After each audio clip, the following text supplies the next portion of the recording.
Cancun, Mexico. The famed Strip of the Mexican resort town of Cancun looked more or less like any other overly developed tourist trap in a tropical paradise. An 8-mile-long row of expensive hotels, complete with tennis courts, well-tended gardens, towering royal palms, spacious pools, and cabanas flanked one another along a perfect beach. Interspaced with the hotels were concrete, chrome, and glass shopping malls, exclusive boutiques, world-class restaurants, glittering nightclubs, and 24-hour tequila bars. A brightly lit 4-lane boulevard crowded with freshly washed cabs and colorful jitneys ferried the fun-seeking vacationers from one destination to the next. The Hotel Maya wasn't the tallest building in the lineup, but it was easily the most impressive. From the outside, the hotel attempted to replicate the design of an ancient Mayan stepped pyramid, as could be found at several of the neighboring Yucatan archaeological sites. If, that was, the Mayans had been able to build an 18-story pyramid in sand-colored concrete with bronze-tinted windows. Even a hardened pragmatist like Hal Brugnola had to admit that it was impressive. It was a warm, sultry evening, and the big Fed was standing on the balcony of his 10th-floor room of the Hotel Maya, looking out over the Caribbean as a brightly lit cruise ship sailed out of the port. A raucous pool party fueled by happy-hour drinks was in full swing around the pools in the courtyard below, and the live music was close to deafening. So far, he hadn't spotted any young, buxom women frolicking sans their bikini tops, but the sun had just gone down, so the night was young. A few barrels of cheap tequila later, and the place would really start to rock. This wasn't quite Brignola's usual environment, but he was in Cancun on business and had to admit that this faux pyramid beat the hell out of the normal venue for the biannual meeting of the Organization of Justice Departments of the Americas. Usually, the international group met in far less spectacular surroundings, noted mostly for their rubber chicken dinners and the Gideon Bibles in every nightstand. He suspected that his friend Hector de Lorenzo, Mexico's Attorney General, had a personal stake in the resort to have been able to reserve this swanky place for the week-long conference. With the attendees' tabs all being paid with the public dime, though, the hotel certainly wasn't going to suffer any loss of revenue with this crowd.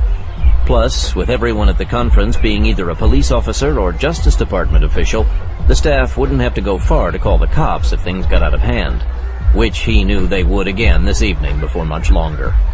There was nothing like turning a bunch of cops, lawyers, and judges loose in a place like this, courtesy of the public coffers. Most of the young women he'd spotted so far looked to be working girls instead of the usual mix of co-eds and thrill-seeking young urban professionals who came to try their luck in Cancun.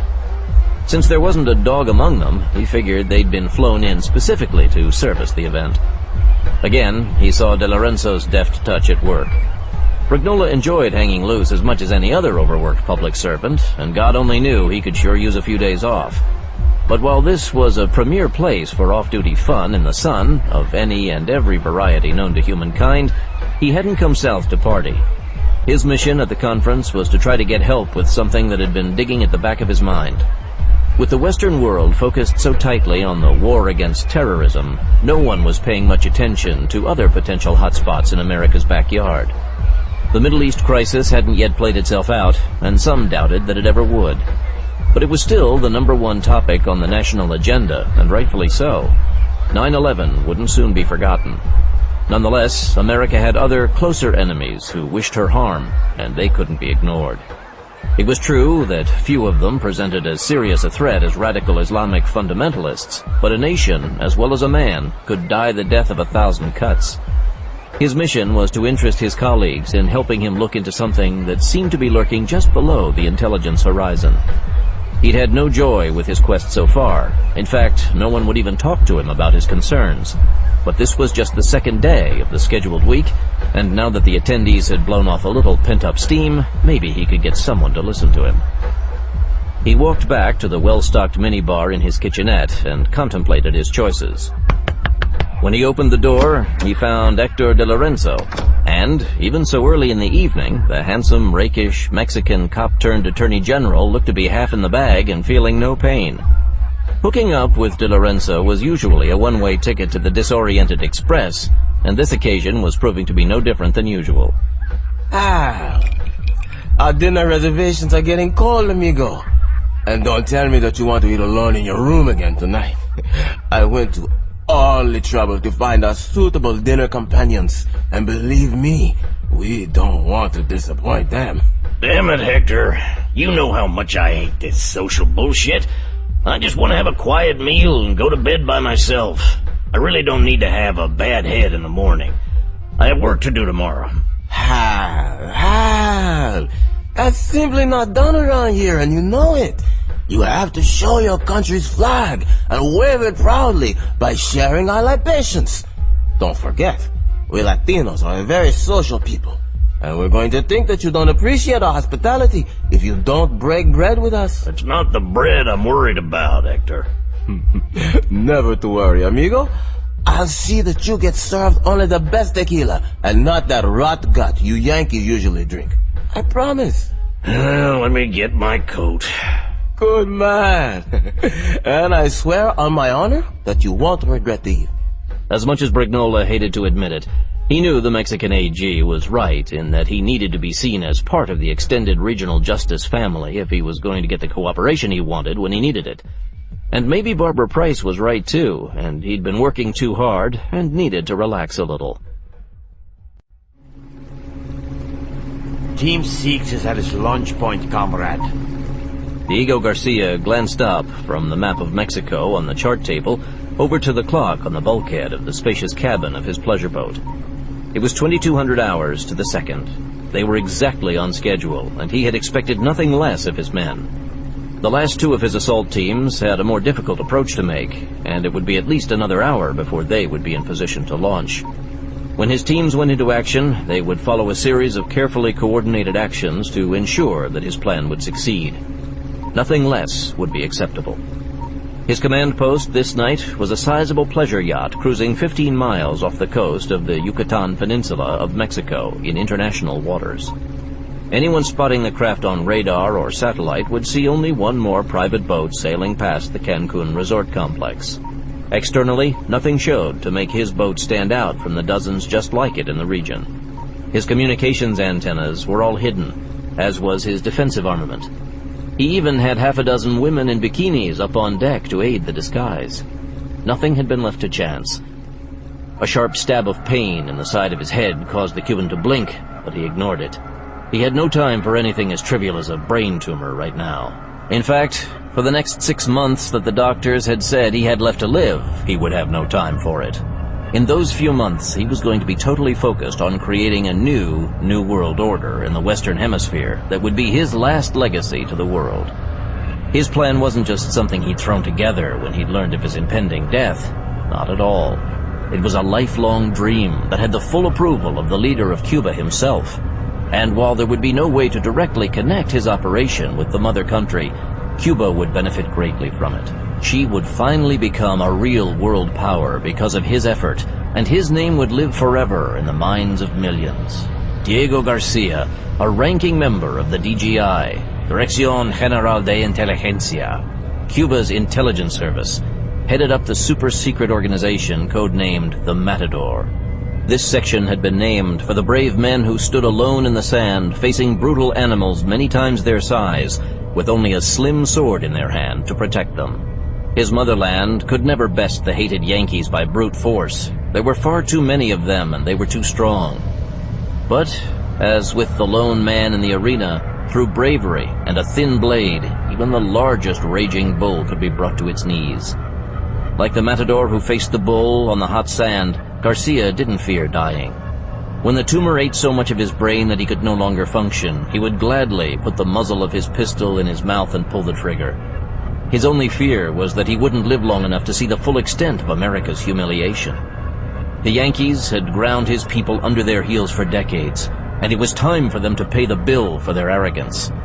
He envied the terrorists who had struck New York on 9/11, as the Yankees called it, but his operation would cost the Americans much more than just 2 buildings and a few thousand lives. They had caused the deaths of far more Cubans than that, and one of them had been his dimly remembered father. He remembered so clearly, though, his mother's face on the day his hero father had been buried. The Cuban leader himself had delivered the eulogy for him and the other heroes of the people who had fallen, turning back the Yankee invasion at the Bay of Pigs. During the long speech, his mother had held herself proudly as befitted a widow of a martyr of the Revolution. She herself had been active in the revolution and would go on to work for the DGI for the rest of her life. On the morning after his father's state funeral, his mother had made him stand in front of a framed photo of Cuba's leader and recite a vow to dedicate his life to bringing death and destruction to the capitalists who had killed his father. At the time, he'd been too young to really understand what she was asking of him, but he had made the vow to please her. He had repeated it every morning since then and continued to do so to this day as the touchstone of his life. That same morning, his mother had also started to teach him the things he would need to know to be able to carry out his vow. She had lived in Florida before the Glorious Revolution and had started to teach him proper American English. As soon as he had the basics down, she went on to teach him how to blend in with the Yankees. Being from an almost pure Spanish bloodline, his features and coloring would allow him to pass unnoticed in the mixed American society. After entering Cuba's Secret Service himself, he had specialized in the foreign branch of the DGI. With his mother's thorough training, he had been a very successful undercover agent operating in Florida, Texas, and Louisiana. His successes were rewarded with his appointment as the man in charge of the top-secret Matador section. The plan he was implementing this night had already been in existence at that time, but he'd brought new ideas to it and had expanded the program. Within a very short period, the great United States of America would be on her knees weeping, and he would be a very satisfied man. Few men had ever had the chance to be the driving force behind the destruction of a corrupt empire, and he would die happy. Going to the head off the main cabin, Diego Garcia opened the medicine cabinet and took out the bottle of pills that kept his growing tumor partially in check. That the medication he needed to stay alive had been developed in the nation he was trying to destroy was an irony that hadn't escaped him. Even he had to admit that the Americans were very clever when it came to the sciences and medicine, but they were as heartless with their modern wonders as they were with everything else.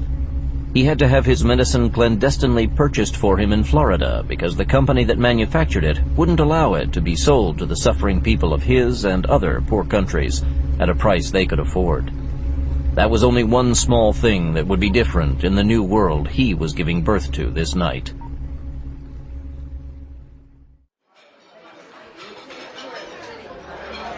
Albrignola had to admit that De Lorenzo had been absolutely correct in insisting that he go to the dinner this evening. It would have been a tragic mistake for him not to have made the acquaintance of his dinner companion, Elena Martinez. Being a staunch family man, he had no intention of taking this any further than enjoying dinner and a few drinks at the table. But it really would have been a shame to have missed this chance to even briefly enjoy the company of one of the most beautiful women he'd ever seen.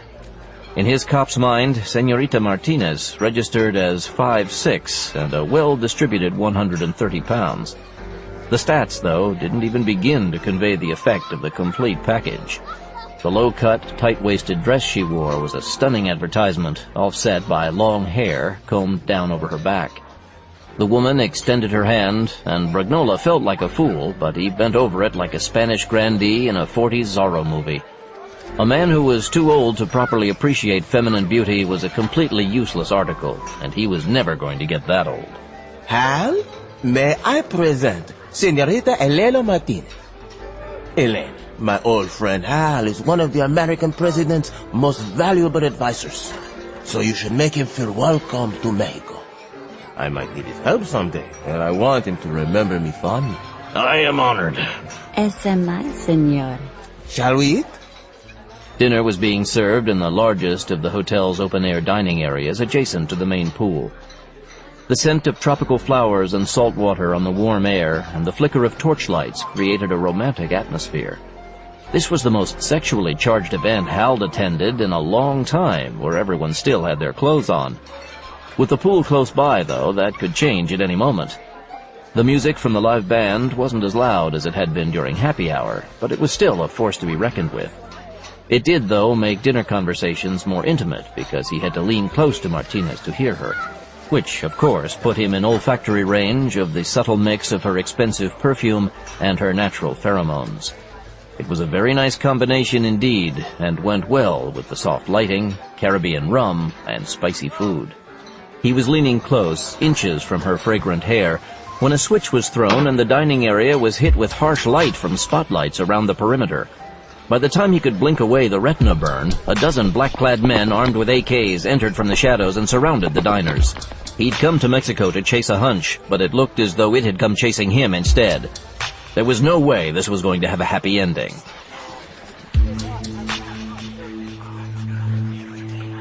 Oh, shit. Just stay calm. Since none of the diners had foreseen a need to pack lethal hardware while drinking and dining, there wasn't a gun in the crowd. The exception was the squad of waiters who had all produced handguns from somewhere, but it looked as though they were on the side of the intruders. Everyone stay where you are. Stay seated. When one of the diners jumped up, he was instantly shot. He fell dead across his table, scattering the dishes and drinks. This freaked his dinner partner, who also tried to run, only to share her companion's fate. Anyone else? Good. I want complete silence and complete obedience. Now move! If there was something that cops and prosecutors knew how to do, it was to listen to men with guns in their hands. Another dozen gunmen started taking the diners and their companions from their tables and searching them before leading them away. When it came his turn, Bragnola went along with the pat-down. This was no time for macho heroics. He did, though, try to steady Elena Martinez when the grinning thug took his time running his hands over her. When they were both found to be clean, they were led away to the main conference room inside the hotel, where they found more armed men waiting for them. Whoever had put this operation together wasn't missing a trick. Once there, Martinez was led away to join the other women, and Hal was sent over to join the men. The men waited with their own thoughts and fears of what was coming next. Bragnola had no fears, though. He knew full well what was coming next. He just didn't know who was sponsoring this mass hostage-taking and what they thought they were going to get out of it. Whatever it was, though, it wasn't going to be pretty. Dr. Richard Spellman wasn't a man who enjoyed wasting his time. He was much too busy for it. He wasn't one of those doctors who kept America's golf courses in business, or one who took extended winter vacations in exotic resorts. For one, he wasn't a wealthy man, and two, he wasn't the kind of doctor who could take time off. He was an MD bench researcher in a university hospital. Not too much downtime came with the job. While his salary was less than stellar by current medical standards, he didn't really care. He loved what he did. He loved it so much, in fact, that his wife had divorced him and taken up with a California plastic surgeon. Not only was she able to get her facelifts and boob jobs done free now, but her new husband was willing to take her to exclusive, exotic locales and to parade her to show off his handiwork. So, being on a cruise ship passing through the Panama Canal en route to the Caribbean was a first for Spellman and totally out of character. But it wasn't really a vacation either. The sole reason he was on board the SS Carib Princess was that the Society of Genomic Research was holding its annual meeting on board, and he had been invited to present a paper on his work. Even so, if the association hadn't picked up his tab for the cruise and offered him an honorarium, he couldn't have afforded to attend. He'd been prepared to really hate wasting the time, both before and after he made his presentation, but he had to admit that he was actually starting to enjoy himself. He'd never been at sea before, and found the experience strangely liberating. Also, after a couple of years eating his own cooking, he was thoroughly enjoying the ship's cuisine on his all-inclusive ticket. Spellman stood at the rail, watching the early evening jungle along the banks of the canal as the ship approached the eastern lock. In a little more than an hour, they would be in the Caribbean, steaming for the island of Aruba. That would be another first for him. He'd never been to a tropical island. He turned when he heard footsteps approach. Dr. Mary Hamilton was the other reason he had started to enjoy the cruise. Since his divorce, his social life had been pretty much confined to exchanging mumbled greetings with the surly waitress in the restaurant where he had breakfast. When he'd found himself almost the only single guy on a boatload of doctors, with their trophy wives and younger girlfriends in tow, he'd been a little overwhelmed. It made him realize how long it had been since he'd enjoyed the scent of a woman. On the second night out, though, he'd stumbled onto Mary. She was a woman many men wouldn't notice. She wasn't a fashion plate, nor was she young enough to be a centerfold. She was, however, trim, confident, and intelligent. That rare combination made her more than exotic to his eyes. Best of all, she was also a PhD research director for a major pharmaceutical company. He worked in a smaller university setting, but their professional lives were similar and they could talk shop. Until meeting her, he hadn't realized how nice it was to be able to talk about his work with a woman who understood what he did for a living. Oh, there you are, Richard. You ready to go in for dinner? 8 o'clock bell just rang. I'll tell you what. Rather than standing in line with the rest of the herd at the common trough, why don't we go down to that little French restaurant on the second deck and eat by ourselves? It seemed like a nice place, and the menu looked interesting. Great idea. I'm up for a few snails and garlic butter. Win Kao Win stood on the deck of the blacked-out canal tug as it approached the stern of the Carib Princess. On deck with him were 24 heavily armed Matador operatives in black combat suits. Another dozen men stood behind them, ready to take command of the ship after the assault teams had secured it. Doing the takedown in the canal made it easier, and his allies at the Eastern Lock guaranteed that the ship's passage under new management would go without a hitch. With the ship brightly lit, the Vietnamese had no trouble seeing the hatch open in the hull above the stern. A figure in a crewman's uniform rolled out a long rope ladder and lowered it over the side. Go! Win motioned to the waiting assault leader, and black-clad commandos swarmed up the rope ladder, their silenced weapons slung over their backs, and disappeared inside the ship. He waited as, per his instructions, the assault team executed the ship's captain and most of the bridge crew. The Carib Princess's first officer, purser, engineering officer, and the Black Gang would be kept alive, though. The Matador replacement crew that would board was experienced with large vessels, but in case something came up, he wanted men on hand who knew the intimate details of operating this particular ship.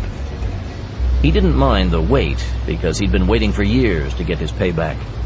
During the Vietnam War, Win had been a young Viet Cong agent planted in the USAID office in Saigon. In the aftermath of the Tet Offensive, he'd been exposed and sent to a South Vietnamese prison camp for 6 years. The North Vietnamese liberation of Saigon had freed him, but when he returned to what had been his home, he learned that his wife had moved in with an American Foreign Service officer in his absence. The Yankee was already gone, having fled with the rest of his people in the last-minute evacuation. But Win had hunted down his unfaithful wife and killed her and her bastard half-Yankee child. He could now see that it had been an impulsive act, but he'd been imprisoned for a long time.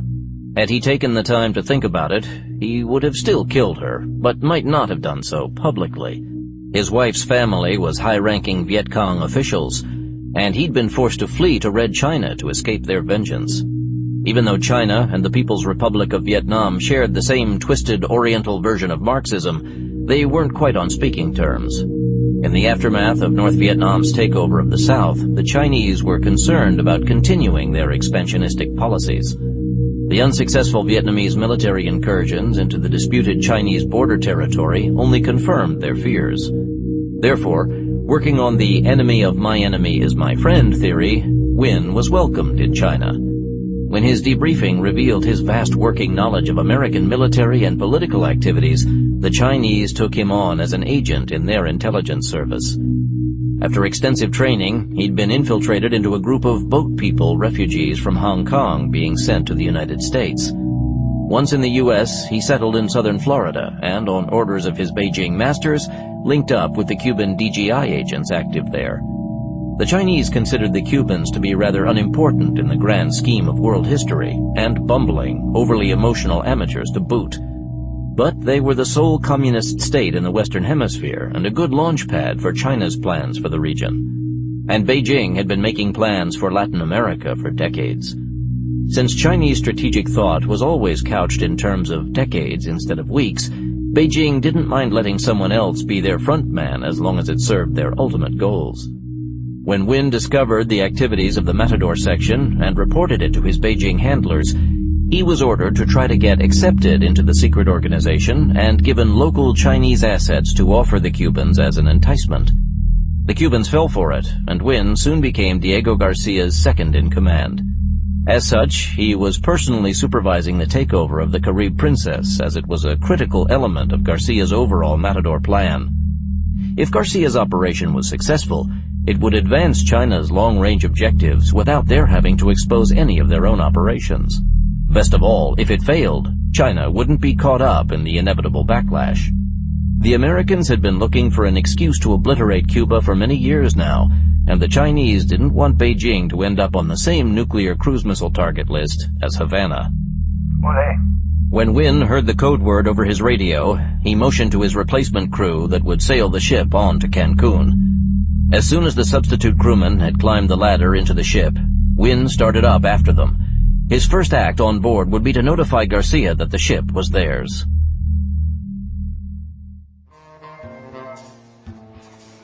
Richard Spellman grandly slathered butter on the last slice of thick crust bread. I swear this is the last bite. I'm gonna have to call the ship's doctor and order a gurney to roll me back to my cabin. Oh, coming here has got to have been one of your better ideas, Richard. But wait on calling for the gurney. My cabin's right down the hallway. Well, that's an even better idea. But on a ship, I think they call it a passageway. It still leads to my cabin. Spellman signed his dinner check with his room number and stood. He was pulling Mary's chair back when he spotted a man in black heading down the passageway. He was carrying a submachine gun. A second later, another gunman appeared. The ship had a small security force, but he'd not seen them wearing black combat suits or packing automatic weapons. And the way these two men were moving told him that these guys weren't friendly. Come on, we've got to get out of here fast. What is it? Don't look, but something odd's going on. I just saw a couple of armed men in black SWAT suits in the hallway. Let's look for a back door out of this place until we can figure out what the hell's going on. The cook staff looked up from their chores when the two Americans walked into the kitchen. Excuse me, gentlemen. Is there a back way out of here? Her husband's coming. One of the cooks left his soup pot and showed them to a passageway behind the kitchen. The cook stopped in front of an open door and grinned. The storeroom behind the door was quite large. A thick pile of blankets on the floor showed that this was a common trysting place for the staff seeking an afternoon delight. If you need to hide from your husband, you can stay in here. There's a pair of sliding bolts on the inside of the door. Merci. Just what we need. Complete with enough food and drink to last us for a couple of weeks. Do you think someone's trying to hijack the ship? I don't know, but we should be okay if we stay in here. How long do you think we'll have to stay here? I'll be damned if I know. But if we hear any shooting, we'll be safe. At least until we reach a port somewhere. I'm sure we can stay busy till then. Oh, yeah? This would have been better in my cabin. More comfortable. I think we'll be able to manage okay here.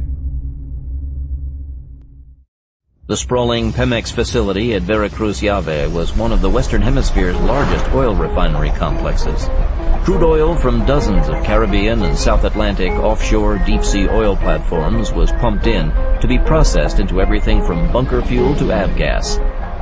Because of the never-ending court battles being waged to terminate such industrial activities as refining in the United States, more and more American oil companies were sending their crude to Mexico for processing. This arrangement was a boon to the Mexican economy and got the environmentalists and their vulture lawyers off the backs of American big oil. Pemex wasn't unaware that their refineries were prime potential terrorist targets. Even with the successes of the ongoing war on terrorism in the Middle and Far East, Latin American terrorism was still a common fact of life. Here, though, it wasn't Islamic radicals causing trouble, but the homegrown wackos. There were still a few Marxists who dreamed of dusty socialist glories to be won by the gun. But native Indian separatists and would-be socialist land grabbers were more likely to use terror tactics, as were some of the drug cartels and out-of-office opposition parties. As was common in all of Latin America, Mexico had more private security forces than it did police, and Pemex had the largest single security force establishment in the country. Sharp uniforms and modern weapons made the company cops look good, but the relatively low pay and almost complete lack of training made them little more than paper tigers. They would be no match for the forces Paco Domingo was moving into place against them. Domingo was publicly known as the fiery leader of a militant oil field workers union. To Diego Garcia, though, he was one of a number of deep-cover Cuban matador agents who had been placed in Mexico years earlier. Some of these men had been undercover for more than 10 years. But all of that waiting was over now. One of the main matador targets this night was Mexico's petroleum industry. But other critical infrastructure systems would be taken over as well. The electrical power generation facilities were high on that list, as were the ports and the air traffic control system. And of course, the presidential palace in Mexico City. Come morning, Mexico would finally belong to the people.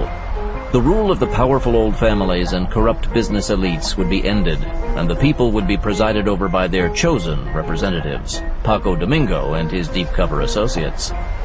That thought sustained him when he drove up to the main gate of the Pemex complex. This was an impressive security hardpoint, complete with razor wire, a remote-controlled traffic barrier, security cameras, and half a dozen armed guards behind bulletproof glass. It looked formidable, but it was mostly show, because idiots manned the checkpoint.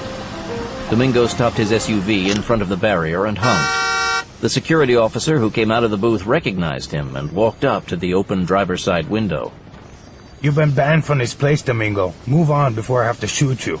I have to talk to the company officer in charge tonight. I've learned information about a threat to your plant, and I have to tell him about it. That's a new one coming from a union bastard like you. You'd be happy to see this place burned to the ground. Idiot!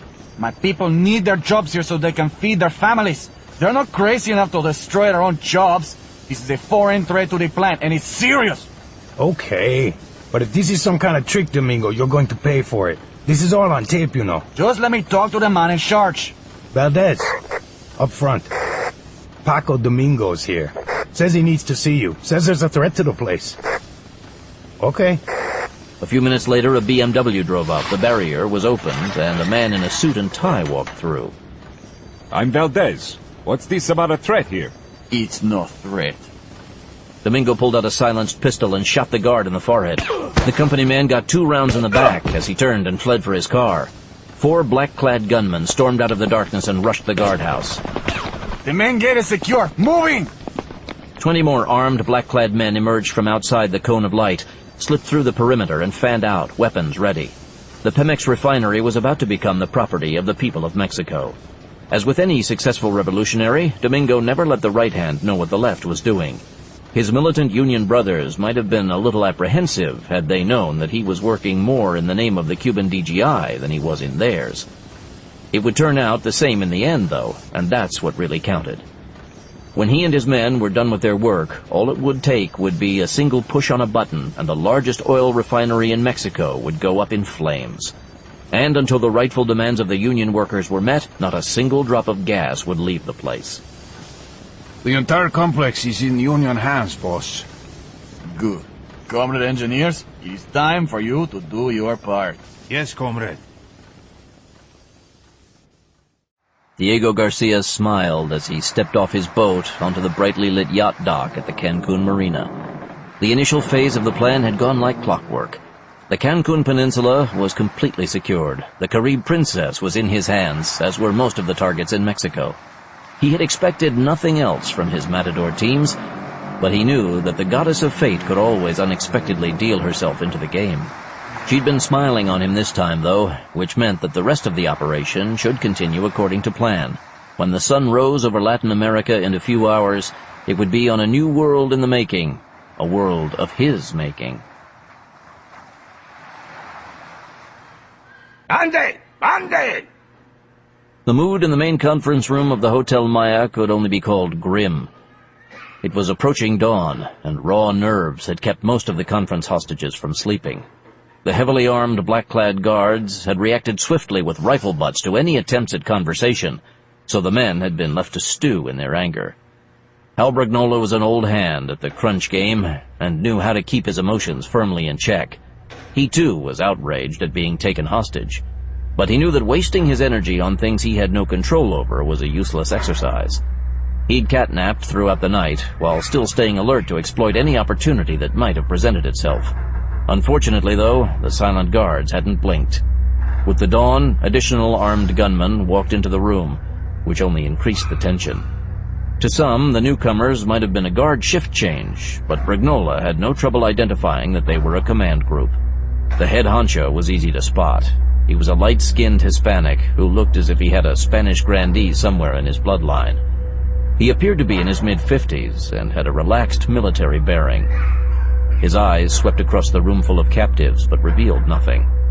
The way the other men treated him told Bragnola that the show was about to get on the road. He was glad to see the newcomers settle at one of the conference tables.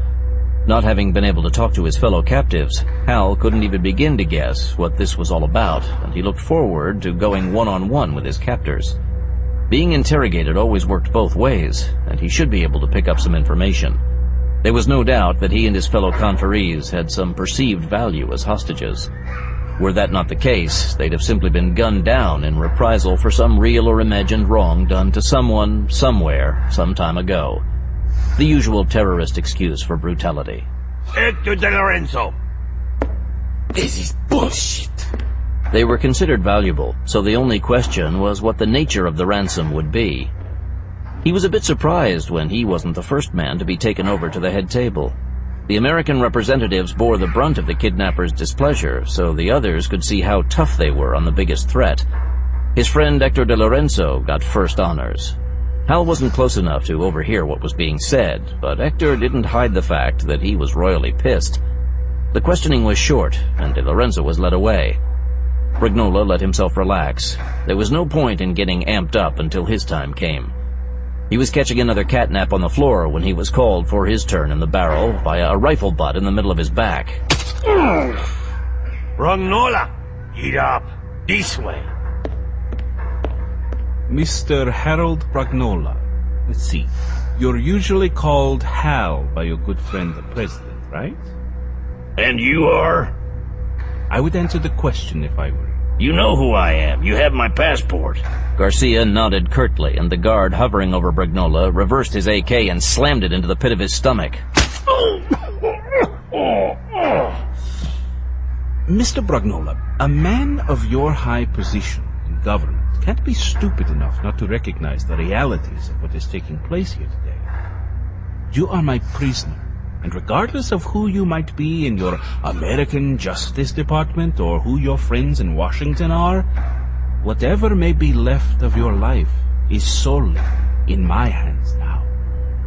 You can play childish macho cowboy games with me if you want, but I can assure you that you will answer my questions sooner or later. Brignola knew that to be a simple statement of fact. He had no amateurish illusions about the realities of going through an extended interrogation. But he wasn't about to play ball with this asshole until he absolutely had no other choice. If he was held long enough, or if they brought out the chemical interrogation gear, he'd have to talk. But he really didn't expect to be here that long. As the honcho had said, he had friends. We'll see. Yes, we will. And by the way, I am Diego Garcia. You are going to get to know me well before this is over. You got some real winners working for you here, mister. It looks like they have to beat up the women to get enough balls to talk to the...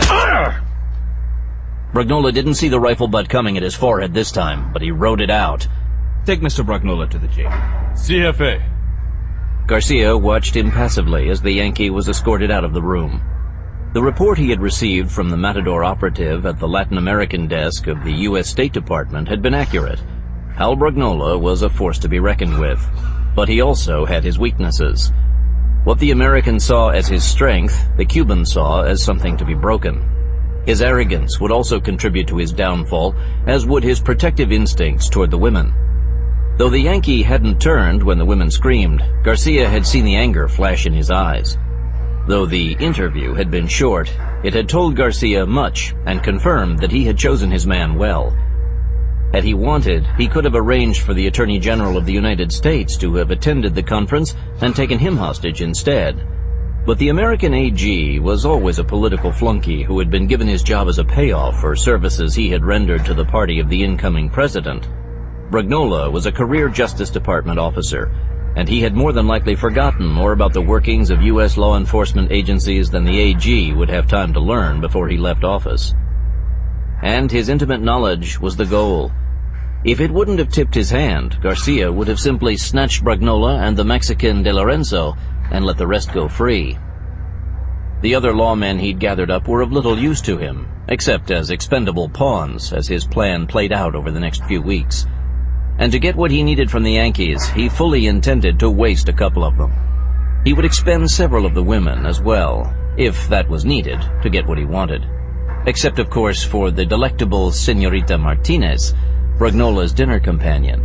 He was very careful not to sacrifice his top operatives. 3 of Diego Garcia's goons escorted Bragnola to an SUV parked out in front of the hotel, handcuffed him, and tossed him into the back seat. A short drive brought them downtown to a 3-story building with an ornate cast concrete pseudo-Mayan facade. The sign carved into the facade, though, told it all: Municipal Jail. Bragnola was hustled in, handcuffed, and shoved into an empty cell. Being in jail in Cancun wasn't like being locked up in the Mexican border towns traditionally seen in many movies. The resort town's facility had been built to house inebriated young American tourists and was more of a cheap but clean motel than a jail. Since the resort was one of the Caribbean's prime college break hangouts, they were aware that they had to treat their customers with kid gloves. If the cops traumatized a drunken frat boy, he and his brothers might not come back for spring break next year. So, for a jail, the accommodations in Cancun were first class. That was the good news. The other side of that coin was that the jail had been built to modern security specifications. There would be no digging the flaking mortar from around a rusted iron bar and escaping from this place. The windows looked to be Lexan, the bars were stainless steel, the electronic lock on the door had been made in Dallas, and the video camera watching him had originated in Pasadena. At least he had a comfortable place to lie down. That he was being housed alone in a 4-man cell wasn't a good sign, but he had to play it as it lay. The best thing a man in his position could do was to eat and sleep every chance he could get, because he didn't know when he'd get a chance to do either one again. Bragnola took off his coat, automatically checked his empty pocket one last time, placed it on one of the bunks, shook his thin blanket, and stretched out for a nap. He was asleep in minutes. Bragnola was not surprised to be awakened only a few hours later. He hadn't been deceived by the shortness of his initial interview with Diego Garcia. The classic false hope gambit only worked with morons and drunks, and he was neither.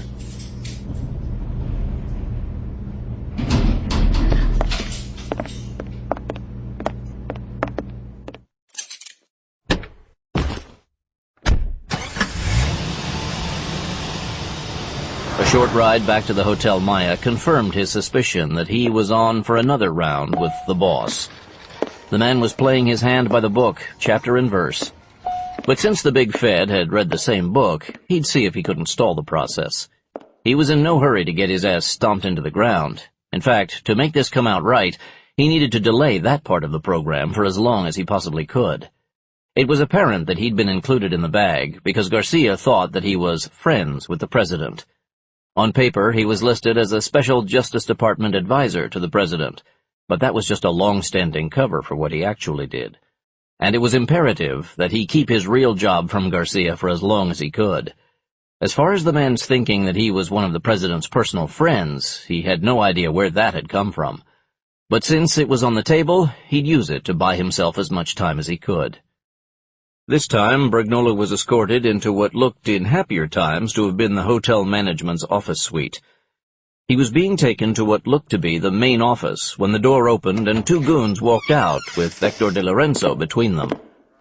The Mexican's face was bloodied, but he only gave Bragnola a quick glance.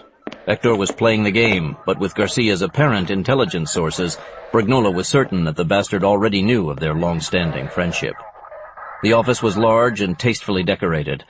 A chunk of ancient Mayan carved stone was mounted on one wall, a minor Riviera painting on the other.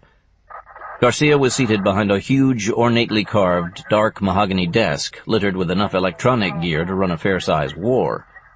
Still working with an information deficit, Bragnola knew whatever this operation was, it was no nickel-and-dime hostage-taking incident. Mr. Bragnola, please, have a seat. It is time that I let you know why you are here. Since it's been almost 24 hours since you were last in communication with your government, I thought I'd fill you in on what has recently happened in Mexico and, of course, your own country. You see, since you went down to dinner last night with the lovely Miss Martinez, the Western Hemisphere has changed for the better. The government of Mexico is now in the hands of its rightful owners, the people. As, by the way, are the nations of Panama, Guatemala, and Ecuador. As a result of this, your nation will no longer be able to manipulate the destinies of those who live in what you North Americans like to refer to as Latin America. The Yankee hegemony has ended for all time. And how was this great feat accomplished? The will of the people is being brought to bear, and very successfully this time. Under the leadership of what Communist Party this time? China's? Oh no, this is completely our own affair. Our socialist brothers in China have assisted us in several ways, true, but this is a spontaneous, true expression of the people themselves. When pigs fly. Man, I can't tell you how many times I've heard that crap about the will of the people. All you communists are the same, but it's never worked and it never will. The only thing that's going to happen to the people is that they're really going to get royally screwed now. Let me show you why it's going to work this time. As I said, this revolution has come directly from the people themselves, and it's long overdue. They have been repressed long enough, and now they're finally taking back what's rightfully theirs. He picked up a TV remote from the desk, clicked it, and the set mounted on the wall flashed to a San Diego channel. A helicopter-mounted camera was showing a scene of some kind of massive riot with tens of thousands of people involved. It was so large that it filled the entire field of vision of the camera. It took several moments before Bragnola recognized that he was looking at what had been the U.S.-Mexican border crossing point at Tijuana.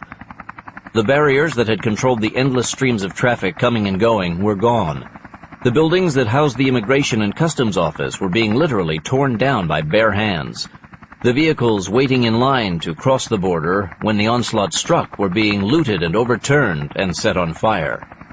This is Sarah Rieger with KGTV. We have just gotten word that the governor has called up the National Guard, but local authorities...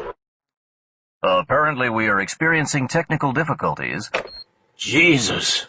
Most of your country was stolen from my people, and as you can plainly see, we are taking it back now. We have an army, you know, and we won't let something like this happen without responding. Most of your regular army and reserves are overseas fighting the so-called terrorists, leaving the bottom of the barrel at home to protect you. And do you really think that those soft, part-time citizen soldiers are going to fire on unarmed women, old men, and children and kill them? You Americans are cruel, but even I don't think they will do that. Take a good look, Bragnola. You're watching the fall of the most corrupt government in human history, and it can't come a minute too soon for me. And California isn't the only place where America is feeling the righteous rage of the people. A scene from what had to be the beachfront of a city in Florida appeared on screen. A flotilla of boats, both large and small, were drawn up close to the shore, and their decks were filled to overflowing. The smaller boats were heading in through the surf to beach themselves, while people jumped from the larger ones to swim ashore. A huge crowd had gathered along the beach and was successfully holding the police at bay to allow the boat people to reach land. Tear gas canisters were flying, and the riot squads were out in force, but they were too few and were being pushed back. Every time one of the boats ran itself up onto the beach, hundreds more jumped down to join the crowds fighting the police. As Bragnola watched, one flank of the police line broke and the crowd surged forward. When one of the cops slipped and fell, he was trampled into the concrete. As soon as the mob reached the shops flanking the street, they started looting. As the camera panned, he saw smoke rising over a mall as another crowd blocked the fire trucks. That is right outside Miami Beach, Florida. The boats are full of people from all over the Caribbean who have decided to immigrate to America so they can share the fruits of their ancestors' slave labor. The world is coming to America to take what is theirs. The requisition storeroom behind the cruise ship's French cafe had served well as an impromptu playroom, and Richard Spellman and Mary Hamilton didn't drift off to sleep until the early morning. Part of their sleeplessness, though, resulted from the occasional muffled gunshot heard in the night. When sunlight streamed through the porthole on the two voluntary stowaways and woke Spellman, he glanced at his watch and saw that it was a little after 9. Getting up carefully so as not to wake Mary, he went to the porthole, but only saw open sea. Obviously the ship had passed through the canal into the Caribbean, while they'd been in their self-imposed, but not completely unwelcome exile. Richard? Right here. We're still at sea. And my guess from the angle of the sun is that we're heading south. At least we won't starve, though. Hiding in a restaurant storeroom is definitely the way to stow away. How are we gonna know when we're safe? Damned if I know. It sounded like a great idea last night, and I'm convinced those were shots we heard, so I think we made the right move. The problem is that locked away like this, we don't have any idea what's going on out there. I've got a feeling, though, that I'm not going to be presenting my paper today. I guess we'll just have to find some other way to keep ourselves occupied. Where do you think we are? It looks like we're coming up to some resort mooring for cruise ships. If I had to guess, I'd say we're somewhere in Mexico, maybe the Yucatan. What's going to happen to us? Well, I don't have much experience at this kind of thing, but my guess is that we've all been taken hostage. For what, I have no idea. I don't know anything about Mexican politics, but like it or not, I think we're about to go to school for a cram course. How can you be so damned calm about this? I mean, I don't mind, but aren't you scared half to death? I know I am. Well, sure I'm scared. Any rational human in this situation would be. But I'm saving it up for the right time to freak out. You know, a time and place where it might be useful. You're a very funny man, and if we get out of this mess, I think I'm going to want to see more of you. A lot more. Well, that's a date. But first we have to figure out what in the hell we should be doing next. What do you think about trying to sneak off this damn thing as soon as it docks? Well, there's got to be more room to run out there than there is in here. Good girl. The cruise ship was met at the Cancun moorage by Diego Garcia, a small fleet of buses, and a couple of dozen of his Matador gunmen. The Cuban met Win Cao Win, the first man down the gangplank, on the dock. Here they are, comrade. Packaged and delivered as you requested. Almost 750 of the international community's top medical men, their women and their children. And as we expected, most of them are Yankees. Do you have the people I asked for selected? Of course, comrade. Very good. Bring them out now. As soon as the ship prisoners are transferred to the hotel, I'll send some of the government hostages over to you. They'll be easier to guard here. Tell your people to keep the ship ready to sail on a moment's notice. Where? Anywhere we might have to go. So have the fuel bunkers topped off immediately. Bring out the prisoners. A last-minute change to the master plan was to mix the political and medical hostages. Wynne didn't understand the reasoning behind the decision, but it didn't really matter. Under the guns of the Matador guards, the selected passengers started to file down the gangplank and onto the waiting buses. The men were grim-faced, the women visibly frightened. These weren't people who were experienced with anything like this, and their imaginations were obviously running away with them. There weren't that many children, but they had picked up on their parents' concern and looked dazed. Garcia smiled as the passengers were led away. Even though these doctors were educated, privileged men and women, like the rest of the Yankees, they were soft and would be no problem for him to hold captive for as long as he wanted. The two-seat, sea-gray camouflaged Marine Tab 8B Harrier jet sat alone in a remote hangar at the U.S. Navy Air Base at Corpus Christi, Texas. A squad of armed Marines secured the hangar from unauthorized visitors, while the Navy ground crew gave the jump jet a final checkover. A figure in a flight suit broke away from the plane and walked to the locker room at the end of the hangar. Marine Captain Fred Mojo Jenkins was the poster-perfect picture of a hot rock Marine attack squadron aviator. Of medium height and in his early 30s, with a cocky, nonchalant bearing, he sported the typical buzz cut. He wore a half-smile and looked at the world through steely eyes. His flight suit was covered with tiger patches. Even so, he wasn't quite sure what to expect from his passenger on this classified flight. He'd never been involved with moving spooks before and had no idea what he'd gotten himself into. He'd made sure, though, to have his crew chief put an ample supply of burp kits in the rear cockpit. There was no doubt in his military mind, though, that he had to handle this guy, whoever he was, with kid gloves. The Commandant of the Corps himself had told him in no uncertain terms that the orders regarding this man had come down from the very top. That thought was foremost in his mind as he walked up to the man who, wearing an unmarked flight suit, was sitting alone in the locker room. The pilot extended his hand. I'm Captain Fred Jenkins, sir. Call sign Mojo. Glad to meet you, Captain. I'm Jeff Cooper. Mack Bolan stood and shook hands. Jenkins had seen enough spy thrillers to know there was no chance that was the man's real name. But this guy looked as though he could call himself the King of Egypt if he wanted and make it work for him. He was a big man, but not overpowering about it the way a SEAL or recon Marine would have been. He wore his size well and projected a sense of total competence. There was nothing overtly threatening about him, but his blue eyes told you not to even think about fucking with him. All told, he looked as if he was the right guy to have at your side in a bar fight. The pilot turned to the gunnery sergeant who'd overseen his passengers suiting up. Is Mr. Cooper briefed and ready to fly, Gunny? Yes, sir. And I think he's done this once or twice before. Very good. If you're ready, sir, we should launch. It'll be dark by the time we're over the target. I need my bag stowed in your cargo pod. My crew chief can do that for you. Let's go. Jenkins's passenger didn't display any of the telltale signs of being a cherry flyer, and there was no doubt that he'd flown in military jets before. When the F-14s of the cap that had been ordered to cover his flight in showed up 6 feet off the Harrier's wingtips, Cooper hadn't even flinched. Even the link-up with the tanker for a quick couple hundred-gallon fill-up hadn't bothered him. And that was more than the pilot could say. After the JP-4 top-off, Jenkins dropped down to wave-top level for the high-speed sprint to the coastline of the Yucatan Peninsula. The Harrier jump jet wasn't supersonic, but it didn't matter at that altitude. Once he crossed over the beach, the pilot flashed his feet-dry code to the E-2C Hawkeye AWACS monitoring his mission, and went on the terrain-following radar to continue keeping it low, but out of the trees and native architecture.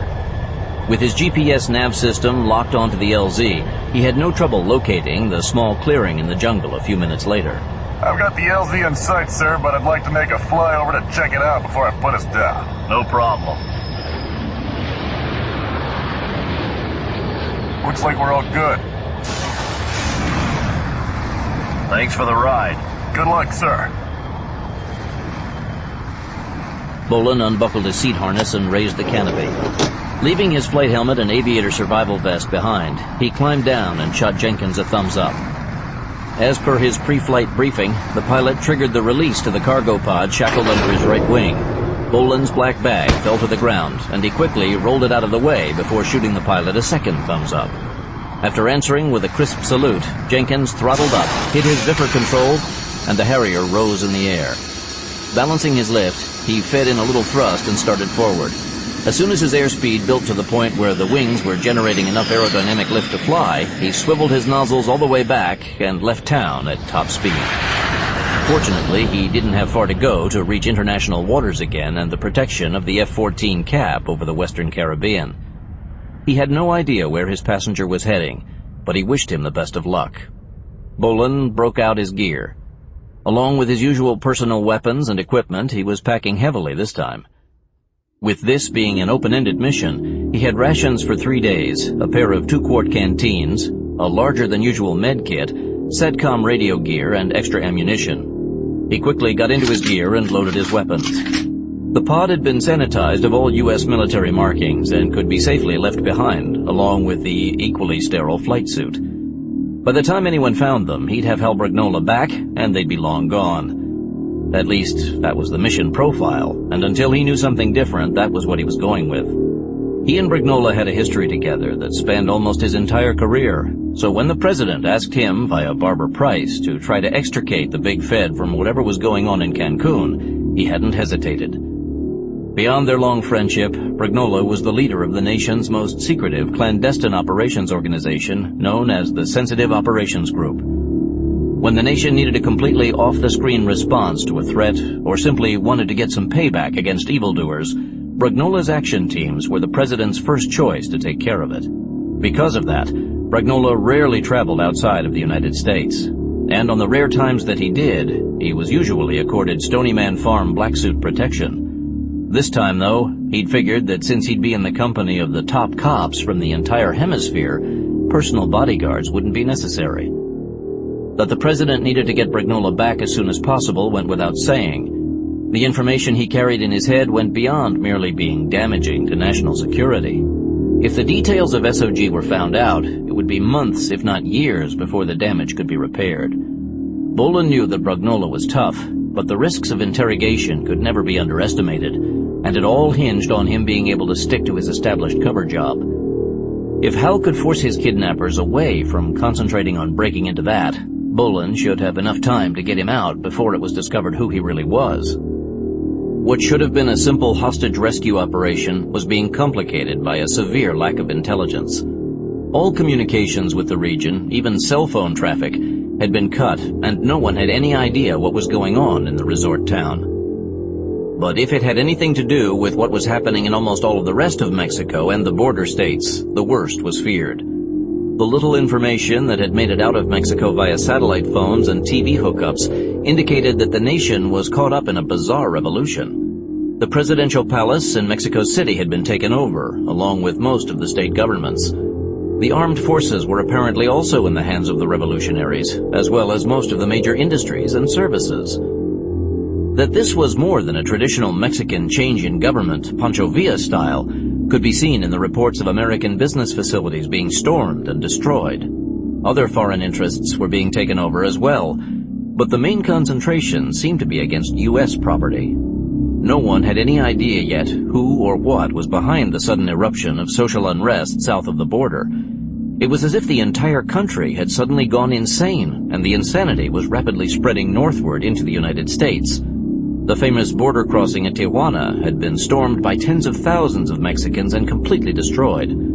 The token Border Patrol and Customs Police detachments had been overwhelmed and killed before reinforcements could be sent in. The initial county and California Highway Patrol police units had sped to the scene and fared no better. Most of them, though, had managed to escape with their lives. When their guns hadn't been able to slow the hordes, they had wisely retreated back down the freeway, hoping to put up roadblocks farther north. Right before Bolan had taken off, he'd received a scrambled update reporting that the invaders had fanned out into the communities around the California border, hijacking vehicles and looting businesses. Police choppers were trying to keep track of them, but it simply wasn't doable. There were too many incidents to be tracked, much less stopped. Adding to the problem was that other border-crossing areas in Texas, Arizona, and New Mexico were also being stormed and penetrated. Florida, Alabama, and Louisiana were being invaded from the sea with the same success. If this wasn't brought under control immediately, the southern half of the United States was in danger of being overrun. The president had called a state of national emergency and was federalizing all of the National Guard and Reserve units in the southern half of the country and sending them to secure the border. But it would be some time before any semblance of order could be restored to the thousands of miles of border and coastline. Even when that was accomplished, rounding up and deporting all the invaders would take even longer, maybe years. With more than 8 million illegals arriving in the states already, finding and removing this new influx of invaders wasn't going to be easy. Against that backdrop of pending national collapse, Bolan's job seemed simple. Go to Cancun, find Hal Bragnola, and bring him back. The Harriers LZ had been plotted far enough away from the inhabited areas around Cancun, so the jet couldn't be heard. Thus, Bolan faced a 2-hour hike to reach his objective. An H&K 5.56mm assault rifle ready in his hands, he checked his GPS, snapped his night vision goggles in place, and set out into the unknown of a world suddenly gone mad. Bolan kept to the jungle for the first hour before coming across a dirt road that ran in the direction he was going. There was no traffic at this hour, so he used it to make better time. With his night vision goggles in place, he had little fear of stumbling into an enemy patrol in the dark. The dirt road intersected with the Yucatan Highway right outside the little village of Cancun. A few hundred yards farther on, he hit the first of the shacks on the outskirts of the village and stopped. 20-odd years ago, Cancun had been just another sleepy Mexican fishing village on the coast of the Yucatan, and not even a very big one at that. Then the area had been discovered by modern financial conquistadors bent on conquering their share of the burgeoning Caribbean tourist trade. Since Cancun had barely even been a village, the developers hadn't tried to do an Acapulco look-alike and build on the site's existing old-world Mexican charm, because there simply wasn't any. Instead, they had gone for the gusto, building from scratch, U.S. resort style.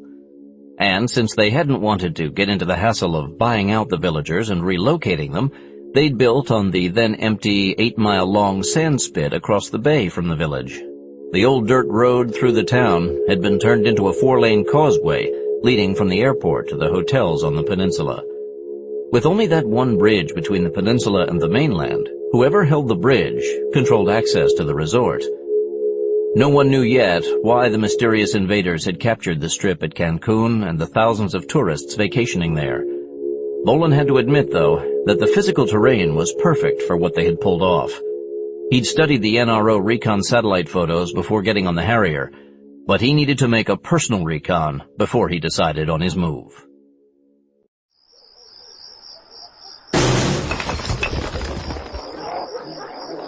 From 100 yards out, there were few signs of life in the old village of Cancun. The odd low-wattage light or candle cast a soft glow, but those were about the only lights showing.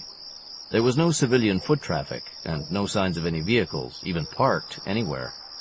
Whoever the resort invaders were, they'd obviously swept through and secured this place as well.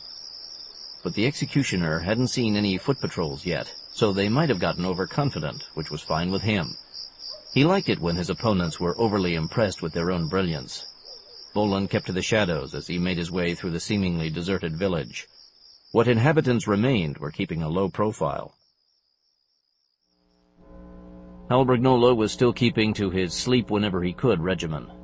The world might be going to hell in a handbasket, but there was absolutely nothing he could do about it. Yet. He'd been awakened for the first meal his captors had provided in the late afternoon, wolfed down the beans and soft tortillas, used the urinal, crawled into bed, and gone right back to sleep. It was after dark when he was awakened by voices coming down the hall outside his cell. His watch had been taken away during the search the first night, so he had no idea what time it was, but it didn't really matter. He sat up, swung his legs over the side of his bunk, and got mentally prepared to greet his visitors. Two black-clad Latino gunmen entered the cell, followed by a swaggering Diego Garcia. How do you like your accommodations, Mr. Brignola? It's not quite your usual fancy DC hotel, is it? Not bad for a Mexican jail. I've seen a lot worse. The food's not quite up to Cancun's usual standards, though. I expected to eat much better here. You're eating what the people of Cancun eat on a daily basis. They might be able to find work in your hotels, but they can't afford to eat the food they prepare for you. I don't think you kidnapped me to lecture me about the local cuisine, Garcia. There's not much I can do to improve the diet of your people. Your government has had the chance to improve the lives of the people of Latin America for years, but they have done nothing except to work hard to make it worse. Now that the people have taken things into their own hands, they will improve their lives for themselves. By invading the United States?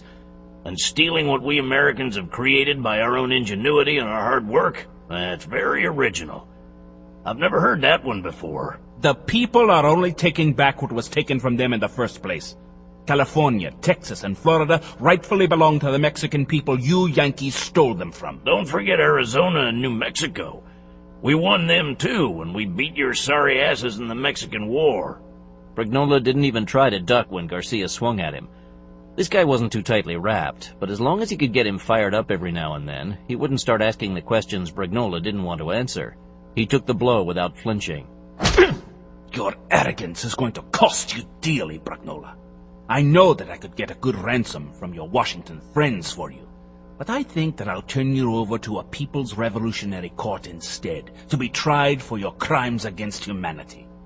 The punishment will be to face a firing squad. Oh, please. Put me on trial in a kangaroo court and charge me with what? Being an underpaid career government employee? If I worked for the State Department, you might be able to make a case for my having repeatedly committed crimes against common sense. But I'm just a mid-level federal cop. A cop, as you say, who has the ear of your president. But your president is missing much more than just one of his many overpaid advisors. As of today, he has also lost his source of cheap labor and a dumping ground for his toxic waste. What in the hell are you talking about? The president of Cuba has just announced his recognition of the newly formed People's Republic of Mexico. The Mexicans will now follow on the glorious path of the Cuban peoples to attain their true freedom from capitalistic exploitation. In case you missed it, we're in the 21st century now. Che Guevara was the heart of the revolution, and he's been dead for years, so for God's sake, get over it. After spilling his guts to the CIA, he got stood up against a shithouse wall and was shot like a diseased dog. Hearing the name of his personal hero spoken of so disrespectfully, the Cuban went berserk. Brignola's head snapped back from 2 blows to the face. The first strike opened a cut over his left eye, and the second felt as though it had chipped a tooth. He'd been through worse and didn't react. Garcia suddenly stopped and stalked out of the cell. One of the goons reversed his AK and smiled as he made as if to jab Brognola in the gut with the butt before following his boss out and locking the door behind him. Brognola hid a smile as he lay back down again. Once more, he had managed to deflect the conversation to lesser topics. But how much longer he could keep getting hit in the head remained to be seen. So far, though, he was taking it without incurring any permanent damage. Barbara Price was always saying that he was a hard-headed bastard, and now he was getting a chance to test that statement. Quickly moving through the Cancun village, Bolan intersected the main paved road and followed it to the bridge that crossed the lagoon. As the photos had shown, the causeway was being guarded from the opposite end.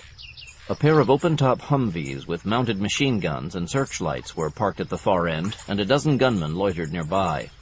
It would be no problem for him to simply take out the security force, but this wasn't the time to make a lot of noise and leave more bodies behind. Someone was bound to notice sooner rather than later. His only other choice was to make a half-mile swim across the bay, which wasn't the option he would have chosen. Nonetheless, he headed south down the village side of the lagoon, which separated it from the resort area, looking for an alternative to a swim. A half-mile downshore, he came across a beach shack with several personal watercraft pulled up on the sand in front of it. A couple of smaller watercraft were under the roof of a lean-to in a state of disrepair. This, apparently, was a repair facility. A quick check showed that having their spark plugs pulled had disabled all of the machines, but that was okay with him. The sound of an unmuffled two-stroke engine in the still night would attract a little more attention than he wanted. The watercraft would still float, however, so he looked around the shack until he found an aluminum paddle. Back on the beach, he chose a dark-colored jet ski, dragged it down to the water's edge and into the surf. Straddling the saddle, he bent over the handlebars and paddled out into the lagoon at an angle away from the bridge. With few lights showing, there wasn't much chance of his being spotted against the dark water, but he kept low and paddled strongly, but carefully, so as not to raise ripples. The tide was with him, and the trip across the quarter-mile of open water went quickly. On reaching the other side, he pulled the watercraft well up onto the sand and tipped it over so it would look as if it had been abandoned. He took cover above the surf line to orient himself. His GPS nav unit contained a downloaded map of the major buildings in the area. The Hotel Maya, where Brognola had been staying, was at the far end of the strip. But before checking out the hotel, he wanted to recon for a feel of the kind of forces he would be facing here and their locations. There was an additional risk of exposure by doing it this way, but he didn't want to go to the trouble of getting Brognola out only to discover that there was no way for them to escape.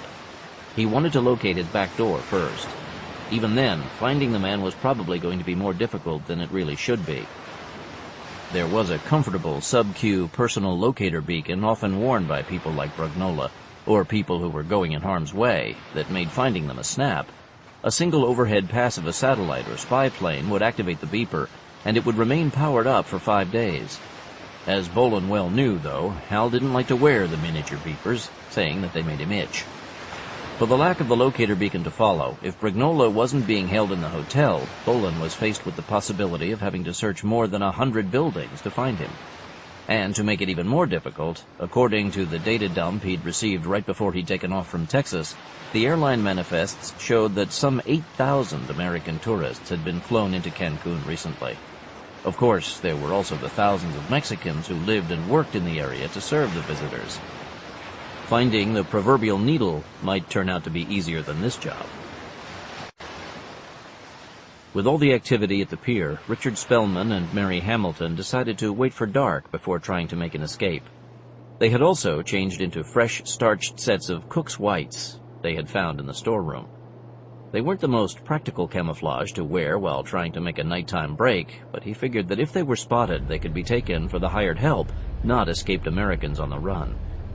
Grabbing one of the extra tablecloths, Spellman tied the ends together to make a crude bag and loaded it with several plastic bottles of mineral water. Hamilton added a box of whole-grain crackers, some cheeses, and a big tin of smoked salmon. Hamilton smiled nervously. For someone who was more comfortable in a lab than a battlefield, her new man was proving resourceful. Spellman slipped the locks on the storeroom door, opened it a crack, and peered out. The passageway was clear, and he motioned for Hamilton to follow as he eased out into the hall. The deck they were on was 2 down from the main one. He expected the main to be guarded, but when he had boarded, he'd noticed a cargo hatch in the side of the ship on one of the lower decks. In L.A., it had been used to load passenger luggage and supplies for the trip.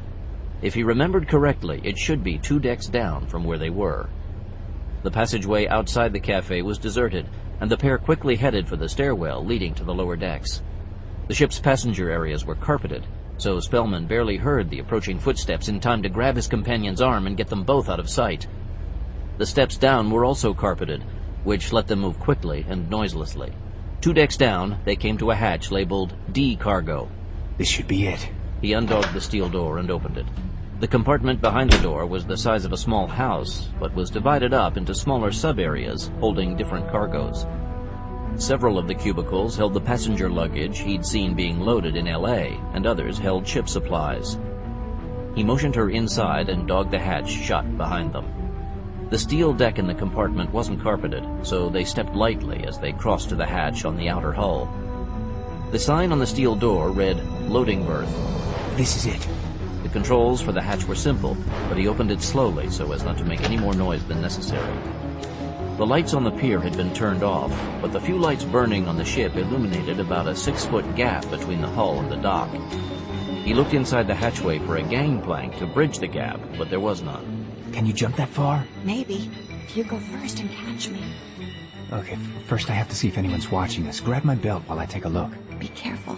Spellman held onto the door frame with one arm and swung out as far into the void as he could to look up at the decks above him. It was difficult to see anything beyond the expanse of the glossy white hull, but he caught moving shadows at both the bow and the stern before swinging back inside. It looks like they posted a guard at both ends of the boat, but I don't think they're looking this way. I think we have a good chance of pulling this off. If we can get off the ship, I know we can find someone to help us. I'll go first, and if I'm spotted, I'll take off running to draw them away from you. I'll follow you. Spellman backed up a few feet, took a deep breath, sprinted for the open hatchway, and leaped. He cleared the gap with ease, but landed hard. Getting to his feet, he made sure that no one was watching from the ship's decks before motioning for Hamilton to join him. As he had done, she backed off to get a run at it and cleared the gap by a foot. He caught her arm as she came by and kept her balanced on her feet. Oh, good jump. Now let's get the hell out of here. When Bolan entered the built-up area of restaurants and shops, it was like being on an elaborate full-size movie set after all of the actors and crew had gone home for the night. No one was on the streets, and none of the establishments was open for business. Again, a few dim lights glowed behind curtained windows, but that was all. Most of the streetlights had been turned off as well, but that suited him just fine. Shadows were a scout's best ally. A couple hundred yards farther on, he saw that one of the plazas along the main boulevard was brightly lit. Taking that as his cue, he decided to find out what was so important that it needed to be lit up. Coming from the side, he noted a handful of black-clad gunmen lounging around the entrance of a sizable building facing the square. The machine gun mounted on top of the Humvee parked beside them told Bolan that the contents of the building had to be of interest. When he got close enough to see the bars on the windows, he realized that this had to be the town lockup. He had no way of knowing if Brignola was actually being held prisoner in there, but it was a jail and the intruders were guarding it, so before he moved on, he would take a look. Slinging his H&K, he drew his Beretta 93R and threaded the sound suppressor onto its muzzle. He was working his way around the plaza when the gunman made it easy for him. The guy behind the machine gun stepped down and walked into the jail.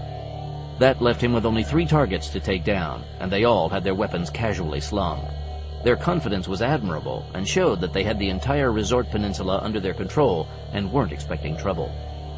It was time to start changing that. Bolan stepped unnoticed into the lighted plaza in front of the jail, the Beretta machine pistol held low against his leg. Hola, amigos. The 3 gunmen turned and hesitated for a moment. This stranger was dressed in black too, but by the time it registered on them that he wasn't one of them, he had the 93R up and was firing. Before the machine gunner came back from the jail, Bolan went in, pausing at the door. Swinging his H&K around on its sling, he switched his 93R to his left hand and gripped the assault rifle with his right. Showtime.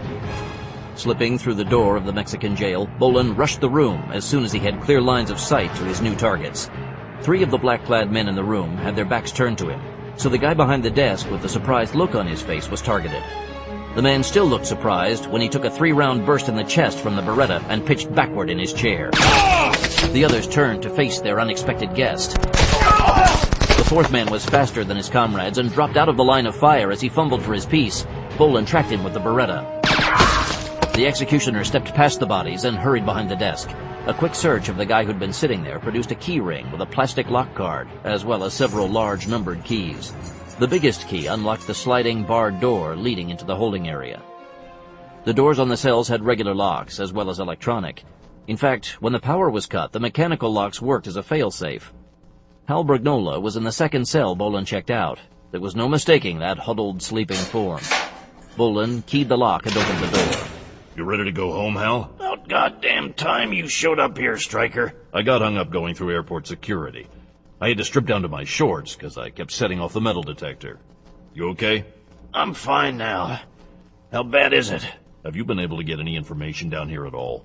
The asshole in charge showed me some video clips of a Mexican mob storming the border crossing at Tijuana, and some kind of small boat assault on a beach somewhere in Florida, but that's about it. That's pretty typical of what happened the first 2 days. There were also border town assaults in Texas, Arizona, and New Mexico, and they turned nasty real quick. We've got hundreds of police and firefighter casualties, and the looting and arson damage in places like El Paso and Phoenix is extensive. How's the man handling this? He's got everyone in uniform he can get on it, and they're starting to contain the intrusions. The damage to the border towns in southern Florida is running in the millions. But it's not spreading as fast as it was. For one thing, the citizens are taking this as a foreign invasion, and armed home defense is a real popular topic right now. Neighborhood militia units are being sworn in to back up the police forces. If you're ready to go, let's do it. It's going to take a couple of hours for us to work our way back out to the PZ. Hold on, Stryker. We aren't going anywhere. Hal, the man told me in no uncertain terms that he wants you back at the farm immediately to help him with this. The president's a good man, and I know that he only has my best interests at heart. But to hell with him. I've got work to do here. That bastard Garcia's going down big time. Hal, I've got a Marine Harrier on call, and the back seat of that bird is waiting to evacuate your ass. That plane can just keep waiting until I'm done here. And you can consider your mission here to have been accomplished. I'm out of enemy custody, and in no danger of being interrogated, so the country's secrets are safe. In case you haven't noticed, because you've been locked up, Hal, we're kind of light on the ground here to be trying to rescue several hundred American hostages. The man is putting together a Marine landing force right now to come down and take care of that chore. Honestly, I don't care as much about the tourists as I do about the men who were at the conference with me. They're the top cops in their respective countries, and I've got a feeling that they're needed back home right about now. If this thing's spread as far as you say it has, Mexico's not the only place around here that's in trouble. And when I'm done taking care of that, there's a woman I want to make sure is okay. And who is that? Elena Martinez. I was having dinner with her when this thing went down, and she was taken captive. What do you know about her? She runs some kind of social services center for the government, working with the Indians down here in the Yucatan. She was only snatched up because she was having dinner with me. Garcia's thugs weren't treating the women they took that night very well. If we find her on our way out, we can sure add her to the extraction collection. She can sit in your lap in the Harrier. Not good enough.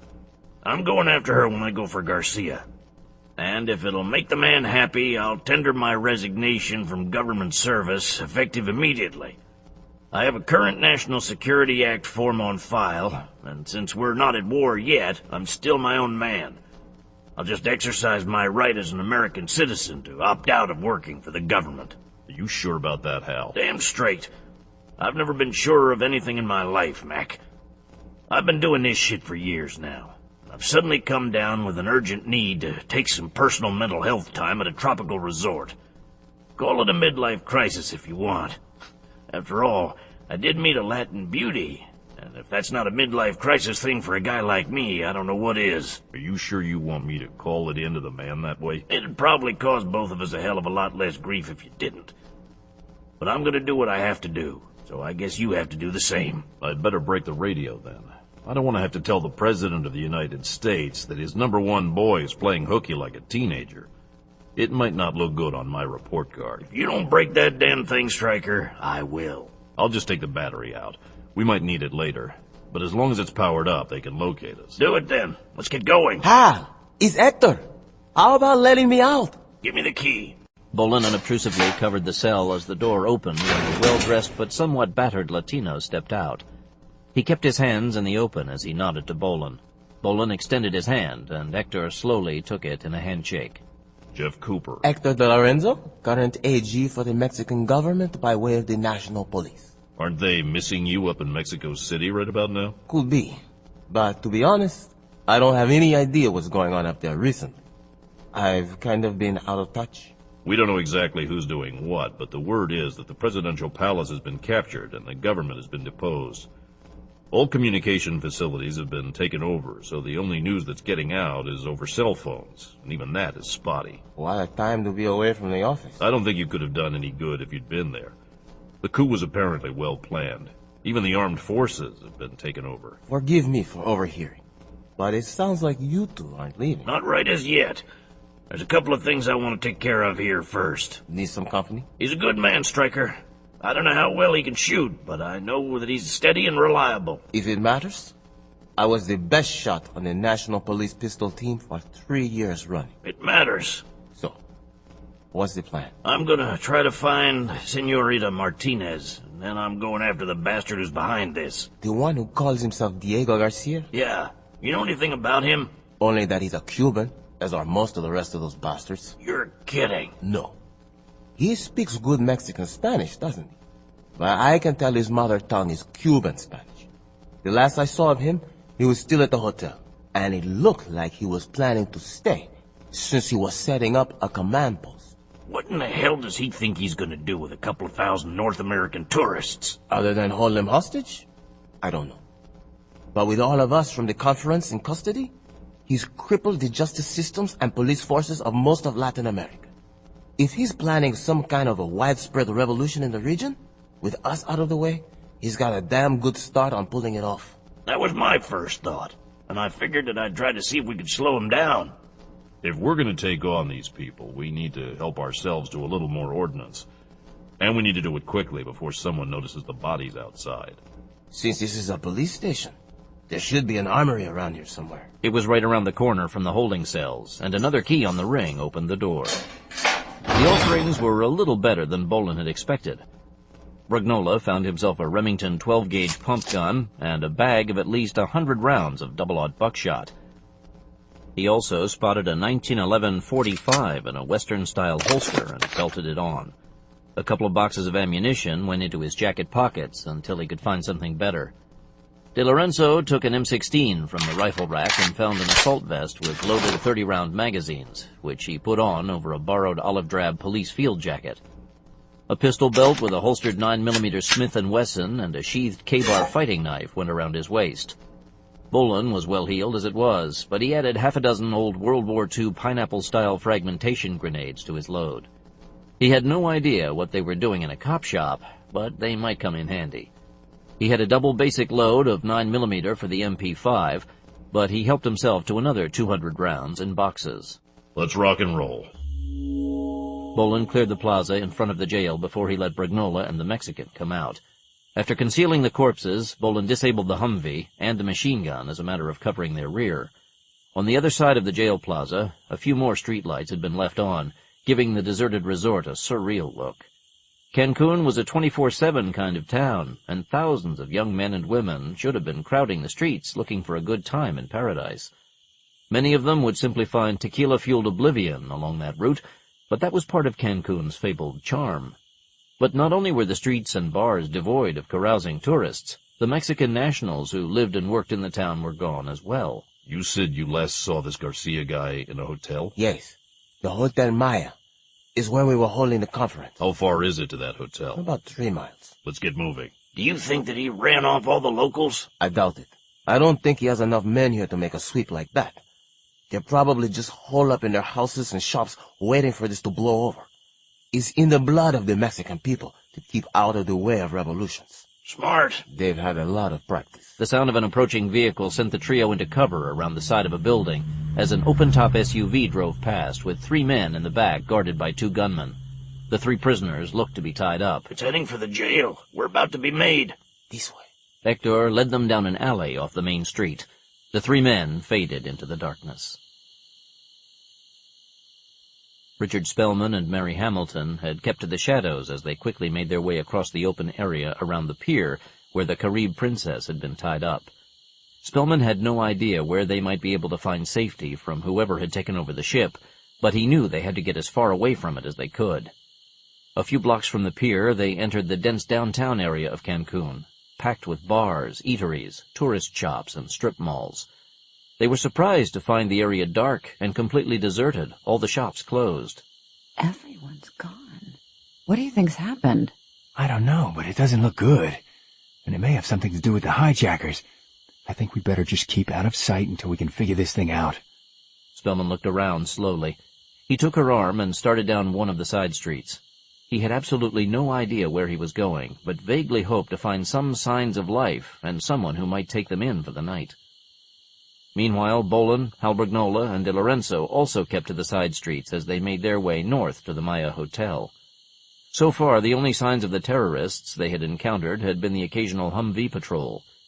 Pausing to clear an intersection, they spotted 2 figures a block away moving furtively in the dark. Those don't look like Garcia's men.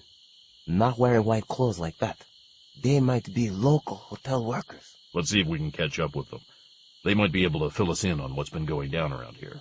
When we get close enough, I'll call out so they don't think we're with the bad guys. The trio was 100 yards away and closing fast when a half-dozen black-clad gunmen burst from the shadows in front of the fleeing pair, their weapons at the ready, and surrounded them. Richard! They're Americans. Take the right flank and wait for my shot. Bolan and Brignola moved into action with De Lorenzo right behind them. De Lorenzo held his borrowed M16 at port arms as he ran. He had no idea how the rifle was sighted in, but at that range, an inch or 2 off of battle site 0 wouldn't really matter. As he'd told the commando, he'd been on the National Police pistol team, but he'd also been through the assault tactics course with the M16 and had fallen in love with the shooter. They had covered half the distance when the guy who looked to be in charge of the squad of thugs stepped forward. He had some kind of club in his hand and drew it back to strike one of the people in white. Bolan snapped off a shot from his Desert Eagle. The roar of the big .44 slug echoed as it took out the back of the thug's head. Like the other gunmen, the 2 Americans in white froze. Get down! When they dropped, clearing the field of fire, the killing began in earnest. Brignola was still a little far away for accuracy with his pump gun, but since firepower conquered all, he ripped off a couple of blasts of double-aught buck anyway. De Lorenzo halted to get a better firing platform and snapped out controlled 3-round bursts. The gunmen had been stunned by the unexpected intrusion, but they reacted fairly well. Their main problem was that they weren't experienced night fighters and the targets were running. Also, the AK was notoriously difficult to control in bursts of sustained auto-fire. One guy did know what he was doing, and a well-controlled short burst of tracers sliced through the air inches in front of De Lorenzo's head. The Mexican dropped into a crouch and put a welling 3-round burst into it. Bolan had accounted for 2 more with the Desert Eagle when the last 2 thugs finally realized their mistake and made a break for the shadows.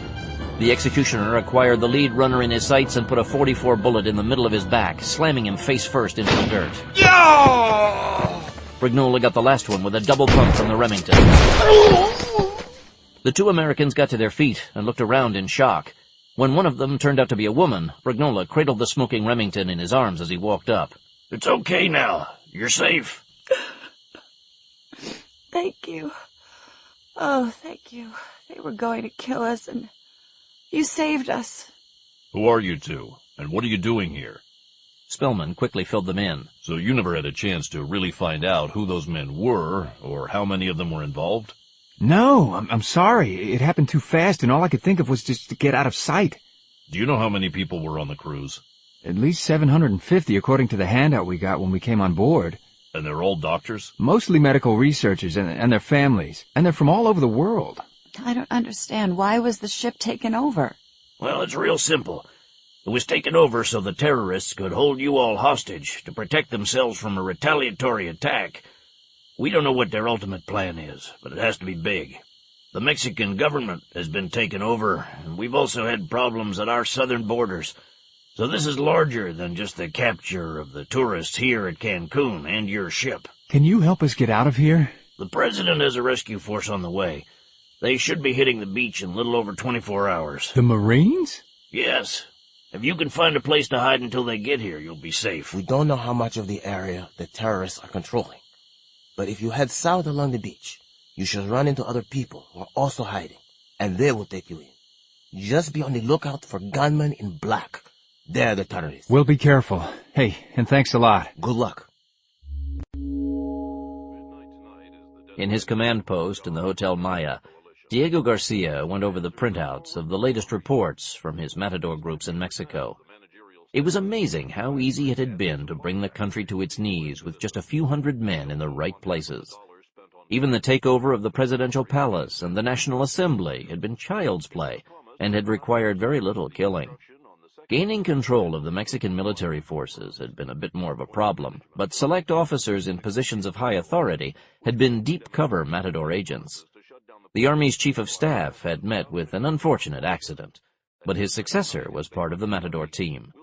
The Air Force and Navy had come under his control just as easily, and only a couple of so-called counter-terrorist battalions deployed against guerrillas along Mexico's southern border weren't under Matador control. With the military's aviation assets either grounded or controlled by his operatives, however, those few units wouldn't present much of a threat at this point.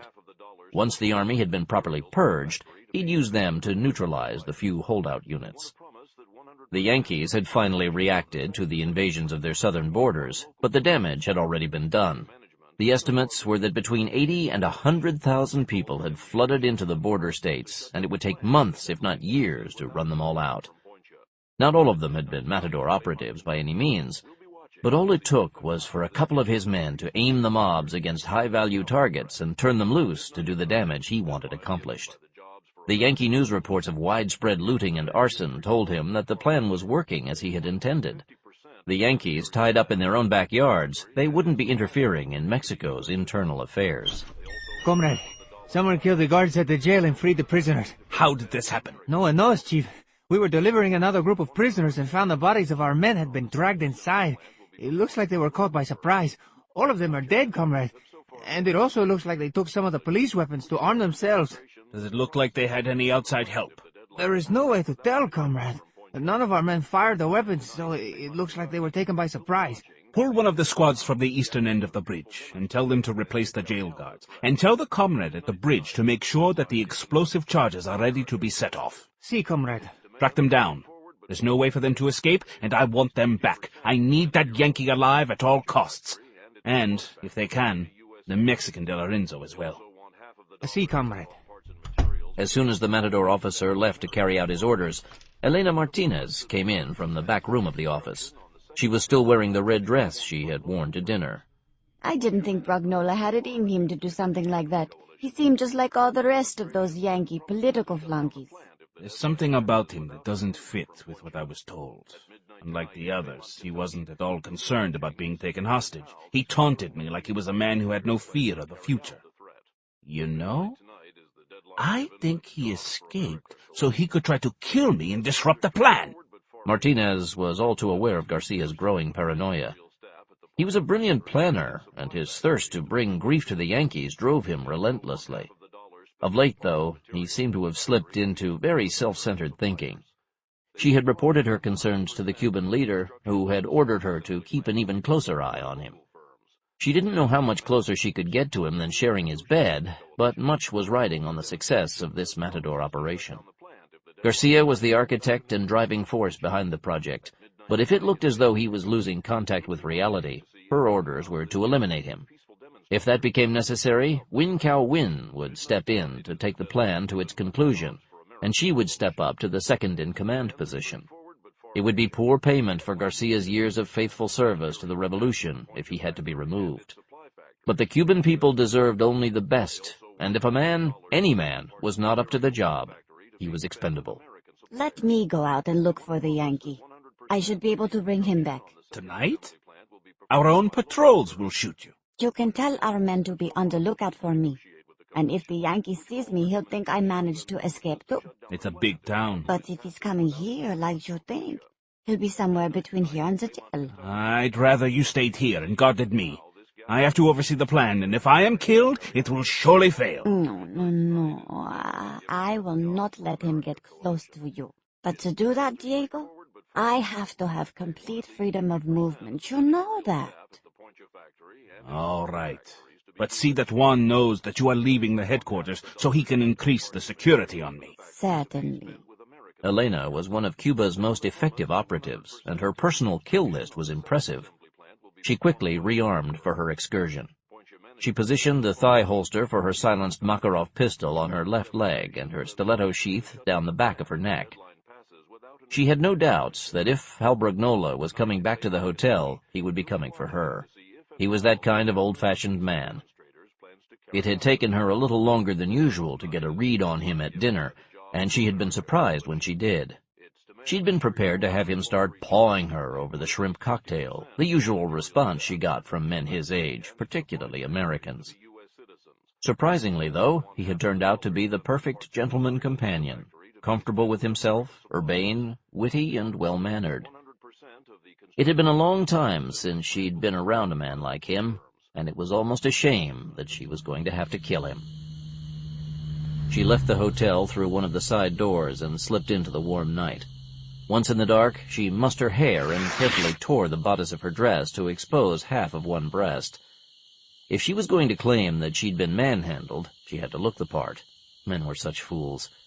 She hurried toward the jail, keeping in the shadows as she knew Brugnola would be doing.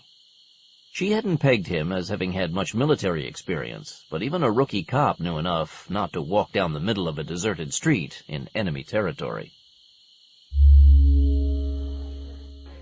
Juan Gomez didn't trust that Martinez bitch as far as he could throw her. She and her big tits had the chief eating out of the palm of her hand. And for all his brilliance and dedication to the revolution, Diego Garcia was an absolute fool when it came to women. Gomez was predisposed to not trust any woman, but that particular woman was pure poison, and he hated it that a man he admired couldn't see her for what she was. He spotted Jesus Del Monte, one of his top field operatives. Del Monte, over here. Comrade. The chief wants me to let the patrols know that that bitch Elena is loose on the streets. She's supposed to be going after the Yankee bastard who got away from the jail. Why is she doing that? We have our men now looking for him already. Damned if I know, but I don't like it. I want you to follow. Find out what she's up to, who she meets, and if possible, what she says. I don't trust the bitch, and if it looks like she's playing a traitor, kill her. But you will do as I say. And if it comes down to that, so be it. I'll tell Diego that the Yankee killed her. Now go, and keep me updated. Yes, comrade. Del Monte's heart really wasn't in this, but he knew better than to even try to cross Gomez. Rather than end up dead himself, the operative headed out. Outside the hotel, Martinez had already disappeared, and none of the guards had seen which way she had gone. Del Monte figured, though, that she had probably headed south in the direction of the jail, and he started running that way. She was moving quickly, but 2 blocks on, he caught sight of her when she passed close to one of the streetlights that was still burning. In that red dress, she stood out enough that he should be able to keep her in sight. Slowing so she wouldn't hear his running footsteps, he closed to within half a block of her, right as she turned off the main street and plunged into the crowded buildings of the side streets. Elena Martinez watched from the shadows as Hal Brugnola and the 2 men with him moved north down a side street. As she had suspected, he had to be gallantly heading back to the hotel to rescue her. It was a magnanimous gesture, given the circumstances, but she wasn't the kind of woman who needed any man's help. She was surprised to see the other 2 men with him and didn't like the odds. She figured, though, that she should be able to cut Brugnola out of the pack, take care of the other 2, and return the American to Garcia. She mussed her hair some more and started running, looking back over her shoulder as if someone were pursuing her. From half a block away, Jesus Del Monte saw Elena Martinez break into a run and, without thinking, took off after her, pulling his pistol as he ran. If she was meeting someone, he had to find out who it was. Bolan sensed trouble and spun to see a woman in a red party dress break out of the shadows. He covered her with his H&K. Hold your fire! It's Elena! The woman at the dinner I told you about! Elena! It's Hal! Over here! The woman turned and raced for their protection. Now that she was closer, Bolan could see that her dress was torn, her hair was disheveled, and she kept glancing over her shoulder as she ran, as if she were being pursued. Sliding his aiming point past her shoulder, he went to his night optics and saw a man running after her. He had a pistol in his hand, but it wasn't aimed at the woman. When he stopped and brought it up, Bolan fired. Ah! Oh, Dios! Hal! He was trying to kill me! Martinez didn't know who the man's victim was, but he had to be one of Gomez's men, sent to check up on what she was doing. The Matador security chief was the one man in the organization she had never been able to work with at all. She could also see that she wasn't going to make much headway against the two men who had hooked up with Brignola. She had met De Lorenzo before the dinner and knew that he wasn't a fool. The other man with him had the look of a special forces operator, probably from their famed Delta Force, and he wasn't going to go along with her program either. She didn't like what she saw in his eyes. This created a problem for her. She could let herself be rescued and continue on with them in the hope of finding a better opportunity, or she could go out in a blaze of glory right here and now. She didn't have a death wish, and she had never failed on a mission. She wasn't about to now. Please. I need to sit down. There's a bench over there. Brignola put his arm around her. Martinez allowed herself to be led to the decorative wooden bench in front of a small garden plaza. The trees above them threw deep shadows, and if she played it right, she should be able to quickly take out Brignola and escape through the garden. She pretended to stumble and went down to one knee. When Brignola bent to help her to her feet, her hand came out from behind her neck, the thin blade of her razor-sharp stiletto poised. Bolan caught the flash of steel out of the corner of his eye and had his 93R in his hand without even thinking about it. The 9mm round went into her right shoulder, the blow knocking the knife away as it spun her, sending her to the ground. Martinez's left hand went down toward her thighs and came up filled with steel. Bolan fired again, and this time the round took her between the eyes. Brignola stood in shock. That's some dinner date, Hal. It's a good thing that Garcia broke up your little party the other night before she talked you into taking her back to your room. If you had, you'd be wearing this thing between your shoulder blades. I swear on my mother, I did not know anything about this, Hal. She was recommended to me by the state governor as being a woman of high standing and character, and he told me she was a looker, not an assassin. It's not your fault, Hector. I've always been a sucker for a pretty pair. And for a setup. This wasn't an accident. Someone wanted you out of the picture. Now that your damsel in distress is no longer in play, you want to go home? Not in your life, Stryker. I'm really pissed now. I don't like being set up, and I want Garcia's ass. You know, if we're going after Garcia, we need to know how he's got that hotel defended. That guy there's about my size. So what about my borrowing his uniform and making a recon of the place? You sure you're up to this? As you gringos like to say. Been there, done that. You've got the lingo, partner. I guess you're elected then. Let's see if we can get down there before dawn breaks. Since Del Monte hadn't been carrying a rifle, the Mexican left his M16 with Brignola. He did, though, switch his K-bar fighting knife to his waist belt under his borrowed black combat jacket. Del Monte's field belt with the holstered Makarov pistol went over the jacket. The morning sky didn't dawn clear over the Caribbean, and it didn't dawn as much as the sky ever so slowly grew lighter. It also wasn't the usual overcast, gray coastal day that occurred occasionally even in paradise. The sky had a strange, solid, yellowish cast. The air was dead still, and the flocks of seabirds that normally cruised above the surf line had all but disappeared. Bolan, Brignola, and De Lorenzo had moved to within sight of the Hotel Maya. Dressed in the black uniform of the dead officer, the Mexican was ready to make his probe of the hotel. We have a hurricane coming. It's a little late in the season for a storm like that, but it looks like we got a big one moving in. How's that going to affect this place? Cancun's built to take the storms. The developers knew full well what the weather's like around here, and the major buildings should ride it out okay. About the worst thing that will happen is that the waves will swamp the seaside restaurants and the rain will wash out the dirt roads on the mainland, flood the fields, and trash a few farmers' huts. And give us good cover. If we wait till the storm hits, the opposition will be ducking for cover in the hotels, and they're not going to be out looking for us to be mounting an assault. And where are we going to find cover from it? We'll just stay low and hang on to a tree if we need to. Just how hard are those winds going to be blowing anyway? Well, with a real good storm, we can get up to 200 kilometers. That's about 120 of your miles an hour or so. When the coconuts ripped off the palm trees are flying parallel to the ground, that's about 200 clicks. But when they start going up into the air like rockets, it's more like... I don't want to know. Don't worry, Hal. I'll let you know when you need to grab onto a tree. And I think I'd better get going while we still have time. Good luck. Hector de Lorenzo walked up to the Hotel Maya as if he owned the place. De Lorenzo got a couple of hard looks from the guards, but ignored them, as there was almost no chance that the gunman could know who he was. He continued on with the studied arrogance of the Latin officer class and entered the foyer. Inside, he was just one of many functionaries, scurrying around trying to look busy. He nonchalantly turned left at the decorative fountain by the reception desk and headed for the bank of elevators. The door was closing on his car when a gunman reached out to stop them. Please come in, comrade. De Lorenzo nodded back without speaking, as even a Cuban revolutionary officer would.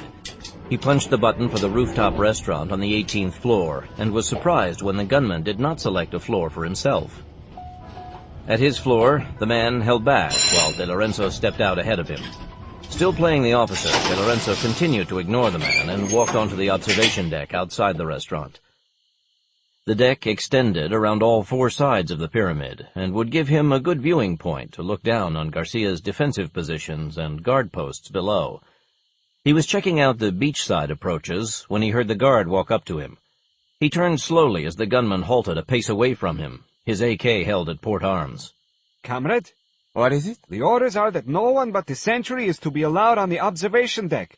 I will have to report to my watch leader that you were here. My friend, I like to see a man who does his duty. For the revolution to be successful, we all have to do our duties no matter what they are. I commend you on your zeal to follow orders. De Lorenzo stepped forward and placed his right hand on the gunman's shoulder. The gunman swelled with pride. De Lorenzo's right hand moved down and clamped on the muzzle of the man's AK as his left flashed out from behind his belt. The point of the fighting knife went in under the man's ribcage and slid up into his heart.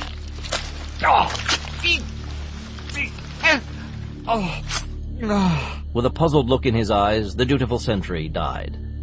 De Lorenzo lowered the body to the ground and wiped the blade of his knife on the corpse's shirt. Who said that growing up in a rough part of Mexico City didn't have its advantages? His uncle had been one of Mexico's most famous knife fighters and had taught him how to survive with a blade. Now, to get rid of the evidence. The restaurant had one of those stainless steel carts the waiters use to serve fresh-carved prime rib at the diner's table. It was at least 6 feet long and had a round, hinged metal cover over the top. A perfect place to hide a body. Being careful not to get any of the man's blood on his uniform, De Lorenzo dragged the body over to the cart and opened the cover. As he had expected, the inside serving area had been emptied and cleaned after the previous night's meals. The hapless guard was stuffed into it, his knees drawn up to his chest to make room. Since he didn't want anyone to find the guard's AK and ask awkward questions, he put the weapon in with him. Even a deluded Marxist deserved to go out with his gun at his side. After rolling the cart back into place in the kitchen, he went to the sink and washed a small bloodstain from his left sleeve with cold water. After patting it dry, he went back to scoping out the hotel's defenses. He wasn't sure what the three of them alone would be able to do once they got inside. The commando seemed to be capable of infiltrating by himself, but if their goal was to kill Diego Garcia, he and Bragnola would be useful as a diversionary force to make it easier for him to get in. This half-assed revolution had to be stopped in its tracks, and killing the Cuban was probably the fastest way to put an end to it. This kind of organization was always run with top-heavy leadership, so to take out Diego Garcia would disrupt whatever their plans were. If the majority of the Cubans were as stupid as that sentry had been, De Lorenzo thought it shouldn't be too much of a chore. Rather than go back out the main entrance, he rode the freight elevator to the first basement level. Finding it empty, he explored the passageways until he found a door leading onto the grounds. Keeping clear of the Cuban positions he had spotted from above, he made his way back to where the two Americans were waiting. De Lorenzo knelt in the dirt and began to sketch out a map of the lobby. He's got a lot of people there, but the Maya's not going to be that difficult to infiltrate. I mean, it's a hotel, and there's several ways to get into the main building that he doesn't have well covered. With your silenced hardware, you should be able to get in and make the hit. Now, I think that if Hal and I provide some fireworks from out front, it might make it easier for you to zip in and out. Where will I find him? He's taken over the manager's office suite, and it's not hard to get to if you come in from the back. There's a basement tunnel here. Actually, that's not a bad plan if we wait for the storm to add to the confusion. With you two drawing their fire, I should be able to get in and out of there with a minimum of hassle. Then what do we do? Then we'll start taking out the rest of those bastards. Colonel Pablo Mendez was one of the few field-grade officers in the Mexican Army who had more combat time than he did time spent sitting behind a desk. He'd had his buckle in the dust from almost his first assignment years ago as a newly commissioned lieutenant, and had kept it there. On top of that, most of his desk time had been spent at Fort Bragg and Fort Benning in the United States Army schools, learning how to be an even better combat officer. He was both U.S. parachute and Ranger qualified, and had done extensive counter-guerrilla work at the JFK Special Warfare Center at Fort Bragg. He'd put his military expertise to work mostly in the southern part of his country, although he'd been loaned out to several other Latin American nations to help them curb their own insurgency movements. There were still several ragtag bands of leftover Marxist guerrillas loose in the region's jungles, but now the enemy were mostly the private armies of the cartel drug lords. And in many aspects, they were even more difficult opponents than the old-style idealistic guerrillas. For one, they were better armed and were more brutal. But Marxists or drug lords, he had gone head-to-head with them and bested them all. Whatever was sweeping over Mexico now, though, might turn out to be his toughest fight yet. He had been in the southern Yucatan when the word had come down from Army headquarters in Mexico City that he was to immediately cease all operations, return his troops to their home base, and stand down. The officer passing on the message couldn't give him a reason for the orders, and Mendez instantly smelled a rat. One of the dirty little secrets about the workings of the Mexican National Police and military forces was that they weren't free of political meddling, and the orders sounded political. Right after that message, he started receiving radio and cell phone intel from some of his fellow officers, saying that the Army leadership had been overthrown by some kind of radical group. One by one, though, they went off the air, and he feared the worst. His being in the field instead of back at his headquarters was purely a fluke. 2 companies of his Ranger-trained Panther counter-terrorist battalion were deployed on a training exercise in the Yucatan, and he had flown in to take a look at their operation. Not long after the radio calls ceased, and a few of the locals reached his lines to report that a group of terrorists had apparently taken over Cancun and were holding the tourists hostage, had it all come together. Someone was taking over the government of his country. He couldn't turn his back on an outrage to Mexico such as that, and he clearly saw his course of action. There might not be anything that he could do about whatever was going on in Mexico City, but he and his men could sure as hell take on a terrorist group in nearby Cancun. And he would. For that kind of operation, though, he needed to react quickly. But when he'd called back to his home base, he'd learned that his choppers had been grounded on orders from Army headquarters. He had the Jet Ranger he'd flown down in, but his jungle fighters had been operating on foot and from a small fleet of 2.5-ton trucks. Trucks weren't as fast as choppers, but they were all the mobility he had, and they would have to serve. Using his tactical radio, Mendez had quickly recalled his units, ordering them to pull back to the closest pickup points to wait for their truck transport. As soon as the first truck had been loaded, he dispatched it down the dirt road in the jungle toward the village of Cancun, with orders for the soldiers to establish a perimeter east of the village and to wait for the rest of his troops. It would take a couple of hours for the trucks to get all of his people in place. But when he did, he was going to kick some major terrorist ass, as his American friends would say. As long as he was alive, his nation wasn't going to fall to any bunch of thugs. And freeing Cancun was a very good place to start saving Mexico. North American tourism was the lifeblood of Mexico's economy. Without a steady stream of tourist dollars coming in, the nation would collapse. Considering the blow the resorts had taken from the shutdown of air travel in the aftermath of 9/11, any further erosion of American travelers' confidence in Mexico's safety would be an unmitigated disaster. Diego Garcia looked up from the paperwork on his desk when his communications officer hurried into his commandeered operations center. Comrade, we are intercepting tactical radio messages from a Mexican Army unit working in the border region. It's from one of those Ranger units the damned Yankees trained at their School of the Americas. Their commander is refusing to obey his orders from Mexico City to return to their base. And? Somehow they heard about us, and they say that they're moving in to retake Cancun. Do they have any helicopters? We don't know yet. Find out. I must know what I'm facing here. A commander must have information before he can make his plans. As you command, Colonel. Diego Garcia pushed his chair back and went to the map tacked up on the wall. The Cuban blinked his eyes at the stabbing pain that flashed through his skull. Garcia refocused and studied his map. The Cancun Peninsula wasn't only the perfect place to hold hostages, it was also easy to defend. If the Mexican Rangers didn't have helicopters, they would be forced to try to come across the causeway to get at him, and the bridge was easily defended. Explosive charges had already been placed on the bridge supports, and as a last resort it could be destroyed. He had no doubt that his fighters could hold their positions in Cancun long enough for his other Matador units to solidify their grip on Mexico. The reports from his teams in Panama and neighboring Guatemala indicated that they were also making satisfactory progress. Once everything in those three countries had been secured as required, he could go on to the next phase of the operation and strike directly at the major weakness of the Yankee economy. While that part of the plan was going well, he was very concerned that he hadn't heard back from Elena.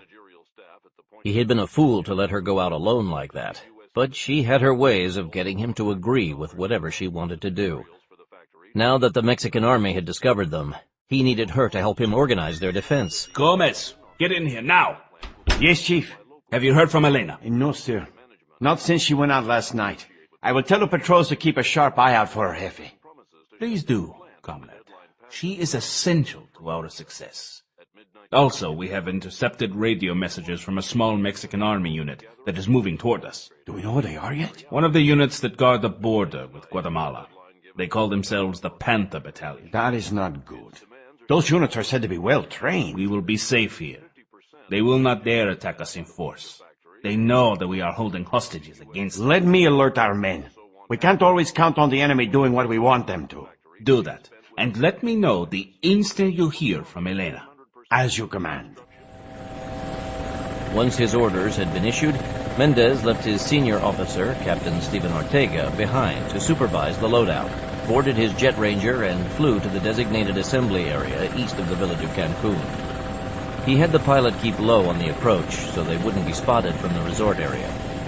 As he flew over the jungle with the treetops tickling the chopper's skids, he couldn't help but notice the overcast, yellow-tinged sky and realize that the storm was moving in. His men were accustomed to working in any kind of weather.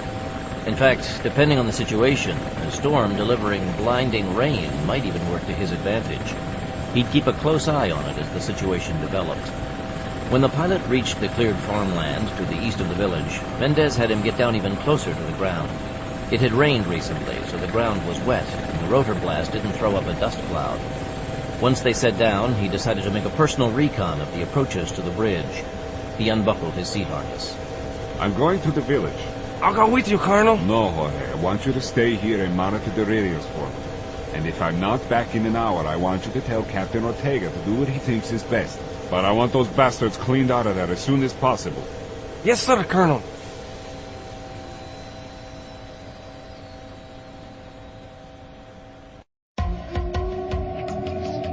As Mendez entered the edge of the village, he was surprised to find it apparently deserted. Absolutely no one was in the streets, and the shutters were closed on all the windows. Even though no one moved on the streets, Mendez stayed fully alert and proceeded cautiously. When he reached the lagoon side of the village and saw the 24 black-clad troops guarding the far end of the causeway, he knew what he was up against. Finding a concealed position, he took out his field glasses for a closer look. Through the binoculars, he saw that the gunmen were armed with AKs and RPGs, the standard armament of Marxist insurgents. The machine guns mounted on the Humvees were also Russian-made. He could make out what looked to be an 82mm mortar set up on the other side of the bridge, but that was all he saw in the line of heavy weapons. Fortunately, they didn't seem to have any of the 12.7mm heavy machine guns the Marxists usually favored, and that was a good thing. Going up against the heavy guns would cost his men dearly. After marking the enemy positions on his map, Mendez went back to the assembly area to work up a plan of attack while he waited for the arrival of his troops. His 2 infantry companies were jungle infantry armed and totaled about 120 men. He had no idea of the size of the enemy force, but to control the real estate they had taken over, as well as all the tourists, they had to outnumber him badly. If he went by the tactical manual, he was in no position to be making a direct assault. The book said that an attacker needed to outnumber the defender by 3 to 1. But the Panther Battalion didn't back off from the odds no matter what. They were accustomed to going up against greater numbers and using their superior fighting skills and tactics to determine the outcome of the battle. He was a realist when it came to combat, but he also knew his people. Even so, the plan of attack was going to have to be well thought out so his troops would have the chance to use their superior training to best advantage. With the bridge being the only conventional axis of advance, he decided to make a feint against it while he tried to move the bulk of his forces across the lagoon somewhere else. Though the resort area was a peninsula, in that one end was connected to the mainland, the map indicated that a land neck at the north wasn't passable for normal traffic. In fact, it showed that the road winding through the broken terrain was more of a donkey trail than something even a four-wheel drive truck could navigate. Men on foot could walk the trail, though he doubted few locals even bothered, and many didn't even know of the track, which favored what he had in mind. Even though his forces were small, Mendez broke them down into even smaller units. They were jungle fighters and were trained to operate in small teams. If he put them out in small groups, he might be able to deceive the enemy into thinking that his forces were larger than they actually were. That kind of deception might not work against regular troops, but these terrorists were likely half-trained bandits, as they always were. Mendez smiled grimly as he drew avenues of attack on the map with the grease pencil.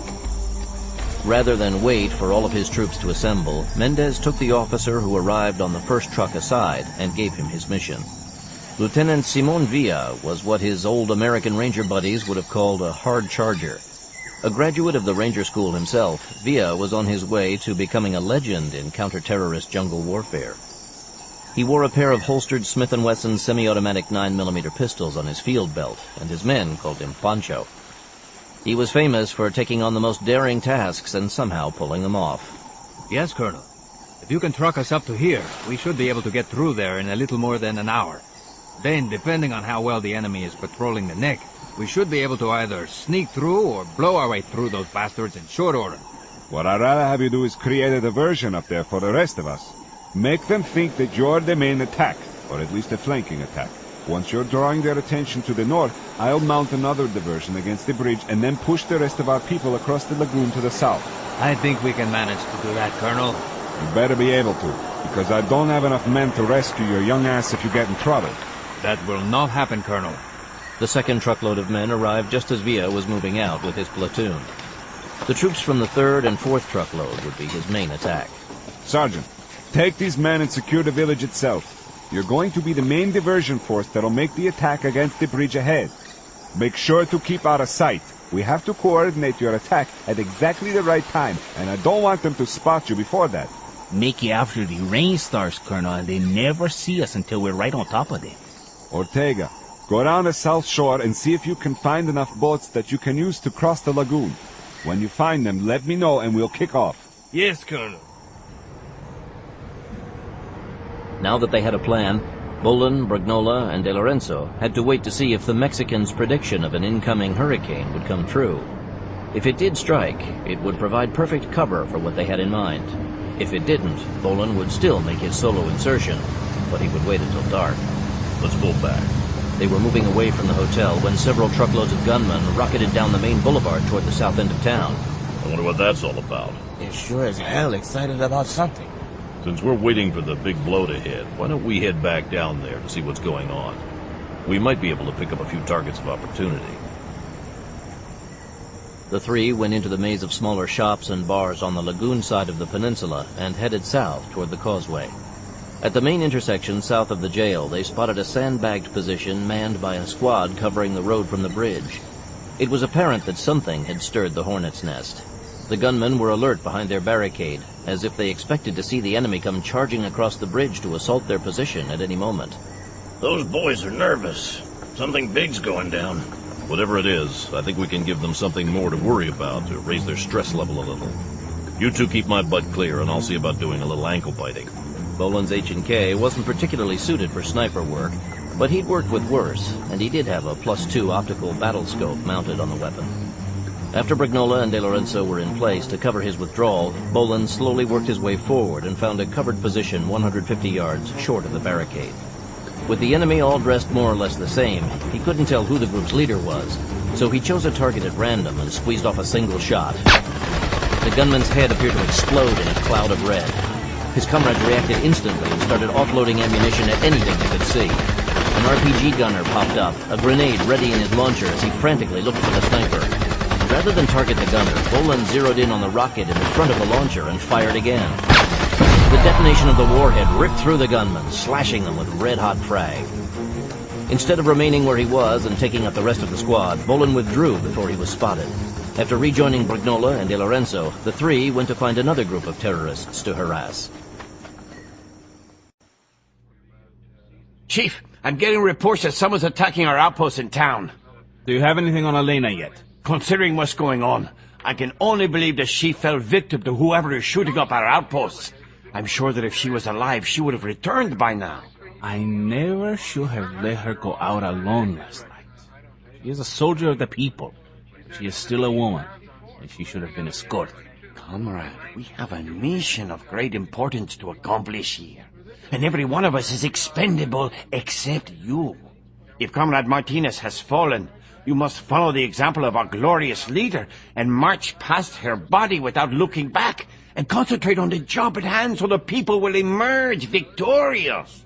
Do you dare question my judgment of what is important? Our leader himself chose me to lead this operation. So are you questioning him? Only he himself has the power to instruct me, and he is satisfied with what I have done so far. We will be victorious, and the Yankees will suffer as they have never suffered before.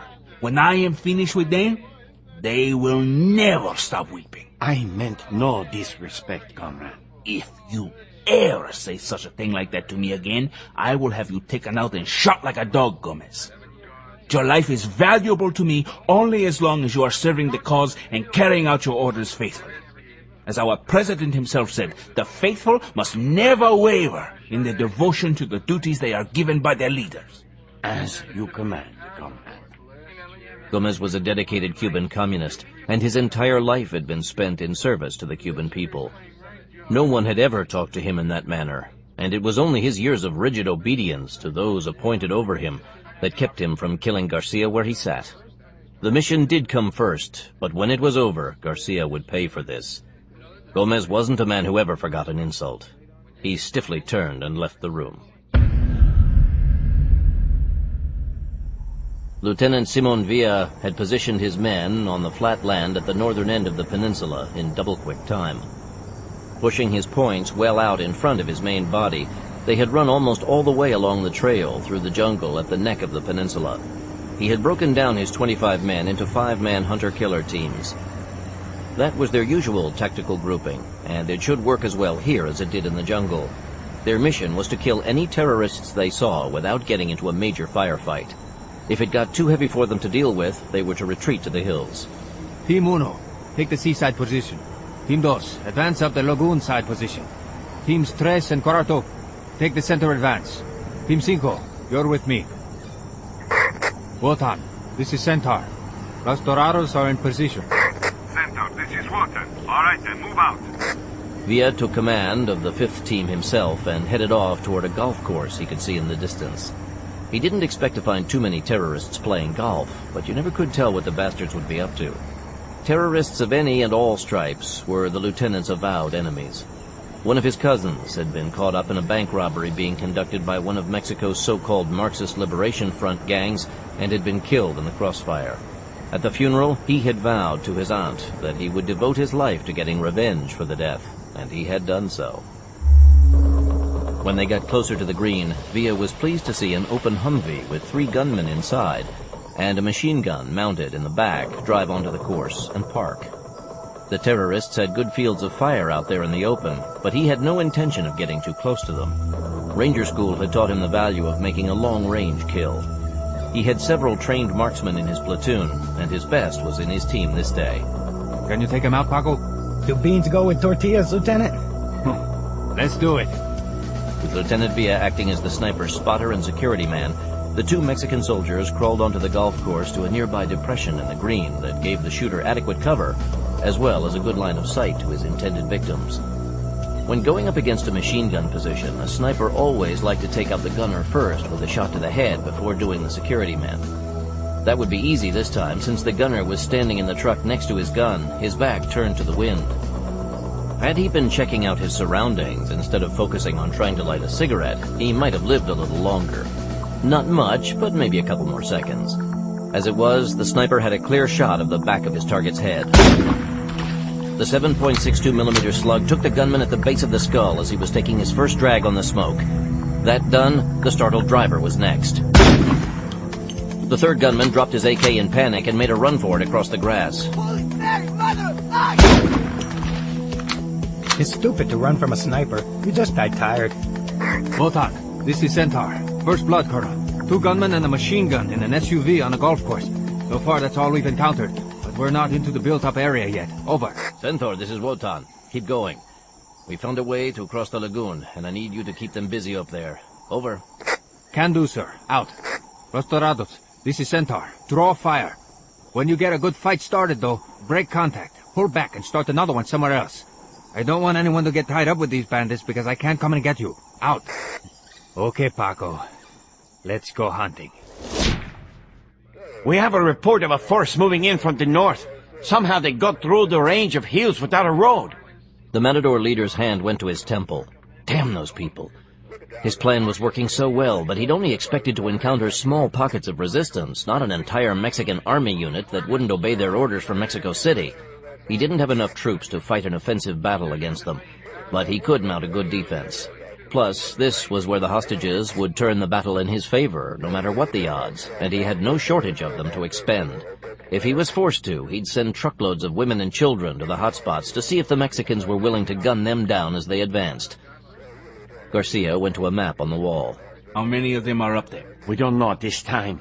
I sent a truck up there to take a look, but I can't raise them on the radio, so they might have gotten into trouble.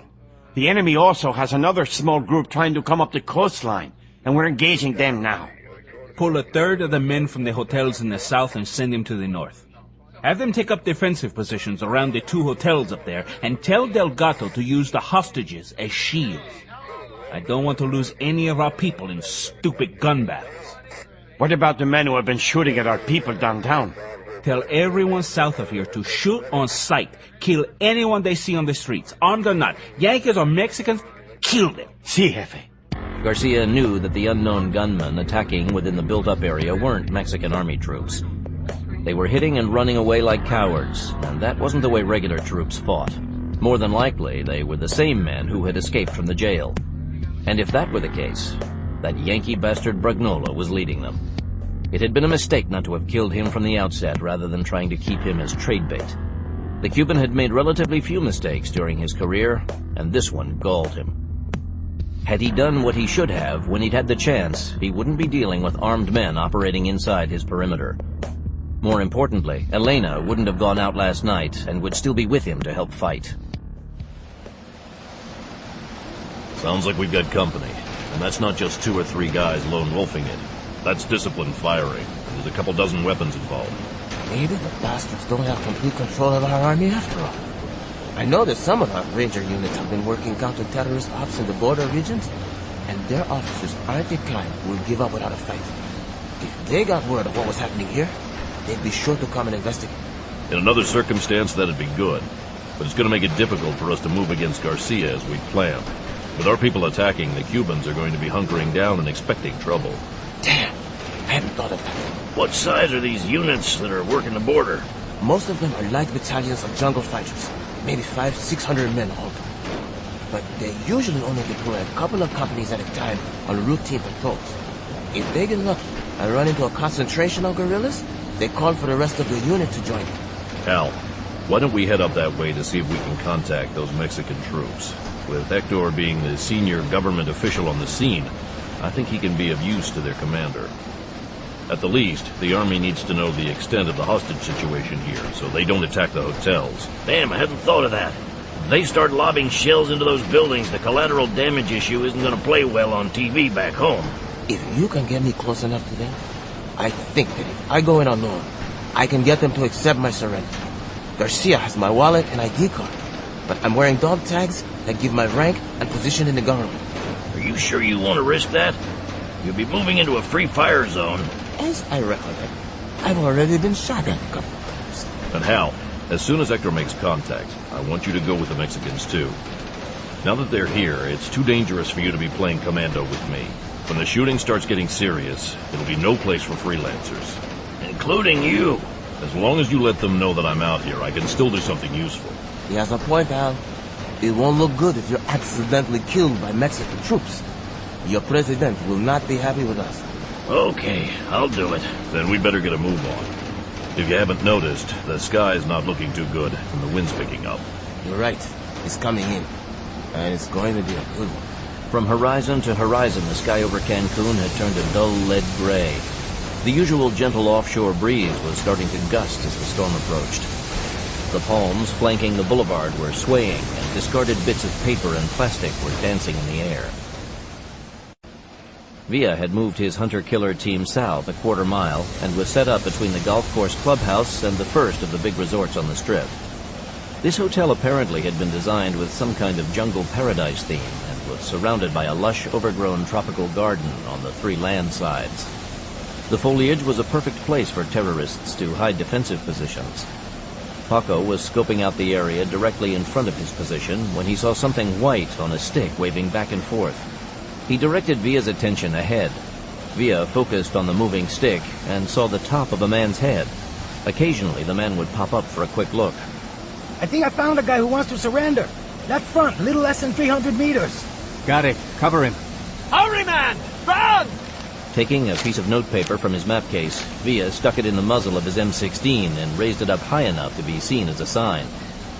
The would-be surrenderee spotted it and pumped his white flag up and down 3 times to acknowledge the return signal before stepping out into the open. The man started running hunched over as if expecting a bullet in the back. He walked the final few steps, his hands high in the air. Villa pulled the man down under cover and held his pistol on him while Paco patted him down. God, I'm glad to see you. Okay, who the hell are you? I'm Hector de Lorenzo, the Attorney General from Mexico City. Oh, yeah? Pleased to meet you. I'm General Santa Anna. I'm serious. Let me take out my dog tags. They're inside my shirt. Real slowly. I'm not having a good day. Take them off and toss them to me. In deliberate slow motion, De Lorenzo reached his hand under his collar and pulled out his dog tag chain.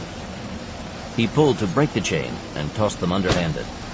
Rather than take his eyes off his prisoner to catch the chain, Villa let it fall at his feet before crouching to retrieve it. The metal tag read that this guy was who he was claiming to be, the Attorney General of the Republic of Mexico. That's what the tag said, but Villa wasn't convinced. They could have been stolen. If you're who this says you are, what in the hell are you doing in Cancun?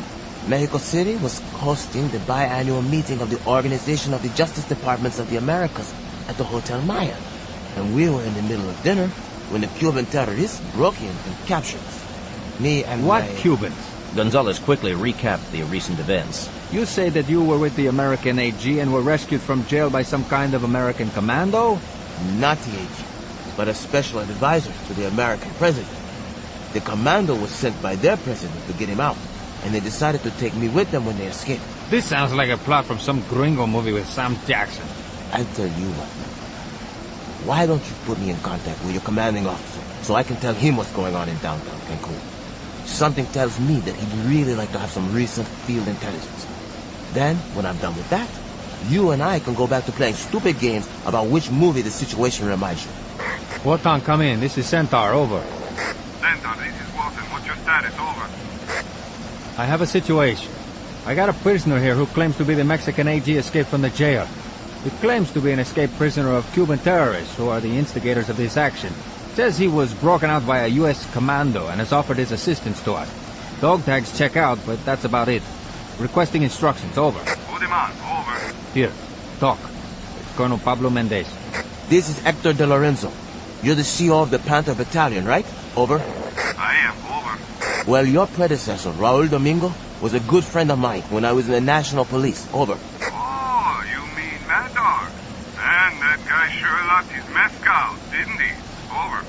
His nickname was Hot Dog, and he never touched mezcal because it made him puke. Over. I'm sorry about that test, Mr. Attorney General, but I'm sure you understand that I cannot afford to take chances. Over. I completely understand. But how about telling this young stud here who I am? Over. Put him on the radio. Over. This is Centaur. Over. Your man checks out. Babysit him and give him what he wants within reason. Don't compromise your mission. Over. Of course, sir. Out. I'm sorry, sir, but I have to be careful. I understand. Now, if we can get on with it, I have that American official I mentioned hiding back there, and he's also got a close personal friend. I want to get him over here before he gets himself killed. Can you lend me your rifle so I can go back after him? No, sir. I can't allow you to risk your life. My unit will go get this man. Claro que sí. But I still want a weapon. I'd be honored, sir, if you would use these guns. Thank you. And knock off all the sirs. As long as I'm in the field, my name's Hector. My men call me Pancho. Villa reached down and unbuckled his twin pistol rig and handed it over. De Lorenzo belted the brace of pistols around his waist. When Bolan and Brignola saw the Mexicans start a maneuver drill to bring them up to their position, Bolan patted the big Fed on the shoulder. I'm going to take off. I don't want to get involved with the Mexican army. If they come into town, though, let them know that I'm out there. Good luck. You too. Brignola knew the drill. He had his shotgun on the ground, the muzzle facing to the rear, and his hands up when the first Mexican soldier appeared. Buenos dias. Don't move, senor. No problem. After the soldier patted down Brignola, he motioned for him to follow. A few yards away, De Lorenzo was waiting with half a dozen Mexicans. Brignola put his hands down. You okay, Hap? I'm fine. Where's your friend? He went hunting in town. By the time Bolan got back to the main resort area, the winds had picked up, and with them came the rain.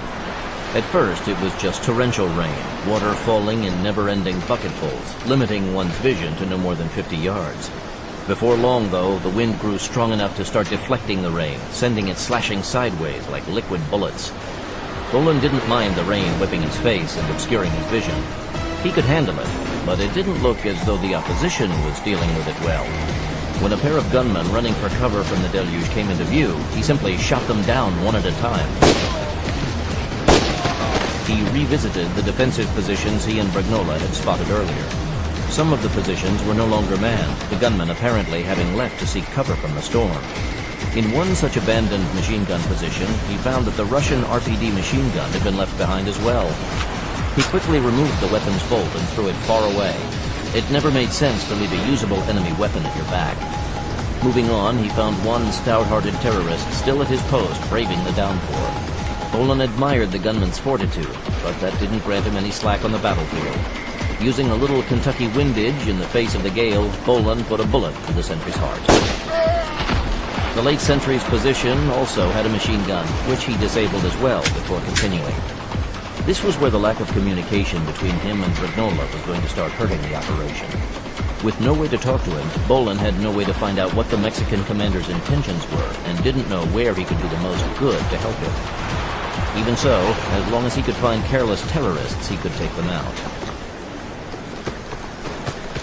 The information De Lorenzo passed on to Mendez made him only more determined to get his people onto the peninsula to start ridding it of terrorists. He had many concerns about that operation, but the storm wasn't one of them. The Panther Battalion was accustomed to dealing with the weather in the tropics. Hurricanes were a way of life in the Yucatan, and the jungle war always went on, storm or no. When Mendez saw that the gunmen at the end of the bridge seemed more interested in seeking cover from the slashing rain instead of defending the causeway, he quickly changed his battle plan. Rather than risk his men trying to cross the southern end of the lagoon in small boats, he'd take the bridge and cross his remaining units on one axis. Ortega, push them off that bridge! Yes, Colonel. From his hotel office command post, Diego Garcia was closely following the firefight on the beach to the north. A shoreline wasn't a good place to mount an attack, and it didn't make sense that the enemy would try to come at him from that direction. When the firing stopped after a short time and the intruders withdrew, he suspected that the Mexicans had sent only a small patrol to test his defenses. When another small firefight broke out on the other side of the peninsula, it confirmed his suspicions.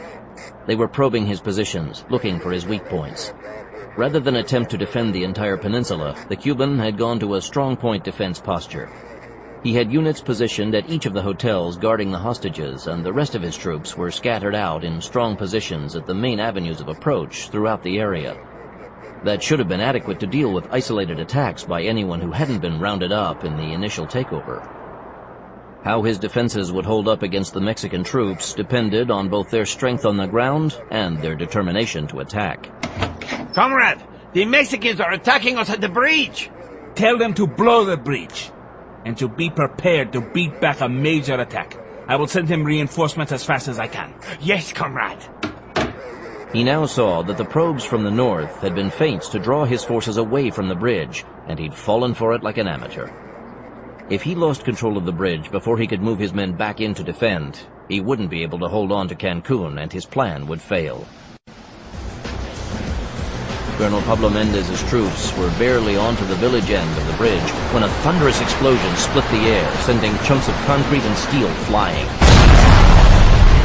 Ortega's assault unit had been caught by surprise, but the demolition charges had been set off too soon, and few of his men had been caught up in the blast. The smoke and dust of the explosion barely had time to rise in the air before the wind and rain beat it back down. When Mendez could see clearly again, he was relieved to find that the bridge hadn't been completely destroyed. Only one side of the roadway had been blown into the lagoon, and even then, only for about a third of the length of the span. The rest of it looked to be passable for his troops, at least for the moment. It could have suffered unseen damage to the understructure that might cause it to collapse beneath their weight, but that risk had to be taken. Push them across as fast as you can and secure the other side, Captain. I don't want to lose the momentum. Yes, Colonel. Let's go, men!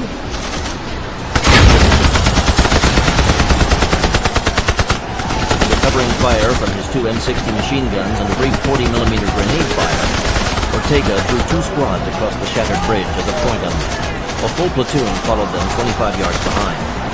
Rather than stand and fight for their end of the bridge, Ortega was surprised to see the terrorists abandon their barricades and fall back to secondary prepared positions farther inside the town. Whoever was running this bunch of bandits was no soldier, but Ortega wasn't complaining. He'd take a little good luck anytime it showed up. When the first of the Panthers reached the peninsula end of the bridge, they quickly took cover behind the abandoned sandbag barricades and engaged the fleeing enemy. Almost immediately, though, more gunmen appeared from inside the town and a fierce firefight broke out. Mendez immediately committed the rest of his men to reinforce Ortega and sent them across the damaged span on the run. He had his bridgehead now, but, like at Arnhem, it might prove to almost be more trouble than it was worth. The only thing that was making it even possible was the fact that the enemy didn't have much in the line of heavy defense weapons. With the storm increasing, weather was also going to become a serious consideration. But he was confident that his people could deal with it better than the terrorists. As he always did, he moved forward himself to take command of the battle. The motto of his battalion was, "Follow me, not after you." When Bolan heard the explosion at the bridge, he realized that the Mexicans were trying to cross, and it sounded as though the Cubans had blown it up. He had no way of knowing if they had been successful, but it was worth a look. If nothing else, the terrorists would be congregated there, and it should be a target-rich environment. As he got closer, he heard the firefight intensify, which told him that whatever the explosion had been, the Mexicans had been able to cross the lagoon and establish a beachhead. With the Mexican assault holding the gunmen's attention, it proved a perfect opportunity for him to move in to create a second front. Bolan had little trouble maneuvering behind the Cubans. When he came upon a sandbagged position blocking one of the streets leading to the bridge, he located a covered firing position well back so he wouldn't be easily spotted and pinned down. The gusting winds were going to make his accuracy a bit tricky, but would also muffle the report and make it almost impossible for the Cubans to discover where he was firing from. Getting his first man in his sights, he compensated for the wind and squeezed off around. Even though most of the Panthers were fighting in the open, they had made some progress. Ortega had managed to slip a couple of hunter-killer teams down the shoreline and into the town behind the gunners. If he could put enough pressure on their flanks, he expected that they would fold as they had done at the bridge. Marxists could get themselves fired up well enough when they were brutalizing civilians, but he had rarely known them to dig in and fight to the death. He expected nothing different from this mob. Mendez received a report from the hunter-killer teams that someone was attacking the terrorists from the rear, and he turned to his radio operator. Get hold of Lieutenant Villa's team and have him ask the Attorney General if he knows anything about this. At once, Colonel. Los Dorados, do you copy? Over. Does the maggot know anything about a solo act operating against the Cubans? Over. Mr. De Lorenzo said that the American commando rescued 80 Tell all of our people that there's a gringo commando working behind the enemy lines and not to shoot at him unless they have to. They will want to know what he looks like. I have no idea, except that he's a gringo and he'll be well armed. Make sure that if they see some guy shooting at the bandits, they let him continue to do it, especially if he's a good shot. If they can see him at all. The visibility is down to only 50 meters. The storm was becoming more of a factor in the battle than Mendez had bargained for. But it was a factor he could use to his advantage. His men were suffering from it, but he was confident that the enemy was suffering even more. There was no way that these Cuban bastards were tougher than his men.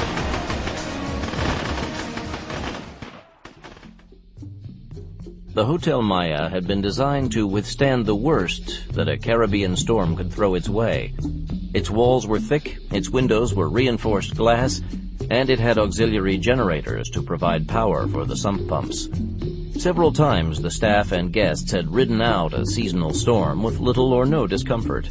In fact, the hotel had a tradition of holding raucous storm parties, fueled by free drinks and snacks beside the sheltered pool.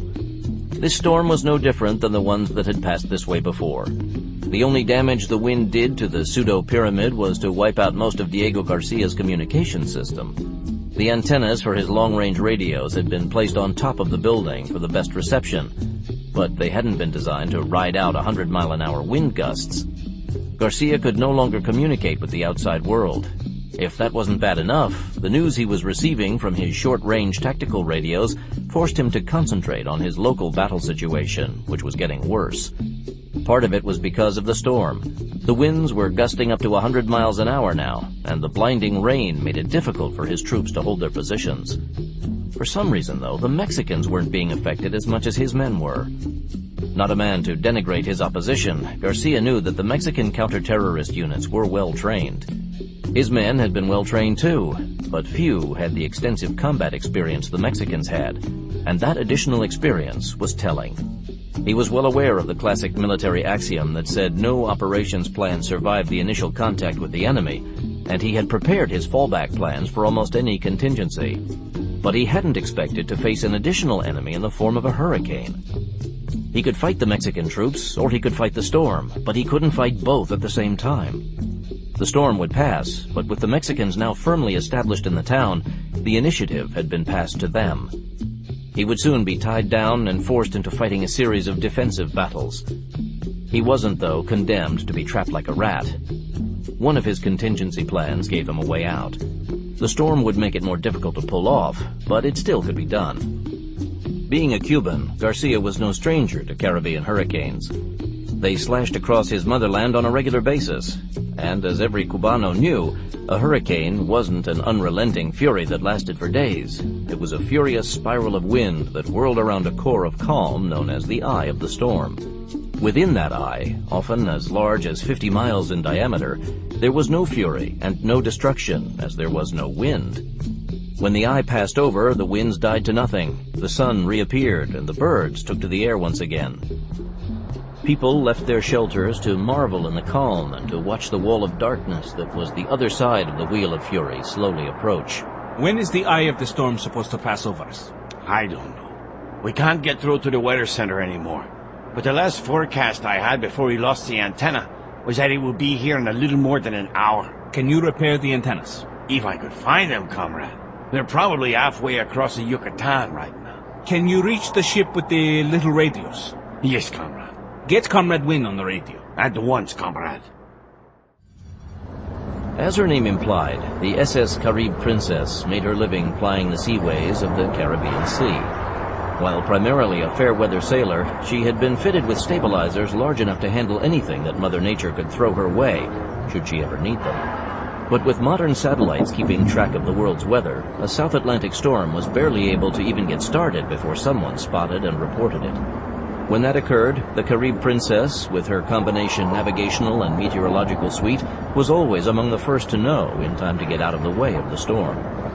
As the cruise ship's de facto captain, Win Kao Win had kept a close eye on the hurricane as it approached. The South China Sea didn't get the number of typhoons that the Caribbean did, but they weren't unknown. As soon as the wind had picked up, he put out to sea a few miles to keep the ship from being battered at her mooring. He had no fear about being able to ride out the storm. The Carib Princess had been built to take a Force 5 gale, and this was predicted to be only a 3. He was watching the storm on the bridge radar screen. Sir, Garcia is on the radio. Thank you, Comrade. Yes, Comrade Garcia? The situation has changed. The Mexicans are across the bridge and lost my long-range communications. I'm going to transfer the Yankee doctors back to the ship and my operations staff as well. I need to use the ship's radios so I can have communication, and having doctors on board will protect us from the Yankee government. They won't dare attack us when I'm holding so many of the prominent medical people hostage. Have you cleared that with Havana, Comrade? They have given me complete freedom of action. This is my operation, and I will run it as I see fit. Of course, Comrade. You are correct. When do you want me to come back into the harbor for the pickup? When the eye of the hurricane passes over the scene, we'll have the doctors waiting so they can be quickly boarded, and we can book out to sea. The radar is showing the eye coming on us quickly. I'd give it under an hour. Very good. We will be standing by, ready for you. I will be there. Wynne wasn't happy to hear that. If Garcia transferred both the hostages and the operational staff to the ship, it would be easier for him to abandon Cancun if things got too hot. Holding the peninsula was critical to provide a beachhead if Beijing decided to land their forces in support of the revolution. Without it, they would have to risk going into Guatemala or Panama. The Vietnamese agent had been concerned about the mental stability of his leader for some time, and knew that Havana was aware of it as well. Right before they launched, Elena Martinez had shown him an encoded message from the DGI, saying that she was to keep an eye on Garcia and report back immediately if he appeared unable to handle the job. As the second-in-command of Matador Section, Wynne knew that he would be ordered to step up to the number 1 slot should the Cuban be forcefully retired. He hadn't been in contact with the woman this day, though, and didn't know if she was as concerned about the situation as he was. He had heard something about her having gone downtown alone the previous night to try to track down one of the prisoners who had escaped from the jail. It wasn't like Garcia to have been so lax as to have allowed that. That Elena had gone out alone to rectify the situation was in character, however. The woman was one of the most dangerous people he had ever known. That she was still out of communication wasn't a good sign, and it put him in a quandary. Martinez was the Cuban president's personal representative in the Matador Section of his own DGI. Spy was actually a better term. She had the man's ear, and her sleeping with Garcia meant that nothing he did or thought was kept secret from the Cuban leader. The president also used her as a conduit to make his wishes known without having to put them down on paper. When it came to Matador operations, nothing was ever committed to paper, or to a hard drive either, for that matter. That was how the Matador Section had been able to plan and execute this operation without a word about it ever getting out.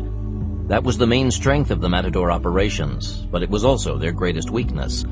Until he heard back from Martinez, he had to play ball with a man who was rapidly losing his mind. Hal Brignola and Hector de Lorenzo stayed with Lieutenant Simon Villa's team as they worked their way deeper down the peninsula into Hotel Row. Rather than engage the terrorists at each resort they passed, under De Lorenzo's orders, they were acting more like a recon team gathering information. In particular, the AG wanted to know about the movements around the Hotel Maya in hopes of getting an idea of what Garcia would be doing next. Mendez's Panthers were still hung up at the end of the bridge, and it didn't look as though they would be breaking out anytime soon. When they reached the Maya, the grounds were swarming with Cuban troops. Trucks were lined up outside the entrance, and the Cubans were loading them. Something sure as hell going on over there. He's moving the hostages. Where? Let's find out. There's only so many places he can move that many people. Oh, shit. What? Here. I think he's taking them to the cruise ship here. That's the only thing that makes any sense. Those 2 Americans we ran into said that their ship was docked there. And if he's putting the hostages back on that ship, that means he's planning to pull out, doesn't it? With the Panther Battalion across the bridge, it might be the only move left for him. Can the ship survive in this kind of weather? I'm sure that it already put to sea before the storm hit to ride it out far from shore. But I think he's going to try to bring the ship back in and make his break when the eye passes over. You're right. He'll make a clean escape. I'm sorry, but when he's gone, it should be easier to free the rest of your countrymen being held here. And there's thousands of them. Do you want us to try and stop the trucks and rescue those people? No. We can't risk any shooting around the hostages. We can go down to the docks and try to get a closer look at what he's doing. Good idea. The young officer wasn't quite clear what the relationship was between the two men. In his mind, being a Mexican government official, De Lorenzo should be calling the shots. But for some reason, he kept deferring to the gringo. This was well over his command level, so he'd just do what either one of them told him. Juan Gomez didn't have to be a graduate of Cuba's military academy to know that Diego Garcia's elaborate scheme to change the political landscape of Latin America was swiftly coming unraveled. As far as he was concerned, the dream of a sudden strike to overthrow the Mexican government had been just that, a dream. Admittedly, it had been a good dream for a dedicated revolutionary, but even with the Chinese support that had been promised, it hadn't been very realistic. And after his long career, if there was anything that Gomez prided himself on, it was being realistic. Nonetheless, he had gone along with the Matador leader because he had dedicated his life to being a soldier of the glorious revolution, and he always followed his orders. He was proud to have been able to fight the Yankees and their puppet allies in Latin America, Africa, and the Middle East for more than 20 years. He'd often lost those battles, but it was the only life he knew, and the only one he wanted to know. He was a soldier, and he wouldn't run now that things had turned against him again. He would do his duty to the revolution as he had always done, and that meant killing as many of the enemies of the people as he could. The Mexican troops didn't bother him. Killing them was just a matter of doing business. They were just fighting for their own motherland. He could understand that and would kill them like the soldiers they were. His real enemies were the Yankees who had escaped and who were bushwhacking his men in the town. That was an old game to him, and he had learned to play it well in Africa. Cancun was far from the jungles of Angola, but the game was played the same, man to man, the hunter and the prey, and he was good at it. Before he could face his enemies, though, he had to cover the withdrawal of Diego Garcia, the Matador command group, and the loading of the hostages back onto the cruise ship. With the Mexican troops across the lagoon and gaining a foothold on the peninsula, it made good tactical sense for them to leave. Cancun couldn't be held indefinitely, and the second part of the plan still needed to be carried out. If it were not, this would all have been a complete exercise in futility.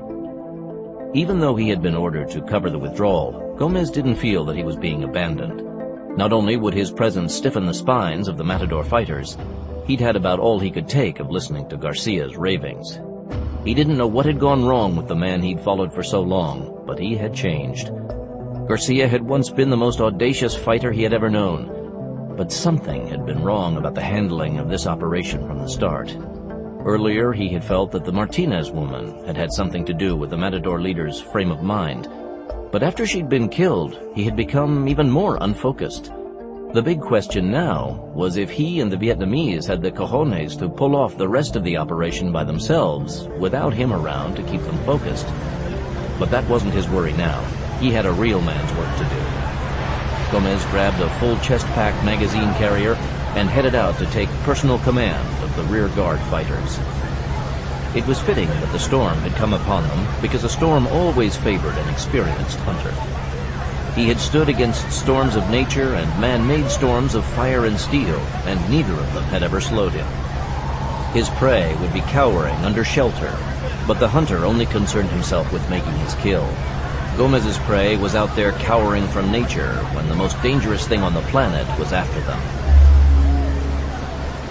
Lieutenant Villa was under orders to let De Lorenzo and the Gringo call the shots, but that didn't mean that he was going to let them do something terminally stupid. Being the officer in command of the security unit that allowed the Attorney General of Mexico to get himself killed wouldn't be a good career move, and he had plans to do well in the Army. But they wanted to follow the trucks, so he led the two civilians down to the port. As he had hoped, the port offered little in the way of close-in cover and concealment, but provided a hiding place 100 yards away, where they could safely watch for the cruise ship. They had just gotten under cover when the first of the trucks full of hostages pulled up at the pier. We called it right. Damn. I wish to hell I'd been wrong this time. Now we wait for the break in the... Holy shit.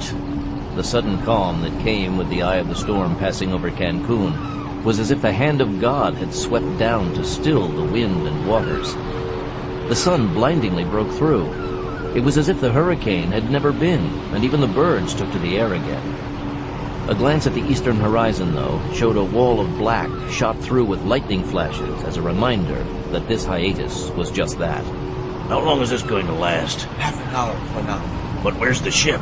It should be coming out of the storm front any time now. She would have had to run for open water to keep from being battered against the dock. I think she's coming. Let me see. Villa handed over his field glasses, and Brignola put them to his eyes. The bright sun made the vessel's white hull almost gleam. Were it not for the fact that the cruise ship was full of American hostages, it would have been a beautiful sight, suitable for a TV commercial, hawking a fun-in-the-sun cruise.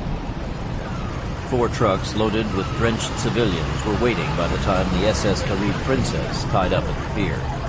The deck of the cruise ship was spotted with a couple dozen well-armed gunmen as the gangplank was put down. A wet, bedraggled collection of men, a few women, and kids were taken off the trucks, hurried up the gangplank, and taken below decks. As soon as the truck was offloaded, it returned to the hotel to collect more hostages. Brignola burned with frustration at being helpless, but there was nothing he could do. De Lorenzo and their 5-man escort wasn't enough to do anything useful. But even if the entire Panther Battalion was on hand, the presence of the hostages would keep them from acting. He had devoted his life to trying to prevent things such as this, but now that he was actually witnessing American citizens being led into captivity, he could do nothing. Damn. Damn. Damn. Richard Spellman and Mary Hamilton had not come across any of the other people their rescuers had said would be in hiding. Maybe it was because they had been too frightened to approach them in the dark. As day broke, they continued their search, also with no results. But when the wind rose, they became concerned for their safety from the storm. When they stumbled onto a small abandoned bar on the beach south of the resorts, they decided to take shelter in it to ride out the storm and to wait for the promised Marines to arrive. Spellman figured that it would be difficult to miss a Marine amphibious landing force hitting the beach with their armored vehicles while gunships circled overhead. When they saw the stars and stripes waving proudly, they'd come out of hiding with their hands in the air and be safe at last. He was doing his best to hide the fact that he was scared witless. He moved closer to Hamilton and put his arm around her. If he had to be trapped by a storm, at least he had a worthy companion to be trapped with. He really hoped that they survived all of this, as he wanted to spend the rest of his life with her. Neither Richard Spellman nor Mary Hamilton had ever been through a hurricane before, so they had no idea how long it was supposed to last. When the fury seemed to diminish, it gave them hope that the worst was past. Richard, it sounds like the wind isn't blowing as strong as it was before. You're right. Sounds like it's dying down a bit. And it's getting lighter outside. Maybe we should try to find a better place to hide. Good idea. She had a point. Their little shelter wouldn't have inspired confidence, even had the wind not been blowing. Plus, it was in the open, and would surely be searched if the terrorists spotted it. They opened the door and stepped out onto the sand. Spellman was stunned to see how quickly the sky was brightening. From what he had remembered from watching TV news coverage of hurricanes wiping out Florida, he'd thought that they usually lasted longer than this. But maybe a hurricane in the tropics was somehow different. Since they'd jumped ship in the dark, he didn't have a good idea of where they were in relation to the center of town. He remembered that one of the Americans the previous night had told them to go south. Finding the sun through the thinning clouds, he took off in what he thought was the right direction. They reached the edge of the built-up area, and when they heard a vehicle approach in the street, they took no chances and ducked into an alley and waited for it to pass. It turned out to be a Humvee with black-clad gunmen on board, and when it stopped, the 2 fugitives slipped deeper into the alley. Looking for a way out, Hamilton went to the end and peered around the corner. Oh, God, Richard, there's more of them! Spellman risked a peek himself and saw the sandbagged machine gun emplacement manned by a couple dozen black-clad terrorists. They were blocked in. Spellman was turning when he caught the sight of a figure from the corner of his eye, and a rifle butt slammed him in the side. When Spellman got to his feet, 4 men were holding guns on them, while an older man, who looked to be the man in charge, approached. The now dirty Cook Whites the pair wore didn't fool Gomez. The jackets had the name of the ship sewn on them, but there was no way these 2 were from the ship's crew. They were fat-faced Anglos. When did you escape? The first night. You should have stayed hidden, Yankee. You might have lived longer. Head him back to the ship. See that she's put with the other women and find a good place to hold him. I don't want him to get loose again. Yes, comrade. I love you, Richard! Another rifle butt to the belly kept Spellman from answering her. When the gunman started pulling up the gangplank, Ragnola was ready to go back to the hotel to wait for Stryker to catch up with him. The show was over, and a sorry-ass spectacle it had been. He was turning away when De Lorenzo grabbed his arm. Hal! Look!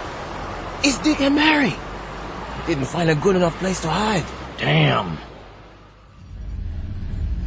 As soon as the last truckload of hostages had been hurried aboard the Carib Princess and secured in the holding areas, Diego Garcia stormed onto the bridge of the cruise ship with his headquarters staff.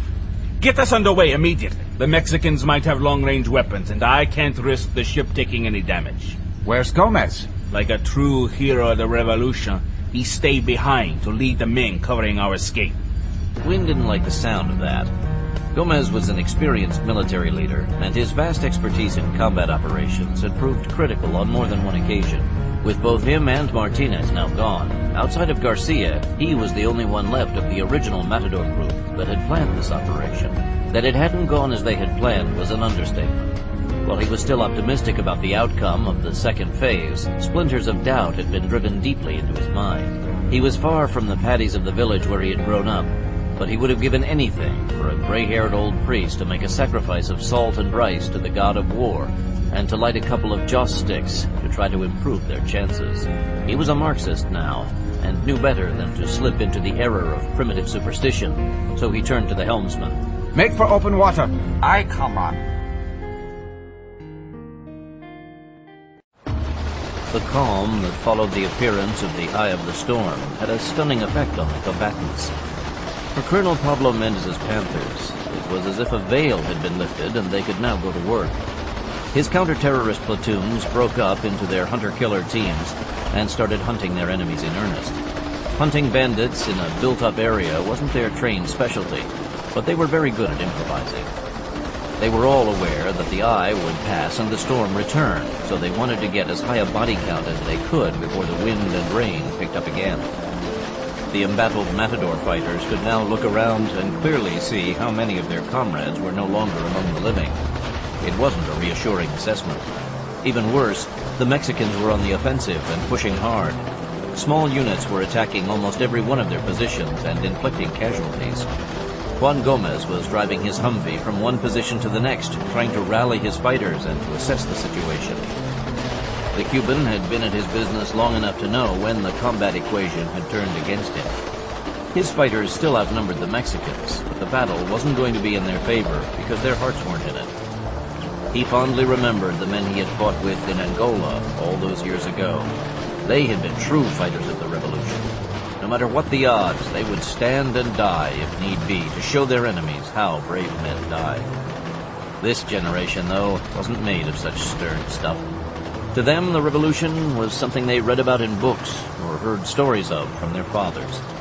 They didn't burn with a desire to give their all for the cause. Most of them were going to die anyway, and he laughed when he thought how it would surprise them. He had made his acquaintanceship with death a long time ago, and every day that he didn't die was a joy. His death would be an even greater joy, though, and he felt that it was coming to him this day.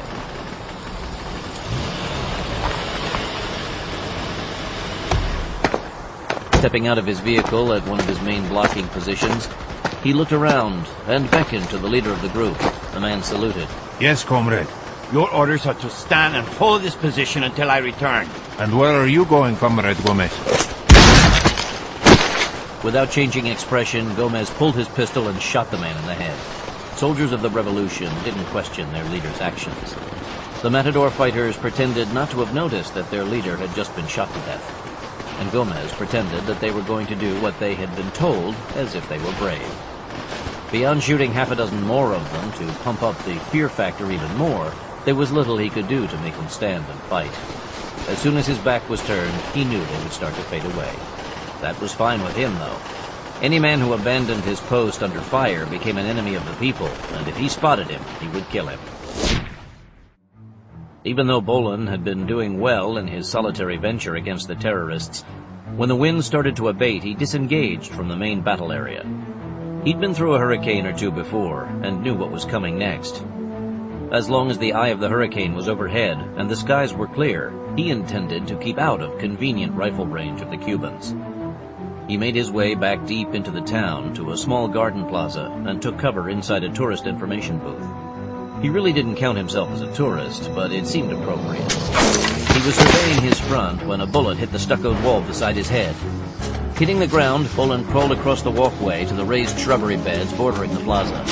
He wasn't much of a botanist and didn't know what he was hiding behind, but the bushes were thick enough to conceal him. The low brick wall bordering the beds gave him some cover. Since there hadn't been an immediate follow-up shot, whoever was out there was an experienced shooter, and he knew that it wasn't one of the Mexicans thinking that he was one of the terrorists. There was no mistaking the sound of an AK, so it had to be a Cuban. The Kalashnikov wasn't a good long-range sniper piece, which meant that the guy had to be fairly close by. He hadn't had time to check the angle of the shot by the bullet hole in the wall, but he knew it had been fired from close to ground level. Carefully parting the foliage in front of him so as to make little movement, Bolan peered through the greenery. 3 broad streets entered the plaza, and he had a good line of sight to 2 of them. But if he had a line of sight to those locations, the sniper would as well. He could be 100 yards down either of those 2 streets in a concealed firing position. Though Bolan didn't see a muzzle flash, he sent a snapshot down the street directly in front of him. He really didn't expect it to connect, but even a near miss would tell his opponent that he was still in the game, and a deadly game it was going to be. He carefully rolled to the side and parted the foliage again. This time he thought he saw a flash of movement. Taking a flashbang grenade from his harness, Bolan thumbed the fuse and tossed the bomb into the middle of the plaza, which was bare earth. Even as wet as it was, the detonation should create a big enough mud spray for Bolan to duck into the alley behind him. Bolan crouched with his eyes closed. 4, 3, 2, 1. With the flash, he was on his feet, crouched low, sprinting for the alley. Bolan ducked around the side of the building. Juan Gomez's chagrin at having lost his prey was tempered with a savage joy at having found someone who apparently knew how the game was played. This Yankee, and he could only be a Yankee, hadn't panicked at being fired on, nor had he done the macho Mexican thing and charged. Even under sniper fire, this man had kept his head and had taken the time to make a clever escape from a bad situation. The Cuban doubted that this Yankee would run for safety now that he was out of the line of fire.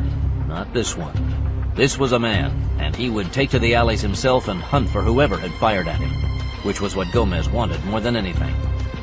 Even more than surviving this cock-up, he wanted one more chance to go up against a worthy opponent, win or lose. He rose from his position and slipped into the backyard of the neighboring 2-story house. It had a ladder from the balcony to the roof, and like a stalking jungle cat, he wanted the high ground. The buildings in this particular part of town were mostly smaller 2-story structures, many of them with Spanish-style balconies. They also had sunken doorways that could provide cover for a man on the ground level. As with all soldiers, Bolan liked the high ground and decided to use it to go after this guy. He was too dangerous to be left out there to try to kill someone else. There was also a good chance that his assailant would come after him, so he might as well get it over with. A few yards into the alley, he went through a gate to a small backyard. As he had expected, the yard had stairs leading up to a balcony, then up to the flat roof. Moving quickly, he took the stairs. Once on the roof, he crossed to the side facing in the direction he had come. His building was one back from the open area, and the roof of the building facing the plaza was higher than the one he had chosen, but not so high that he couldn't pull himself onto it. Once there, he stayed low as he crossed to the balustrade on the street side and took cover. Dismounting the optical scope from his H&K, he used it to scan the roofs and fronts of the buildings across the small square. As he had half expected, he didn't see anyone, but he doubted that they were empty. Everyone liked the high ground, and he settled in to wait. After 15 minutes, even though his combat instincts told him that the sniper was still out there, he was beginning to think that maybe the Cuban had moved on. Leaving his current position, though, wouldn't be a wise move as yet. He was dividing his time between watching the streets and the rooftops when he caught a flash of movement from a rooftop down the side street. He wasn't in a good position to take him under fire, so leaving his H&K on the balustrade with the muzzle exposed, he crawled to the other end of the roof. When he reached the side of the building facing the lower one he had come up from, he let himself down onto it. From there, he went down to the balcony and took the stairs to the ground. Figuring that the Cuban would stay focused on the rooftops for a while, he would make his move on the ground level. Gomez spotted the rifle muzzle. A warrior knew the value of holding the high ground, and the Yankee had it, but he could deal with it. Leaving his perch, he kept to the shadows as he slipped down to the garden. There was a building behind the gringo's hiding place, and its roof was high enough for him to make his kill. He was moving from walled garden to walled garden, and was within one house of his planned assault point when he caught a flash of movement from the corner of his eye. He dove for cover. Gomez felt a blow to his chest and was slammed to the ground. Though he had seen his man go down, Bolan waited for several minutes before breaking cover. When he did, he approached his downed opponent, his .44 trained on him and his finger on the trigger. He wasn't going to take a chance with a guy who was this good. He wasn't surprised to see that the Cuban sniper was an older man, and from the scars on his face, a veteran soldier. For decades, Cuba had exported thousands of her troops to fight surrogate wars for the Soviets in Africa and Latin America.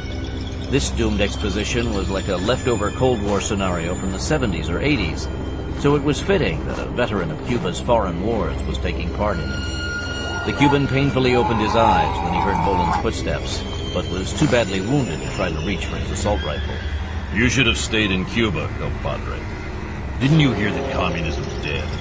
And now, so are you. Bolan finally located Hal Brignola outside the Hotel Maya with the Mexican Army unit he and De Lorenzo had surrendered to. Lieutenant Villa's team was still trying to keep their VIPs safe, and the hotel grounds were the most secure place in Cancun right now. Most of the remaining terrorists were either on the run or surrendering, but the Panther hunter-killer teams were still cleaning up isolated pockets of diehard resistance. You look like you've been busy, Stryker. Just the usual. Scouting around and taking out the trash. But I think it's just about over around here. The Cubans don't seem to have the stomach to fight to the death over this. Not with their boss gone. Garcia escaped on that ship. I was a little busy at the time, but I figured that's what was going on when I saw it come back into port. I saw him get on board, but there wasn't anything I could do about it. Speaking of doing things, don't you think it's about time that we got back in touch with the man? He's probably got half the surveillance systems in the country looking for you right about now. I'm sure he's gotten over your not wanting to do what you were told. Don't you think we're doing okay without him? I mean, we managed to run Garcia out of here, didn't we? With the help of a storm and the Mexican army. Someone needs to tell him that Garcia has put to sea with those hostages. We've got a real situation going on here, Hal, and those people need more help than we can give them, no matter what we try to do. This is a major event, and some tough decisions are going to have to be made on a higher level than just the two of us. Let me put the radio back online so we can get this squared away with him and get back on the road. Okay.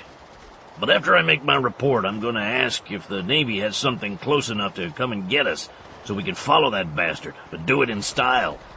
I'm not going to let him get away with this. Since it was obvious that Brignola had the bit firmly in his teeth and wasn't about to spit it out, Bolan could only go along for the ride, wherever it went. Bolan put the batteries back in his SATCOM radio and bounced a signal off the satellite to Stonyman Farm. This is Stryker. I've got Brignola here. I need a patch through to the Oval Office. It's Stryker, Mr. President. Yes, I have Hal Brignola here. Yes, sir.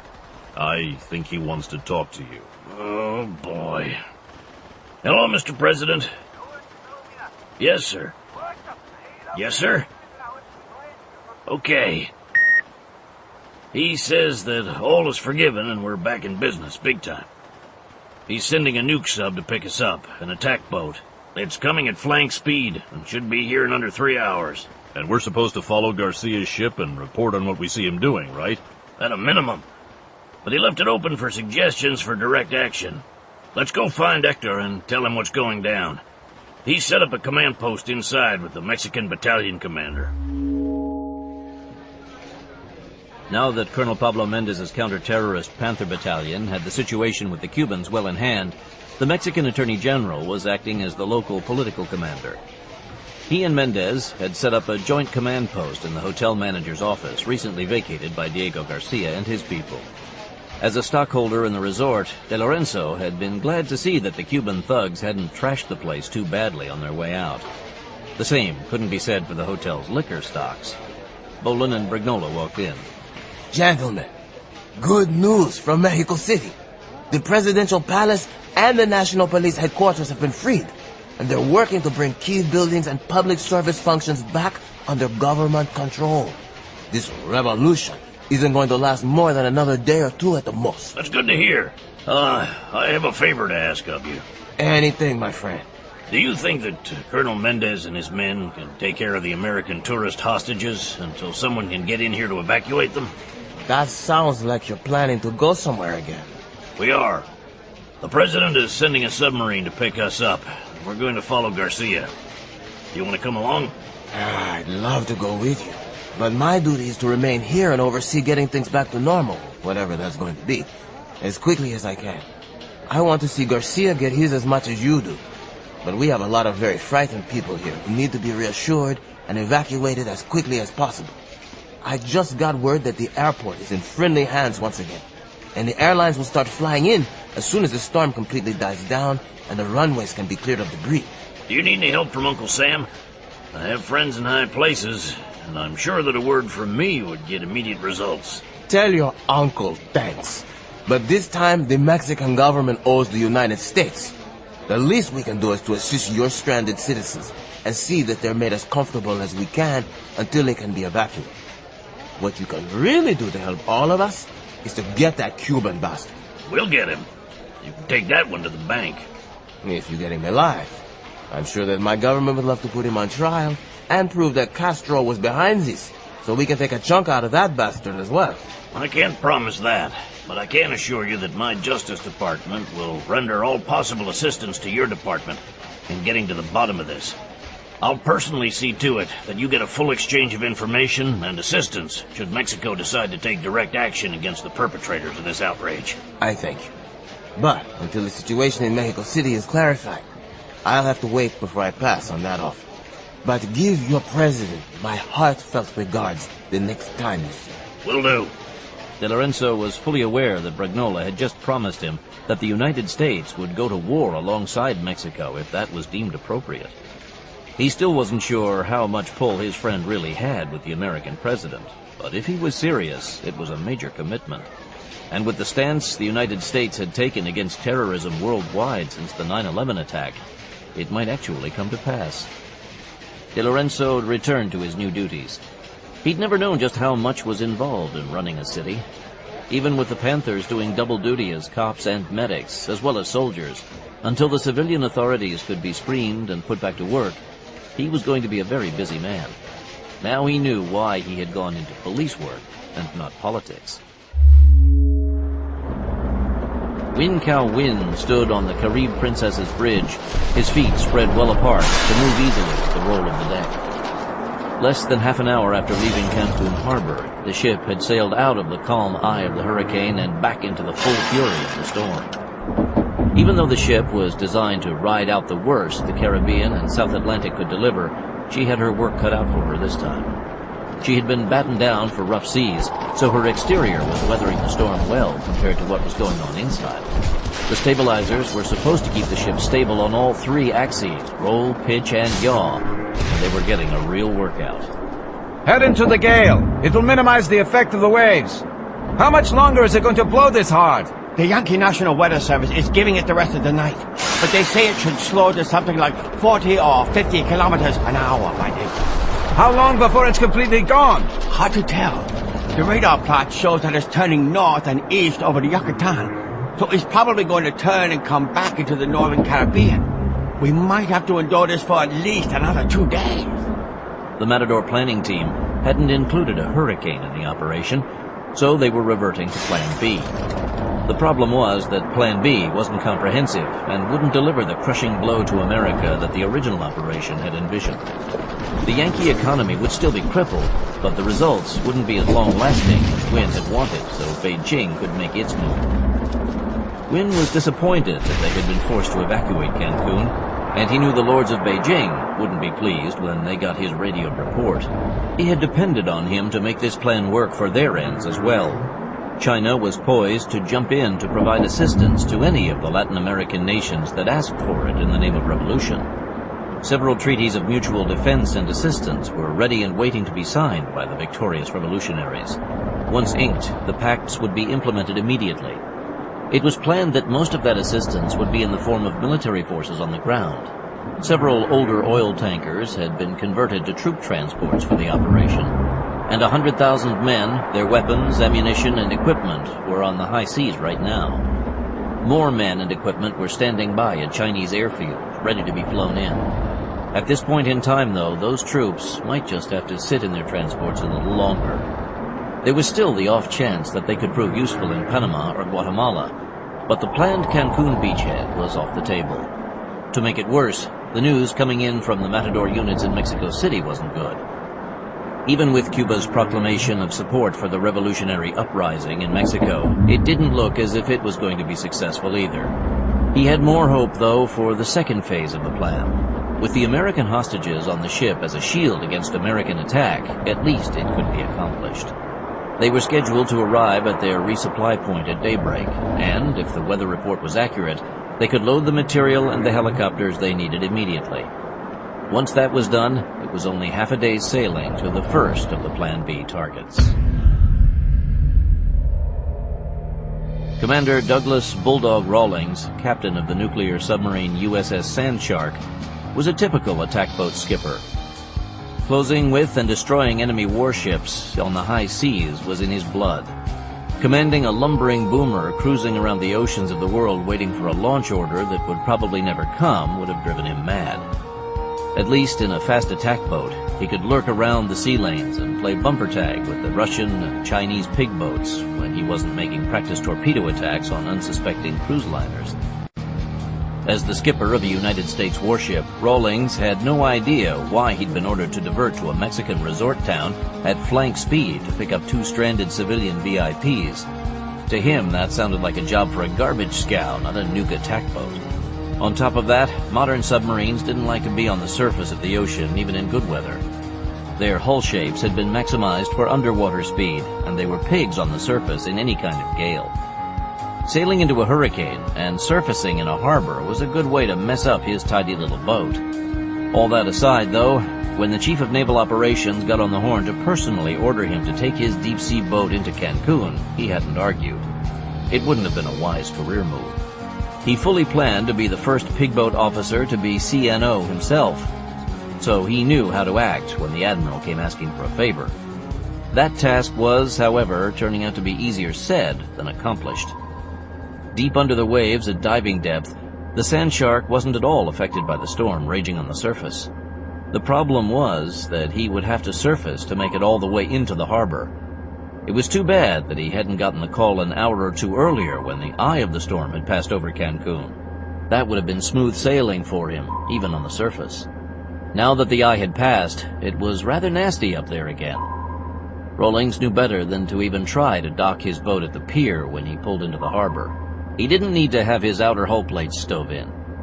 Instead, he held her a half a mile offshore, submerged up to the sail, under just enough power to hold her in position, headed into the gale.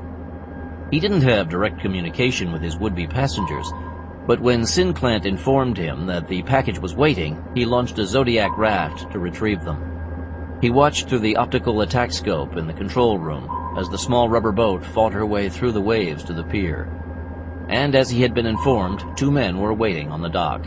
They quickly climbed down into the raft for the rough trip back. When they got closer, he turned the periscope over to the watch officer. Bring him to my cabin before you dry him off. Aye, aye, sir. Rawlings wasn't impressed when the 2 men were shown to his quarters. One of them was notable, to be sure. A tall, dark-haired guy who looked like a professional hard case. If he turned out to be any kind of trouble, though, he'd put the seals on him. The other, older man, looked like some kind of federal desk jockey. What in the hell he'd been doing in Cancun that required his being picked up in the middle of a hurricane, he had no idea. I'm Captain Doug Rawlings, skipper of the Sandshark. Welcome aboard. El Brignola, thanks for picking us up. I have no idea who you 2 gentlemen are, but my orders are to put my boat and my crew completely at your disposal. Except, of course, for my offensive armament. No disrespect, but if you ask me to shoot, I'm gonna have to clear it with someone first. No problem, Captain. I'd have to talk to the President myself before I asked you to do something like that. But I really don't think that's going to come to that. At least, I certainly hope not. I understand that you have a SEAL team on board? And you are, if I might ask? Colonel Cooper, Jeff Cooper. Yes, I have a SEAL contingent on board, Colonel, but not a full team. Do they have an SDV? They do. I might need to ask to borrow it later. What can you tell me about your mission? It'll help if I know what we're heading into. And my crew performs at their best when they know what it is they're supposed to be doing. Needless to say, Captain, this all has to be on a strict need-to-know basis. But I want you to shadow a cruise ship full of Americans. They're being held hostage by what we think is a Cuban terrorist group. What's a ship? The Carib Princess. It was hijacked as it passed through the canal. One moment, gentlemen. Mr. Johnson, in my cabin on the double? Yes, sir. Mr. Johnson, drag out the cruise ship recognition file and fire up the satellite downlink. I want the SS Carib Princess, and as soon as you've located her position, have the officer of the deck make an intercept course on her at all speed. Captain, the wind's gusting better than 60 knots up there, and I don't know if I can tow the SATCOM array in that. I'd hate to lose it. It's either that or surface and use the antennas, Mr. Johnson. I need that ship's location more emergency. Aye, sir. He'll find her. He's a regular hound dog. Now, what do you plan to do after we do find her? We're still working on that, and we can use any input you might have. Speaking of input, it'll speed things up quite a bit if I can have access to secure communications, so I can get in touch with my headquarters. No problem. I'll make a secure suite available and have coffee sent in. Being on board the USS Sandshark put Bolan and Hal Brignola back in real-time contact with the combined intelligence-gathering apparatus of the United States of America. Everything from NSA carnivore email intercepts to real-time imaging from the NRO's Keyhole series deep space recon satellites was now available to them as it came in. Even better was that America's premier clearinghouse for such information, known as Stonyman Farm, was also hard at work on the situation. But even with Aaron Kurtzman and the farm's computer room crew hard at work, they had little to show for their efforts. The problem was that Diego Garcia had apparently planned and executed his operation completely offline. The lessons learned from the dismantling of bin Laden and his terrorist network seemed to have been taken seriously by the Cubans. In fact, nothing related to the Matador section of the Cuban DGI was on any computer anywhere in the world. Further, the use of cell phones by the operatives had been strictly limited. Instead, they were using 50s technology against adversaries who were geared up to look for 21st century clues. There were some radio communications between the different elements that had been intercepted, but they were all encoded and were limited. When Brignola returned to the small berth he and Bolan had been assigned as their quarters, he looked as if he were about ready to have a coronary. Brignola was beyond frustration and starting to edge into rage. He was never one to back down from a fight, but at least he had to know who to shoot at. I can't believe it. Hunt and the Bear haven't been able to come up with anything on those Cubans. We're still operating blind. Except that we now know exactly where they are.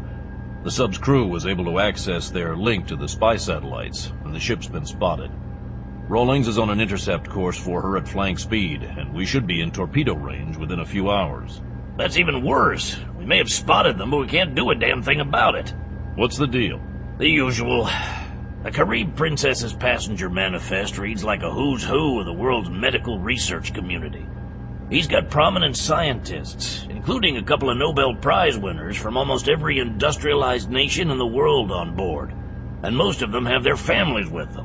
When the man informed the nations involved that the ship had been hijacked and that some of their citizens were being held hostage, the excrement hit the ventilation big time. We've got ourselves a big problem here, with no solution in sight. We've got to let the captain know. I guess we have to. Captain Rawlings was in the sub's control room, personally supervising the pursuit. The Carib Princess was an older ship, but she was fast. Even with the storm, she was still running at better than 25 knots, and it was a stern chase. It would be a few hours before he could catch up with her. We've just heard from Washington. Let's take it to my cabin. Right now, the President is conferring with the governments involved to try to work out the rules of engagement if we do have to start shooting. Christ, another multinational circle jerk. While he's trying to get that sorted out, we're to continue following the Carib Princess, and to keep him updated on everything she does. Yeah, that much we can do. But that's not the best use of this boat. They can do that from 200 miles in space. I think you and your crew will get your chance to do something useful before this thing plays out. I'll hold you to that. Even with the much-publicized Allied coalition that was supposedly assisting the United States in the war against terrorism, working with other governments had rarely been in America's best interests. and there was little chance that this incident would prove to be any exception. Regardless of the nationalities of the hostages involved, history had shown that the best hope for success in any hijacking situation was swift, bold action against the hijackers, not endless conference calls while politicians desperately tried to cover their respective asses. On the bridge of the SS Carib Princess, Win Kao Win and his first officer were keeping the ship out of the worst of the storm. As the weather service had predicted, the hurricane had rebounded after hitting land in the Yucatan and had turned northeast. That put the southern shore of the Caribbean out of the worst of it. But this was a big storm, and even the fringes carried powerful winds. And at the speed he was making, the trip was still rough. Diego Garcia was hard at work in his makeshift command post, set up in what had previously been the cabin of the ship's captain. He had been forced off his timetable by both the storm and the Mexican army, but now that he was back in communication with his operatives, he could make the necessary adjustments and get back on track.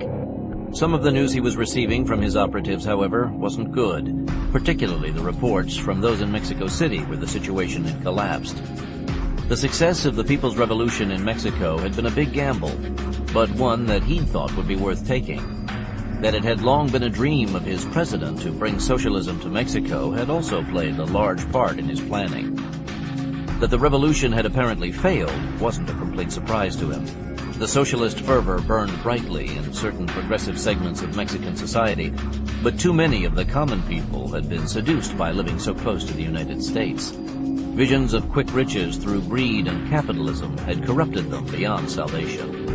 The attempt, even though a failure, could still serve the Cuban president's long-range plans for the region. The Matador teams had driven a dagger deep into the heart of the privileged and corrupt elite elements who had ruled Mexico for so long, and maybe some reform would come from it. Maybe now the common people would be able to see the vulnerabilities of the ruling class that he had exposed and would start planning their own revolution. The news from the United States was also pretty much as he had expected. The widespread invasion of the American border states that had captured so much media attention was finally being contained. This part of the operation had been designed to be a feint, to cause a panic, and to draw the Yankee forces away from Mexico and Panama to deal with it. The real strike against them, the one that would score the killing blow, was yet to come. By the time it was discovered, it would be too late to stop it. Win had said that they would reach their destination by daybreak. Transferring the material he needed for the second phase would take 2 hours at the most, so by midday, he should be in position to launch. At dawn, the SS Carib Princess arrived at her destination and dropped her anchors in deep water a mile offshore from Goat Island. With the storm not yet completely gone, Win Kao Win had ordered the Matador pilot to keep well offshore. He also kept the engine room online, ready to make full turns at a moment's notice if they lost their anchors. The weather was also a topic of great concern to Diego Garcia. How much wind can those helicopters of yours take? As you know, comrade, we are using old Russian machines. Anything over 50 kilometers an hour makes it difficult for them to take off and land, almost impossible. The wind is blowing at 40 clicks an hour right now with gusts up to 50, so it's going to be tricky. We have to load the material now, so put your best pilots in the machines. And if I have the ship faced into the wind so the landing pad will be shielded, do you think they can manage it? They will try, comrade. See that they do better than that. We have to get that material on board while we still have the cover of the storm. I don't want to remain anchored here a moment longer than I have to. They will do their best, comrade. See that they do. One of the biggest problems Garcia had had to overcome in planning the entire operation was that everything he needed to pull it off had been supplied by Cuba. That meant that it was Russian in origin and long obsolete. No one, not even the new capitalist Russians, were willing to sell more modern military equipment to Cuba. It was sad to see that the Russians had caved in to the pressure from Yankees as they had done, but it was a reality. The USS Sandshark's pursuit of the SS Carib Princess had continued throughout the night, but by daybreak the submarine had caught up with the cruise ship as she dropped her anchor close to a small island. Since nuke submarines weren't equipped with anchors, the captain had been forced to cut power so the boat could lay motionless in the water at her periscope depth of 60 feet, while stationed 3,000 yards away from the Carib Princess. 60 feet sounded like a lot of water, but it wasn't enough to shield the sub from the effect of the waves above. Being a round-hulled submarine, the attack boat didn't take well to sitting idle, especially when there were strong winds topside. Early submariners had once taken pride in calling their primitive undersea craft pig boats. Deep-running modern subs had banished that nickname, but dead in the water as she was, the Sand Shark wallowed like a pig in a distillery slop. In the control room, Rawlings braced his feet against the roll of the submarine deck and watched the Carib Princess through the attack periscope. What in the hell is that bastard up to? What's he doing? He's just sitting there, nothing's going on. No boats are coming out from the island, and none are leaving the ship. There's also no one up on deck. I can see crew on the bridge, but that's it. I have engineering contact. She's making enough turns to keep her bow under the waves. Rotary wing contact, 1,500 meters, bearing 196 and closing fast. Contact, aye. Permission to go defensive, sir. Permission granted. Going defensive, aye. In modern anti-submarine warfare, the greatest sub-killers weren't the charging destroyers of World War II fame, dropping depth charges off of their fantails. In the 21st century, helicopters carrying ASROCs and other anti-sub missiles killed enemy subs. And a motionless sub was dead meat to an airborne killer. When Rawlings had come up to periscope depth, he had also raised the sub's search radar antennas to keep an electronic watch on skies above. With the skipper's permission to go to a defensive posture, the weapons officer turned the launch key and had his finger poised over the button for the Sand Shark's air defense missile system. Weapons hot. Weapons hot, aye. Wait for target confirmation. It's a Russian bird, an old Mi-8 hip, and it's headed for the Princess. No ASW gear spotted. Go to weapons hold. Relax. Weapons hold, aye. The chopper's turning into the wind to land on the Princess's fantail. Can you make out its markings? It's unmarked, but it's wearing brown and green camo. That's Cuban paint. Which fits with the rest of this program. He's touched down on her fantail. Our men are getting out. They're offloading something in small canisters. Second aerial contact, same bearing. Weapons still hot, sir. Maintain weapons hold. The first chopper's lifting off. The second one's moving into land. Okay, all the birds are down and are being secured on deck. She's pulling up her anchor chain. I have increased screw noise. She's making 18 turns and increasing. She's putting back out to sea. With the choppers on board? 3 of them. I need to use the secure communications again. Cooper and I will be in my cabin. As much as he'd like to splash the Cubans, his rules of engagement didn't cover that option. He wasn't quite sure what they did cover, and strongly suspected that Bragnola was making them up as he went along. Sooner or later, he was going to have to get something through approved channels before he really screwed the pooch on this bastard operation. Diego Garcia, having his own little air force, now put this whole program in a different light. He'd seen no weapons on the choppers, but that too could change. Bolan and Rawlings were having coffee in the captain's cabin when Bragnola joined them. Hal poured himself a cup from the captain's pot. The political shitstorm's amped up even more. We're kind of redundant out here. Everybody with a 2-bit satellite and a suicide orbit is keeping close eye on that damn thing, hoping that the terrorists will see reason, turn the hostages loose. The only problem is that while everyone's trying to communicate with the ship, it's not responding. And, of course, most of the flack is coming from the Europeans. For all their lip service to helping us in the war against terrorism, they haven't been mugged enough yet, and they still don't understand what's really going on or how to deal with it. Sounds like the crap we always used to hear from them before 9/11. You'd think they'd understand by now. Pussies. Bottom line is that until further notice, the President wants us to continue following them and see what develops. How about a private party? I suggested that. He said he'll take it under advisement. I hate it when he starts talking like that. All it means is that by the time the shit hits the fan and he gives me the go, it'll be too late and people will be dying. Do you want me to go ahead anyway? Gentlemen, I know I've been ordered to cooperate with you guys in any way I can, but I can't sit here and listen to the two of you trying to find a way to disobey the orders of the President of the United States. In my book, that's just a little too much like treason, and I won't be a party to it. If you'll just calm down and listen for a minute, Captain, I'd like to suggest that you don't really understand what Cooper and I do for a living. Maybe not, but I do know that I don't like what I'm hearing. In my line of work, I'm almost required to go against the President's wishes all the time. It's part of my job description, and necessary to get the job done. And on occasion, I even tell him to his face that I'm going to do it. Unlike him, see, I don't have to play cover-your-ass games when the lives of Americans are on the line, because I don't have to run for election.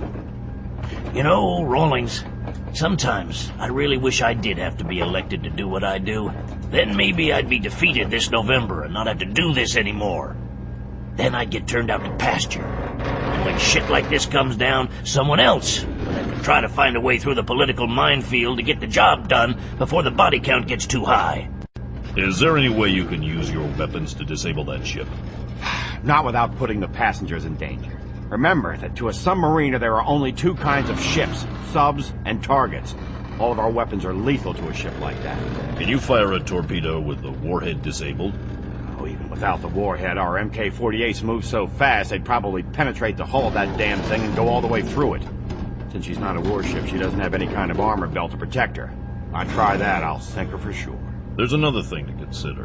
What's that? Right now, Garcia's in the driver's seat. He's got the human shields he needs to protect him while he does whatever it is he's planning to do. And right now, we don't know what that is. He's got those choppers and whatever they ferried over from that island. So his plans include an aerial delivery of some kind, somewhere. You're saying that we just follow him and wait? I'm saying that for the time being, those people on the Princess probably aren't in any imminent danger of being killed. He needs those people alive, not dead. He'll only kill the hostages to make a point or to protect himself. That's cold, Stryker. Real cold. We've been here before now. This might be one of those times when the good of the many... Damn it, Stryker. Hal, let's get real. This guy was a part of a widespread operation apparently designed to overthrow several Latin American governments, while we were tied up trying to stop an invasion across our borders. And from what you said about Garcia, he's probably the man in charge of the whole thing. And now that he's been driven out of his base of operations in Cancun, we don't have any idea where he's planning to go next or what he's planning to do. But considering that he just had cargo and choppers loaded onto the ship, I don't think he's finished yet. That doesn't look to me like the actions of a man who's running for cover. He's got another operation planned, and it's going to be delivered by chopper. Okay. We'll do what the man wants and follow them. We already are. Now that the canisters and the helicopters were safely on board the Carib Princess, Diego Garcia's mood picked up dramatically. An uncertain fate had intervened against him at Cancun, but he wasn't defeated and wouldn't be. In fact, he now would make the strikes that would damage the Yankees the most and bring them to their knees. Best of all, unlike the earlier strike against the Trade Center towers, it wasn't something they would ever be able to recover from. The clever Yankees had cleared away the rubble from the so-called Ground Zero in New York and were starting to rebuild. But his strike was one that would remain forever visible to all, or at least for 1,000 years, whichever came first. The first target of Phase 2 was a few hours' sail away. The Sunoco oil platform Delta 39. D-39 was one of the largest drilling rigs in the Caribbean South Atlantic oil field region and a good place to start. Make for Delta 39. As you command, comrade. As he had told Mary, Dr. Richard Spellman wasn't an action-adventure kind of guy. In fact, his favorite pastimes were reading and watching old movies. The last time he'd been involved in sports of any kind had been in high school, when he'd been second string on the baseball team for his first 2 years. He was, though, fairly fit, and as an MD, he knew what fear and stress did to the body and brain. But until he had set foot on this cruise, he'd never been in many fearful or stressful situations. In the past couple of days, he had learned that he could take more than he thought he ever could. Even the shock of being recaptured in Cancun hadn't put him down. Having Mary Hamilton taken away had raised his concern, but his dying wasn't going to help her. Instead, he had docilely allowed himself to be led away and locked in a laundry closet. They had taken his watch, so he lost time in his new lockup. From his use of the bucket he had found and level of his hunger pains, he figured he had been locked up for a day or longer when he heard a key in the lock and the door opened to reveal 2 scowling gunmen. Come, no problem. Spellman stepped out of his makeshift cell. When the gunman motioned for him to walk down the passageway, he moved out between the 2. Spellman was shocked when one of the gunmen split off up one of the ladders, evening the odds. The physician looked back over his shoulder past the gunman and mugged surprise. Bolan! When the gunman turned to see who was behind them, Spellman brought his fists together and hammered them on the back of the gunman's neck. The man slumped to the floor like a puppet with its strings cut. Being a doctor, he couldn't stop himself from automatically kneeling to check for a pulse, but there was none. From the way the man's head lolled on his neck, it was obvious that the neck had been broken. He was surprised how easy it had been, but the man had his back turned. Grabbing the body by the feet, Spellman dragged it back into the laundry closet. The first thing he needed was a change of clothing. The cook's whites he'd worn since the night of the hijacking had outlived their usefulness. The gunman was a little larger than he was, but that was better than his being smaller. He stripped the corpse of its pants and black fatigue jacket, but kept his own shoes. After belting the gunman's black leather belt and holster over the jacket, he took the pistol from the holster and looked it over. The safety switch on the left side of the receiver had two positions, one marked with a green dot and one with red. Since the lettering on the side of the slide wasn't in English, he couldn't count on the U.S. tradition of green meaning go and red meaning stop working here. Red could also mean danger, ready to fire. Spellman wasn't very familiar with firearms. He knew enough from the movies that he thought he could change the magazines if it came to that, but he didn't know how to test the safety switch. Taking a couple of pillows from the shelf, he flicked the pistol safety to the red position. Pressing the muzzle tight against the pile of sheets, he held the pillows over it and pulled the trigger. He had a gun now, but how he was going to find Mary was still a problem. Without speaking Spanish, there was no way that he would be able to pass for one of the terrorists. But he was hoping that dressed in black, anyone seeing him from a distance would take him for one of the gunmen and not raise the alarm. Finding the passageway empty, Spellman stepped out. Until he got this ship figured out, he decided to go down to the machinery decks to look for a better place to hide until nightfall. Now that the Sand Shark had caught up with the Carib Princess, Captain Rawlings had no trouble maintaining station a few miles behind her. Trailing his SATCOM array, he had been sending hourly position reports to Synclant. He received nothing in reply, so figured that his earlier orders from the CNO were still in force. If he keeps on this course, he's heading for one of the oil platforms. Oh, shit. That's all I need. Ecological disaster. As if the situation isn't complicated enough. Nothing like a little environmental hysteria to really screw up an operation. Shall we fly in Al Gore to take slides? The submarine stalked the Carib Princess on her way to the oil rig. Being forced to sit and wait was killing him. Thanks to the sub's corpsman, at least, he had something to keep his stomach in place. Even though Captain Rawlings was making hourly reports to his superiors, he too was keeping the White House Chief of Staff updated. Each time he called, though, he was told that the president was still in conference on the matter and had made no decision. She's reducing turns, sir. Periscope up. He's hulled down and coming to a stop. Helmsman, let's position her between the cruise ship and the oil rig. Protective posture. Aye, aye, sir. The Carib Princess went dead in the water 15 miles from the oil platform. Rawlings wanted to look at what the Cuban was doing. Whatever he had in mind, it wouldn't be good. This time, Rawlings also deployed the Mk-18 scope, which had video imaging capability, and piped the image it captured to a monitor at one of the attack stations so Bragnola and Stryker could watch. To keep from attracting undue attention, when the Carib Princess arrived in the vicinity of the oil platform, Garcia stopped the ship well below the horizon. He wasn't unaware that the ship was being tracked by the Yankees' recon satellites and by their high-flying spy planes. As long as he had the passengers, though, he didn't care if they knew his position. He did, however, want to catch the crew of the oil rig by surprise. The rigs had large crews, sometimes up to 100 men, and while his assault teams were well armed, they were relatively small. But with the oil workers reportedly not being armed, his fighters shouldn't have much trouble with them. The Matador air operations leader walked onto the bridge. The men in the canisters are ready to launch, comrade. Well done, comrade. Tell them to take off.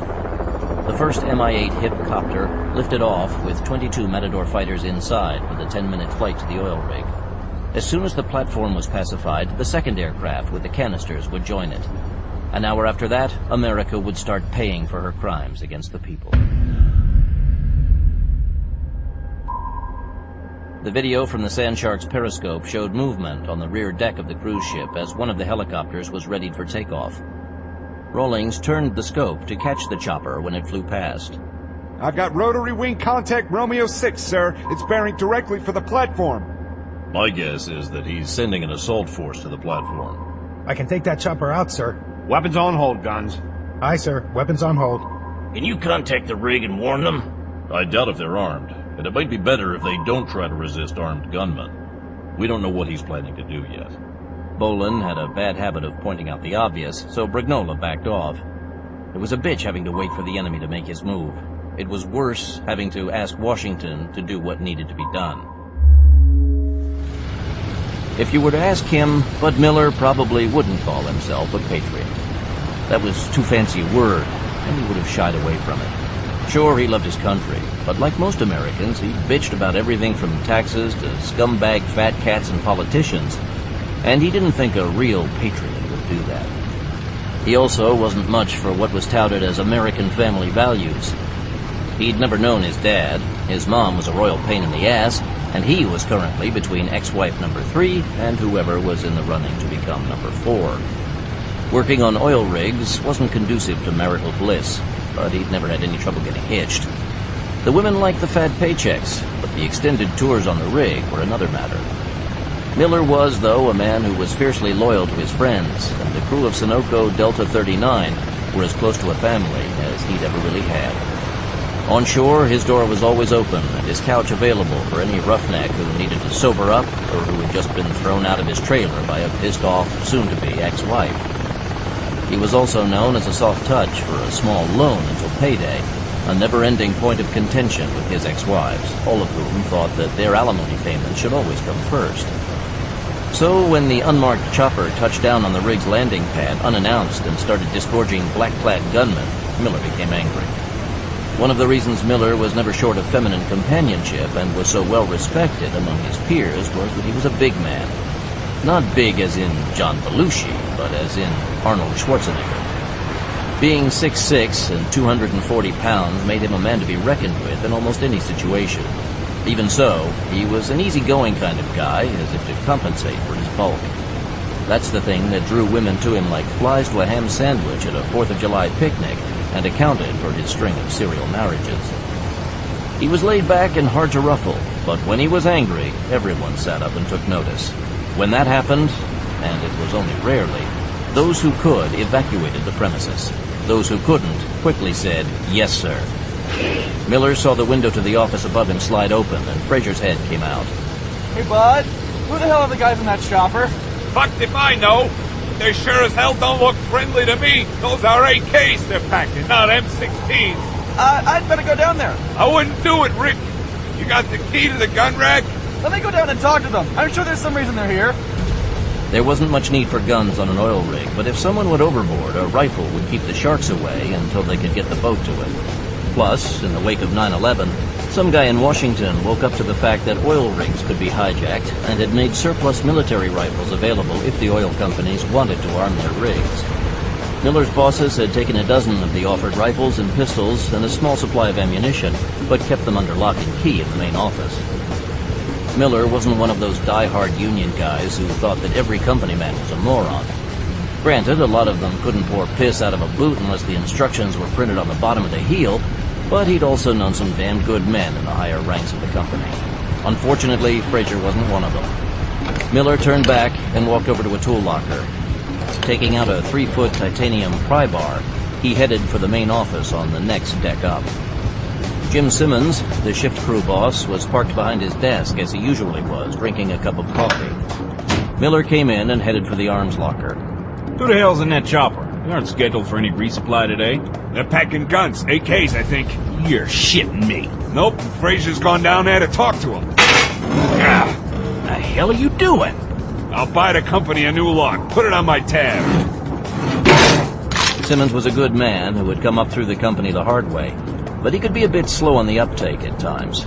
Worrying too much about a fat pension he'd be getting at the end of the year could do that to a man. Miller reached in, pulled out an AR-15, the civilian semi-auto version of the M16, and cracked the bolt. We're gonna need these when your boy gets his ass blown away. Shit, what'd I say? Grabbing a handful of loaded magazines, Miller headed for the door. Simmons stared after him, his jaw slack, his coffee cup halfway to his mouth. The crew at the drill head had heard the firing over the cacophony of the working drills. An oil rig wasn't the place for a quiet solitude, but gunfire, particularly full auto fire, was a first. Without being told, the driller started to pull the bit out of the hole to shut down. Miller leaned over the railing of the upper deck and shouted to the drill head foreman. Yo, Jack! Get your guys up to the office and get some guns. What's going on? I don't know, but those guys from the chopper have AKs, and I think they're trying to take over the rig. The hell they are! Let's go, guys! Dawson waved to the rest of his crew, and they all ran for the office. Miller worked his way around, searching for a covered position to try his luck. The superstructure of the platform got in the way of his line of sight to the landing pad, so he ended up in the open on one of the catwalks above the water. It wasn't the best place in the world for a would-be sniper, but it was all he could find. He'd never fired an AR-15, and the straight-line stock and sight placement were a little strange to him. But he got a sight picture on a guy about 75 yards away who looked to be in charge. The guy didn't go down, and Miller lined up on him again. He was squeezing when a blow to his left arm sprung and he slipped off his perch. Jack Dawson, the drill head foreman, made it to the office with only 3 of his 8-man crew left. The rest had fallen back along the way. Thanks to Miller's artistic use of the pry bar, the arms locker was open. The 4 men snatched AR-15s from the rack and stuffed their pockets with loaded magazines. Okay, boys, let's rock and roll!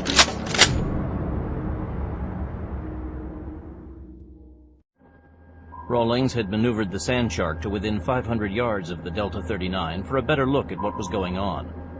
With his optical scope up to full power, he could see the figures on the platform and the firefight that was taking place. It looked to be pretty much one-sided, but it showed that the Roughnecks had access to weapons. Brignola and Bolan were also watching on the video relay as the scene played out. If he can sabotage the drill head, he can put that well out of action for quite some time. But that would just be temporary. Even if it catches fire, it can be put out and restored fairly quickly. What if he opens the valves on the holding tanks and releases the oil? Then we'd have a problem. But that too can be contained. So what the hell's he doing?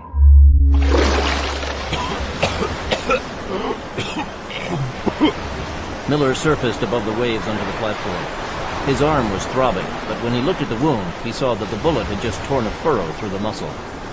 He could move it okay. It didn't hurt much yet, but he knew that was only temporary. If he was going to save himself, he needed to do it now while he still could. The platform's 3 massive sea legs were hollow steel tubes with ladders inside for the convenience of the maintenance crew. 6 feet above the waterline, there was a hatch that could be opened from the outside. The thought was that if someone fell into the water, he could swim to one of the legs, climb up the rescue rungs welded on the outside, open the hatch, and make his way inside. From there, the maintenance ladder would take him up to the main deck. As far as Miller knew, this rescue system had yet to be used, but he was glad it was there and would save him. Keeping as low in the water as he could, he paddled to the closest leg. The rescue rungs were on the inside curve of the leg, so he would be hidden in case anyone looked down to see if he had survived. Favoring his wounded arm, Miller went up the rungs one-handed.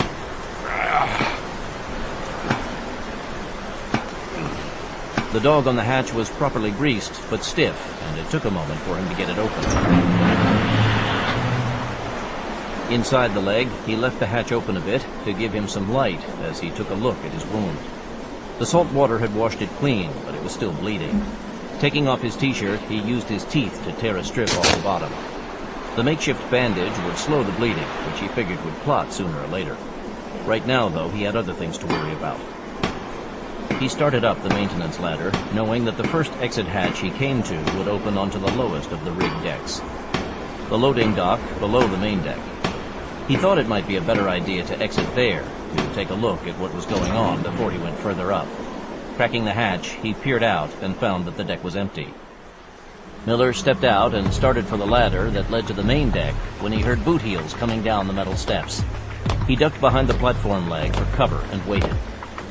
When he heard the footsteps stop, he risked a peek. The gunman was a Latino who didn't seem to be very comfortable about the prospect of walking around on open mesh deck plates. It took a while before the guy got comfortable with seeing the waves below his feet. When the gunman headed in the direction of Miller's pillar, he ducked back behind it. But knowing the guy was concentrating on where he put his feet gave him an idea.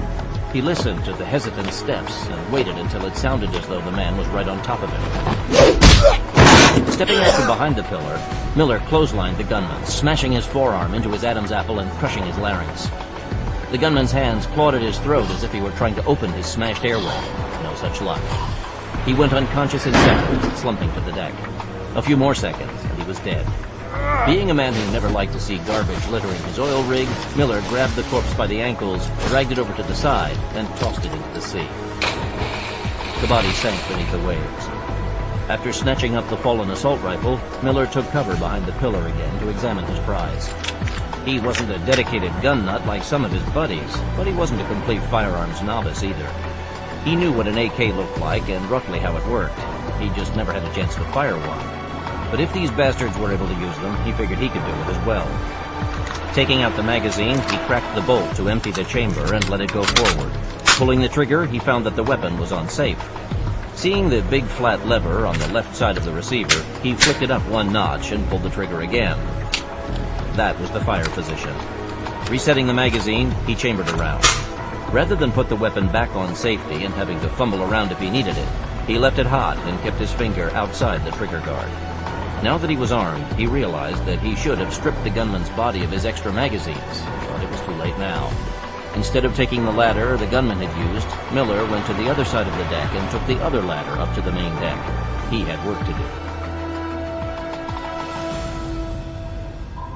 I've got rotary wing contact Romeo 6, sir. It's bearing directly for the platform. Probably carrying explosives. Better give the Coast Guard a heads up so they can start notifying the company to get their firefighting crews going. Do it. Aye, sir. When Miller got up to the main deck, he saw that he wasn't the only roughneck who had struck back. More than one black-clad body lay in a pool of blood. Several drillers had been killed as well, but the firing had completely died down. If that made him the Lone Ranger still defending the rig, so be it. This time, though, he was going to find a better place to do it from. Getting shot hurt. He'd found a great place, the cage holding the welding gas bottles. The sides were quarter-inch plate, which he figured would give him a little protection. Before he got started, though, he needed to know how much ammunition he had. To his disappointment, he counted only 4 rounds, which wasn't much. With one in the chamber, though, he should be able to cause some damage if he took careful shots. Miller heard a second copter approaching. The riggers had more gunmen than they could deal with right now, and he didn't need any more. Poking only his head and the rifle above his makeshift armor, Miller took a deep breath and sighted in on the approaching chopper. Not knowing that in a chopper the pilot sat on the opposite side than a fixed-wing aircraft pilot, Miller sighted the man in the right-hand seat. He took up the slack on the trigger.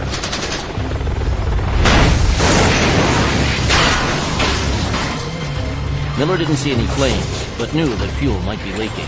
His AK was empty now, but he was pleased with the job he had done with it. Now he had to find a place to hide. The helicopter carrying the material crashed on the platform. There was firing right as it was landing. The co-pilot was killed outright, and the pilot lost control of his machine and crashed. And the material it was carrying, comrade?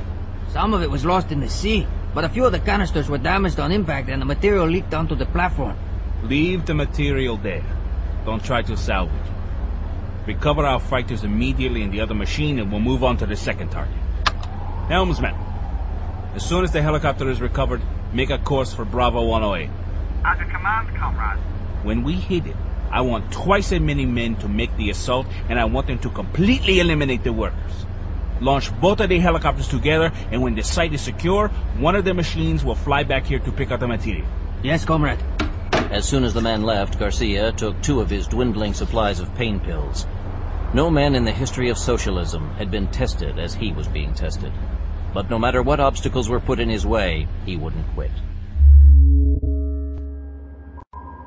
When the Cubans reacted to the crash of the chopper by loading back into the remaining helicopter and evacuating the platform, Bolan's suspicion that the Cubans had planned to destroy it were confirmed. But with what? My hunch is that whatever it was, it got lost when that second chopper crashed. You think they're going back for more? Not when they pulled their fighters out. I'd say they're leaving. She's making turns to get underway, sir. What now? Just keep tailing her and I'll try once more to get some definitive guidance out of the Puzzle Palace. Someone up there's got to know what the man wants us to do. A half hour later, Brignola walked into Rawlings's cabin, poured himself a cup of coffee, and took his place at the table. The man was at a meeting I couldn't break into again, so I patched into the farm and ran this incident past them. They were following it by satellite, and it's worse than we thought. Those weren't explosives that were being transferred to that oil platform. It was nuclear waste of some kind, probably from nuclear power plants. When that chopper crashed, the nuclear detection satellites picked up what it was carrying, and it's real hot. Hunt thinks that they were going to try to contaminate the wells by pumping it down into the oil-bearing strata. Would that work? Apparently only too well. While the underground pools of oil beneath the wells are more or less separate, there's still a slight connection between the different pockets. If he can contaminate half a dozen wells with the stuff, it'll spread from one strata to the others and poison the oil in the entire Caribbean region. Hunt says that if he can pull this off, no one will be able to use the oil for 1,000 years or more. There goes the president's plan to become self-sufficient in oil by 2010. I think Garcia's trying to strike at the heart of our national economy. First, the hordes of illegals storming across the fence, and now this. And if Cuba is working in conjunction with the OPEC nations on this, I think we can expect a repeat of the '73 oil embargo on top of it. But this time, it might work. Our radar plot indicates he's steaming toward one of the other oil rigs in the vicinity. ETA a couple of hours. How about launching the SEALs, at least to cripple the ship? If you can get your boss to sign off on it, I'm sure they'll be glad to swim over and put a charge on her rudder to put her out of commission so she can't try it again. But to do that, and no offense meant, I'll have to get clearance from someone in the chain of command whose name I've heard of before. No offense taken. I'll see if I can get through to him again. Gulping down the rest of his coffee, Brignola left for the comm room again. Within half an hour, he returned. I didn't get everything I wanted, but even a slice is better than no pie at all. Here's your firing orders. If Garcia launches those choppers again, you have the National Command Authority's permission to engage and blow them out of the sky. A copy's been sent to Syncplant to cover your ass with them. Well, about fucking time. How about the SEALs? The SEALs aren't officially authorized. He's still having trouble with the Europeans, particularly since the nuke alert satellites are going off like a string of cheap Christmas tree lights. Everyone's screaming and waving their hands like a bunch of old women, and they've convened an emergency session of the UN Security Council to discuss this new emergency. The good news, if you want to call it that, is that when I asked, he didn't outright forbid you to go in and take care of business. He didn't authorize it, but then he didn't make any of the usual threats if you go, either. He's leaving it completely up to you. I'll opt in. You're trying to tell me that you don't have specific authorization from the president to take action on this, but that he still wants it done? Like I tried to explain before, that's how it usually works. Man, this has gone from James Bond all the way to Alice in Wonderland, and it hasn't gotten any better as it's gone along. Look, Captain, you're the boss here. We both know the law of the sea, and I know how it works. So before this goes too much further and everyone gets wrapped around the axle, how about coming up to the surface alongside the Princess just long enough to let me off this boat? You and Hal can then go your way and argue about who's going to do what to whom and when. You gotta be out of your mind, mister. It's still blowing up there. You wouldn't last 5 minutes in that water. That's kind of my concern, isn't it?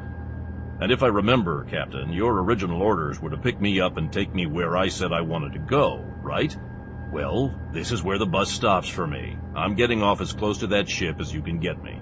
Stryker, you can't help those people if you drown.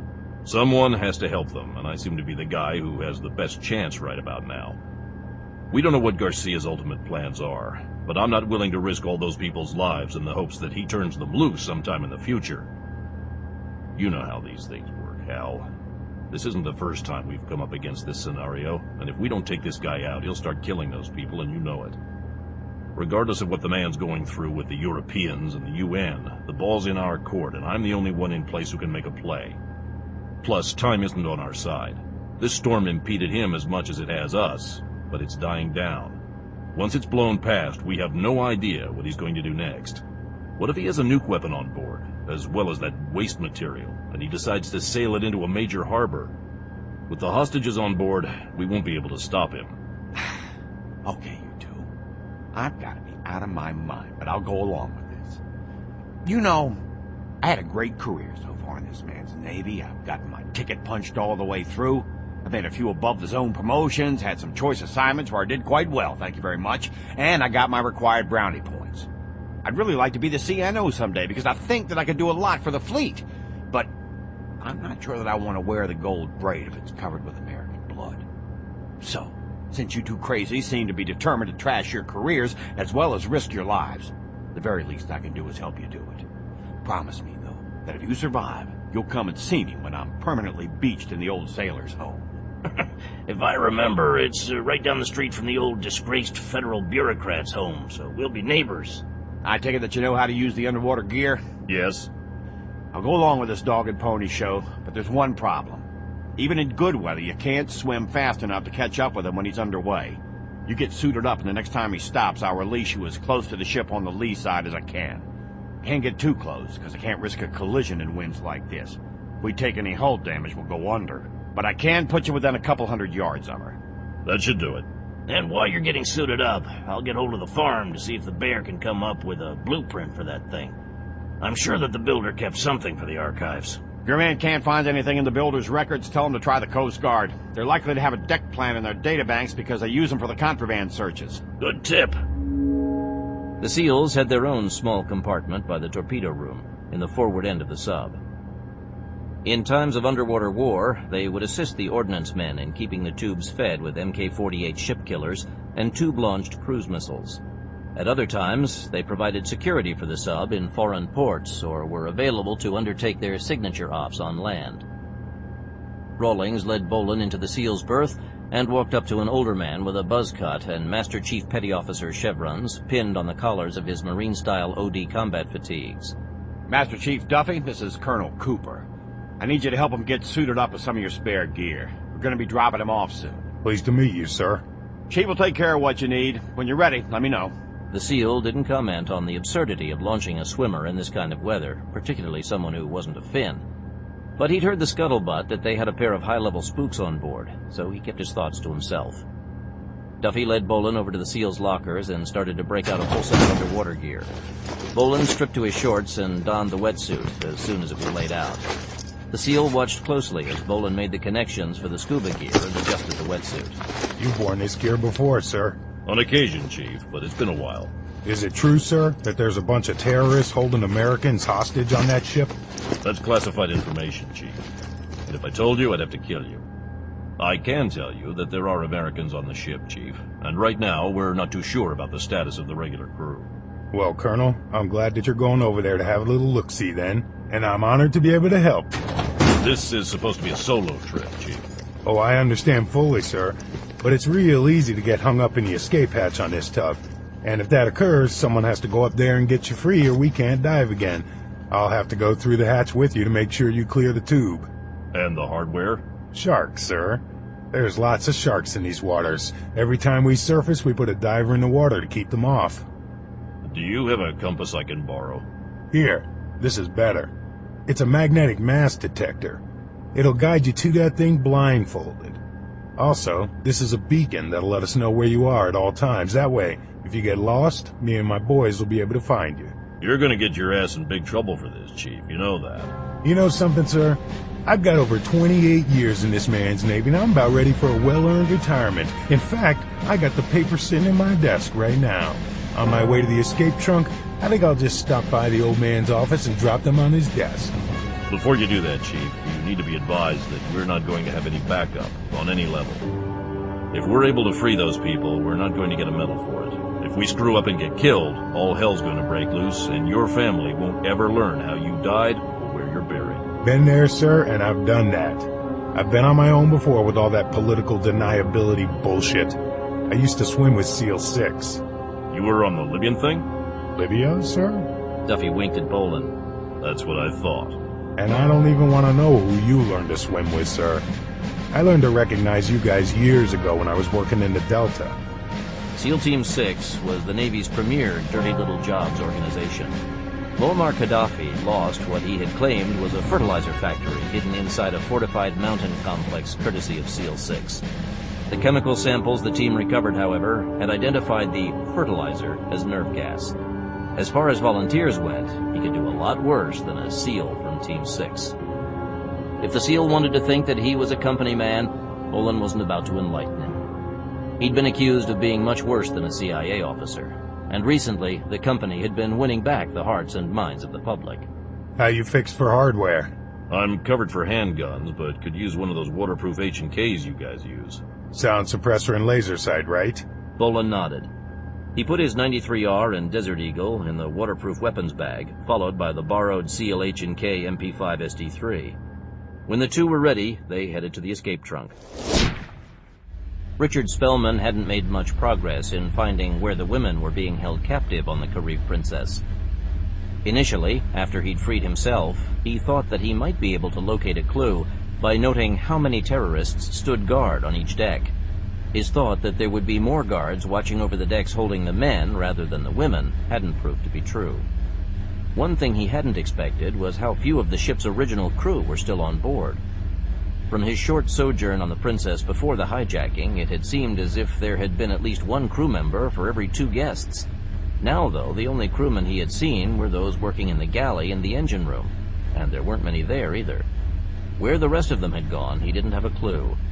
The upside was that with so few crewmen, there were fewer eyes to spot him as he tried to learn his way around.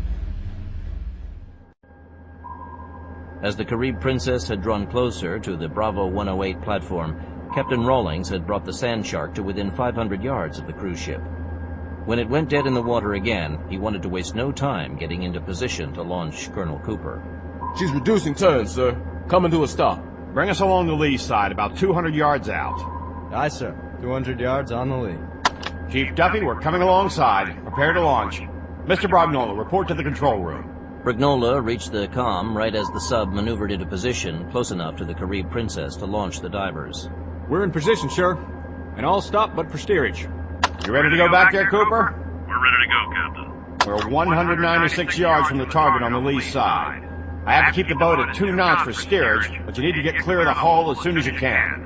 If I have to get underway suddenly, I don't want you to get caught up in the screw wash. I understand. Good luck. Thanks. The inside hatch to the escape trunk could only accommodate 1 man at a time, so the SEAL went in first. Bolan followed and joined the chief under the air bubble flange. As soon as the inner hatch was closed, the SEAL reached over to give Bolan's scuba gear a final check. Bolan put his mask in place. You ready, sir? Let's do it, Chief. Roger. And remember, I want you to exit first. Got it. Duffy turned a valve and opened the outer hatch. As soon as the trunk was flooded, the SEAL tapped Bolan on the head. He ducked out from under the air bubble flange and pulled himself up through the trunk. Once outside, the current was strong enough that he held on to the open hatch to keep from drifting away. As soon as the SEAL joined him, Bolan let him lead the way. Even 60 feet under the surface, the waves felt like hammer blows. The current, though, was working with them. The swim took less time than expected. Duffy signaled a halt a few yards from the ship's stern and motioned for Bolan to stay put while he went up to take a closer look. When he came back down, he took a spear gun with a grapple head from his harness and motioned for Bolan to join him on the surface. The 2 men swam to a point along the side where the ship's superstructure met the fantail.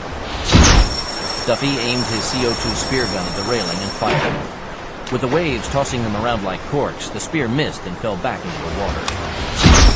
Duffy loaded another, aimed again, and fired. This time, the grapple head caught on the railing, and the SEAL tugged on the spear's line to lock it in place. Duffy motioned for Bolan to go up first. Using the grips tied into the line, Bolan went up hand over hand, rolled over the railing, and freed his Beretta from his weapons bag before signaling for the SEAL to join him. The SEAL moved up the line and was coming over the railing when a sudden wave knocked him off balance. He slipped on the wet deck and fell back against one of the railing posts. You okay, Chief? You know, I think I just broke my fucking arm. Can you swim back to the sub? No way, man. I'm staying here. I can still shoot. Look, Chief, you got me on board, and that's what I needed. But I'm not going to be able to do what has to be done if I'm working with a one-armed man. You know the drill. I've got to leave you behind, and I want you back in the water. If you get captured, you're just one more guy I'm going to have to rescue. I'm really sorry about this, sir. It's not your fault, Chief, but I want you back on that boat. I'll send one of my other men over. No, I don't want anyone else going to the wall for me. Believe me, there's a good chance of some big-time political shit rolling downhill over this, and you don't want any of your people to get caught up in it. Save them for an occasion when they can do their job and not have to pay a price for it. Swimming back to the sub one-handed would not be much of a problem for the SEAL, but getting back into the water was another story. If he hit the water with the arm unsecured, he could pass out and drown. Taking the sling from Duffy's H&K, Bolan helped the SEAL strap his arm to his side. That should hold it in place. It'll do. Good luck. You too, sir. Bolan helped the man to his feet and over to the railing. The SEAL turned and dived over the rail into the storm-lashed waves below. Bolan slipped off his fins and tossed them over the side with the rest of his scuba gear. On this expedition, he'd either win or die on the Carib Princess, and whichever happened, he wouldn't be swimming away until his business was concluded. Picking up the SEAL's ammo carrier, he slung it over his back and hooked the extra subgun onto his harness. The hatch into the superstructure was unlocked, and once inside the passageway, he saw a ladder that would take him down to the lower decks. Fortunately, the vessel was an older cruise ship, not one of the floating palaces featured in all the vacation ads on TV. That was both good and bad for what he had in mind. The good part was that he wouldn't have so much space to work his way through. The bad part was that he wouldn't have as much space to hide in either. As a first step, he had to make sure that the diagram the farm had faxed to the sub matched the reality of steel. The ship was old enough that it could have gone through any number of refittings, and relying on the original blueprints could be fatal. The first change he ran into was the compartment that had been labeled linen supplies on the blueprints. The sign on the door now read deck chairs. He wasn't concerned with the supply of towels, but it showed that the blueprints were outdated. That meant that he'd have to do a complete recon before he could start getting serious. Captain Rawlings planned to maintain his position off the cruise ship for as long as he could, in case something went wrong out there and the two men had to return to the sub. While his two guests talked a good talk and sure had a lot of pull with powerful men in high places, pirating a ship on the high seas was a lot different than a land operation. The plan sounded good, but he half expected it to fail. His expectations were realized when he saw the indicator light for the escape trunk outer hatch flash on. When that indicator glowed, it meant that the trunk was being opened from outside the hull. Shit. What is it? They're coming back. What happened? Captain, this is sickbay. Go ahead. We have Master Chief Duffy here, sir. He insists on talking to you. Put him on. Captain, things didn't work out as planned. Where's Colonel Cooper? Did you reach the ship? We did, Skipper. For a spook, he's a hell of a swimmer. Well, what happened? I'm sorry, Skipper. I slipped on the fucking deck plates and broke my fucking arm. Where's Cooper now? Last I saw, he was on board and getting ready to do his thing. All right, Chief. Get that arm tended to. Aye, aye, Captain. What do we do now? We wait for Stryker to get settled in over there and go to work. Do we keep station here in case he wants to come back? No. He'll be staying there until the job's over. Having the chief go with Cooper had been the only thing Rawlings could think to do to give the spook a little more of a chance. Now the man was alone on a ship with an unknown number of terrorists. Rawlings shook his head and sent up a quick prayer, knowing that he'd never see Cooper alive again. We have a second rotary wing contact, Romeo 7, sir. They're sending out their choppers. And this time we got the green light to do something about it. Helmsman, position her between the cruise ship and the oil rig. Protective posture. Same as last time. Aye, sir. Guns, prepare to engage 2 enemy rotary wing targets. Prepare to engage, aye. Weapons hot. They're lifting off now. Fire when you have the targets. Aye, sir. Target 1 acquired. Fox 1. Target 2 locked on and Fox 2. I have Splash 1 and Splash 2. Rawlings watched through the periscope as the flaming wreckage of the two Mi-8s crashed into the sea. Good shooting, Guns. Thank you, sir. Win Cal Win was alone on the bridge of the Carib Princess when the helicopters were launched.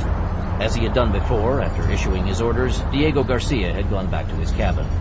The Vietnamese was watching their flight through his binoculars and was stunned to see an explosion on the first helicopter blossom in midair. Something had shot it down. He hadn't seen any high-flying jets, but he also hadn't been specifically looking for them either.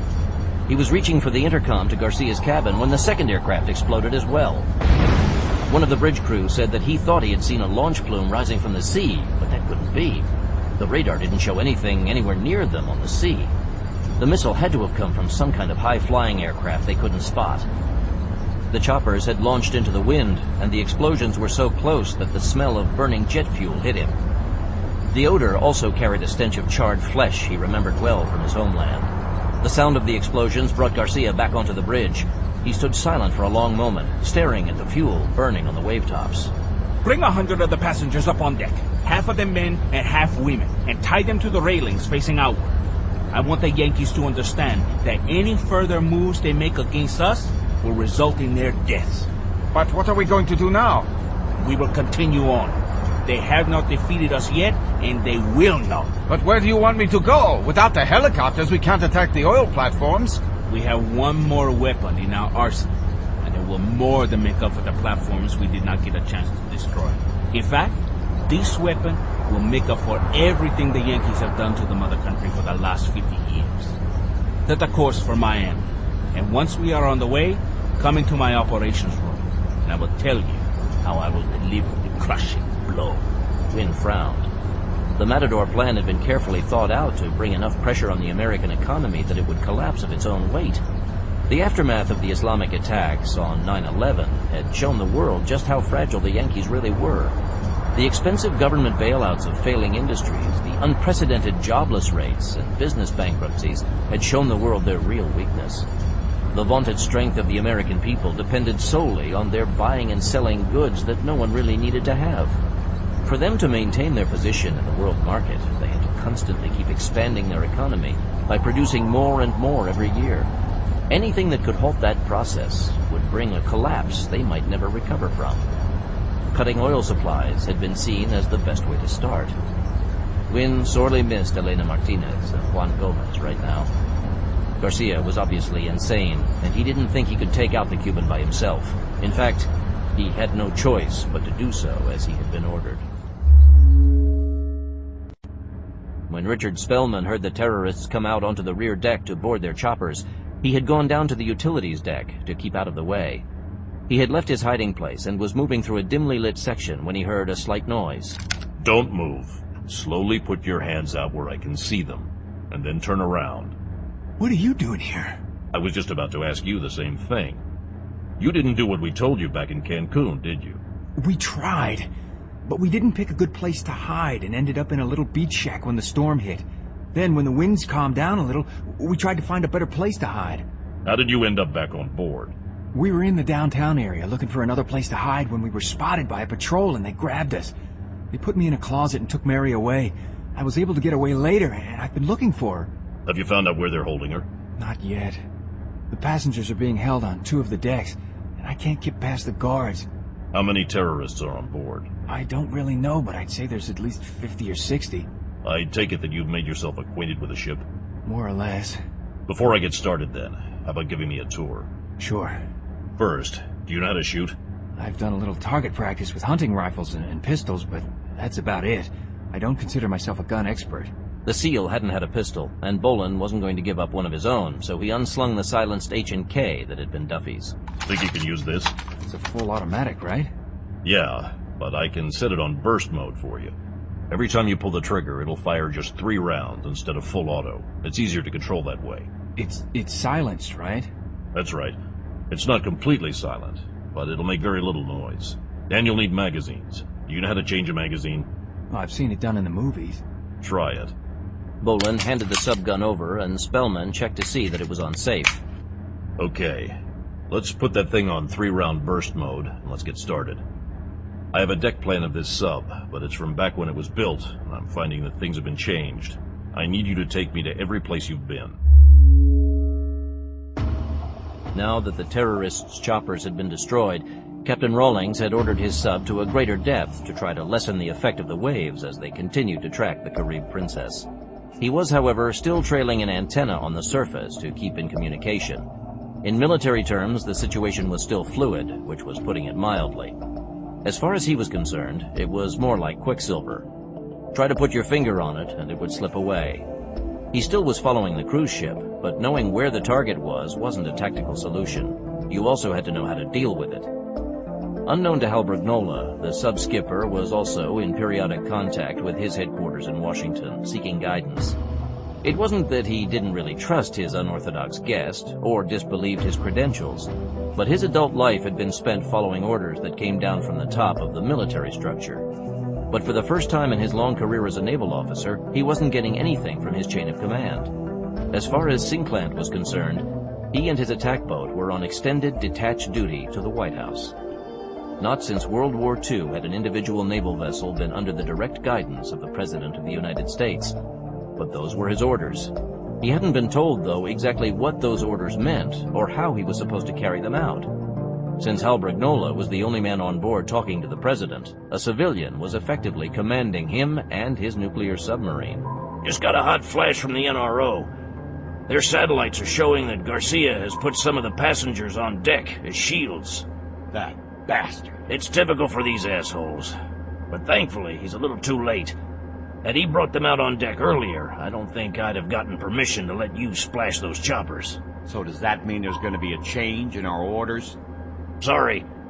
We're just to continue following her. I'm to check in with the President's National Security Advisor every half hour, but I don't anticipate any real change soon.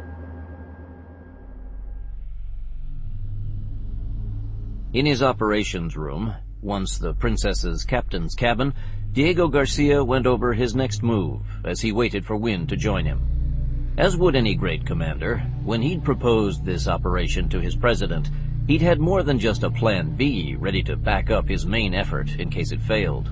He also had a plan C ready to go, and it was more than just a secondary fallback position. It had been designed to be the grand finale and the masterstroke of the entire Matador operation. It had also been kept a secret from the rest of the Matador leadership. Not even Elena Martinez had known about it. Nor, sadly, did his president. Garcia had never openly criticized his president. The man was a towering god of the revolution and the savior of his people. But unfortunately, he was also a mortal, an aging mortal. There had once been a time when the man would have welcomed a plan like the one Garcia had devised as his coup de grace, welcomed it and backed it enthusiastically. But that day was long in the past. Being fully aware of that, Garcia hadn't even proposed his Plan C to his leader. Instead, he had presented the Matador plan for the Mexican Revolution and the contamination of the oil wells, and the Cuban leader had willingly signed off on those operations. The effects of the radioactively contaminated offshore oil fields would have delivered a crushing blow to the capitalistic Yankee economy, since they were so petroleum dependent. But he also knew how clever those devils were. Cutting America's oil supplies would merely have spurred its government to faster development of alternative fuel sources.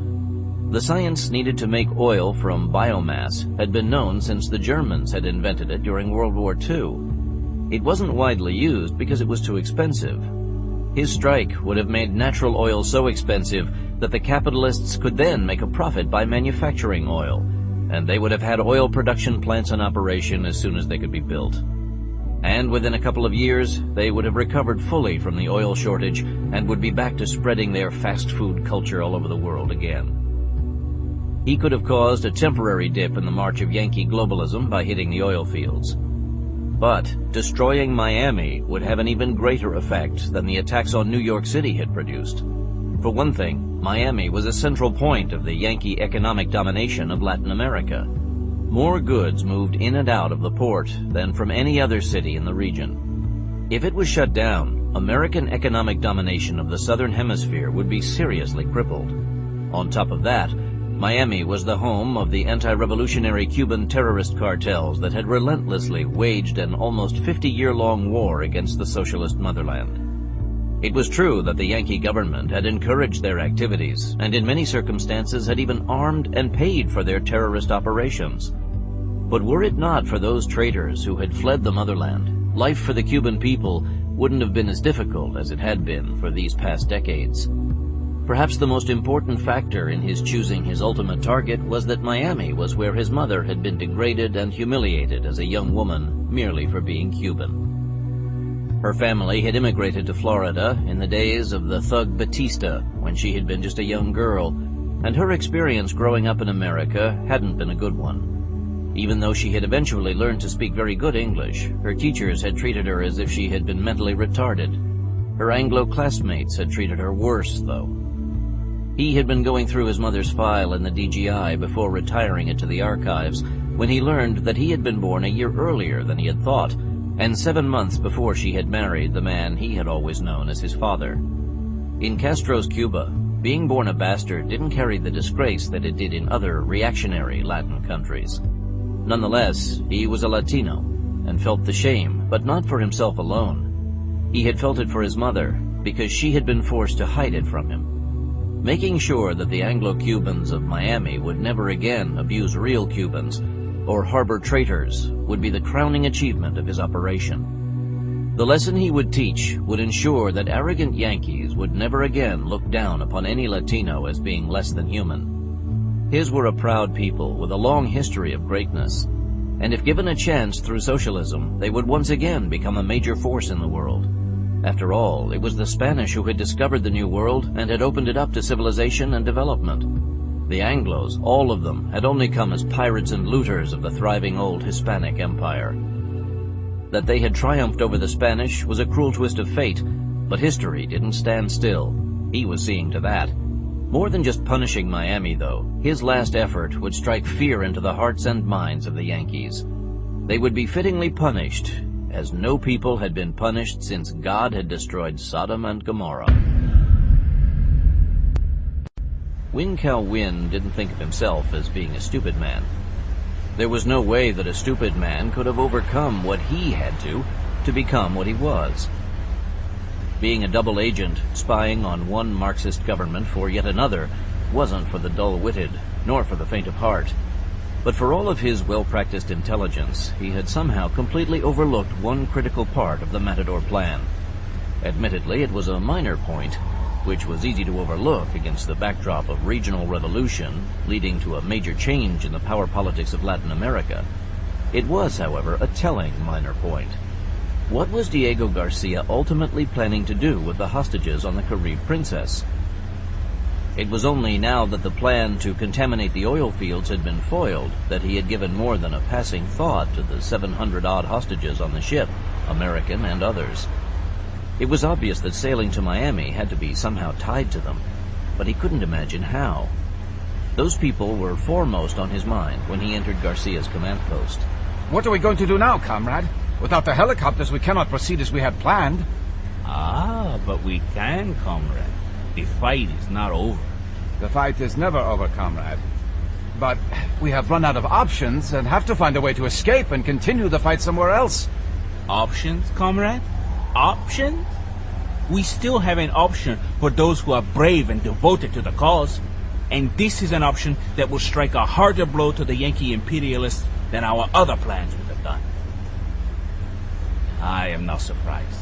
No one understands the need to bring the Yankees to their knees as much as I do. Since I was a young boy, every waking moment of my life has been dedicated to their ultimate destruction.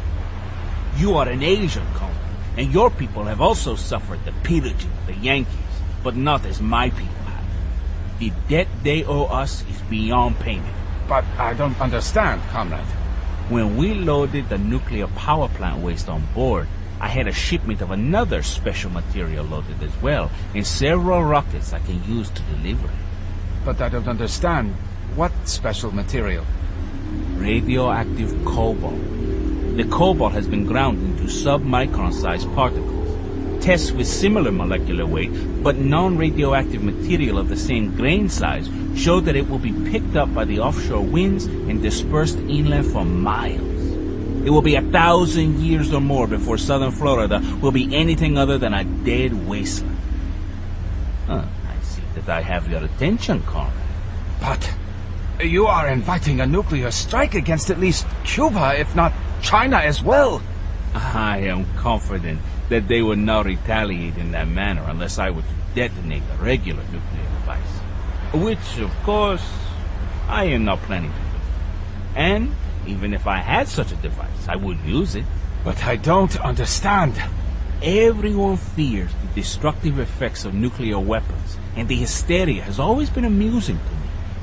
They have all forgotten that the first two nuclear weapon targets, Hiroshima and Nagasaki, were not eradicated by the attacks.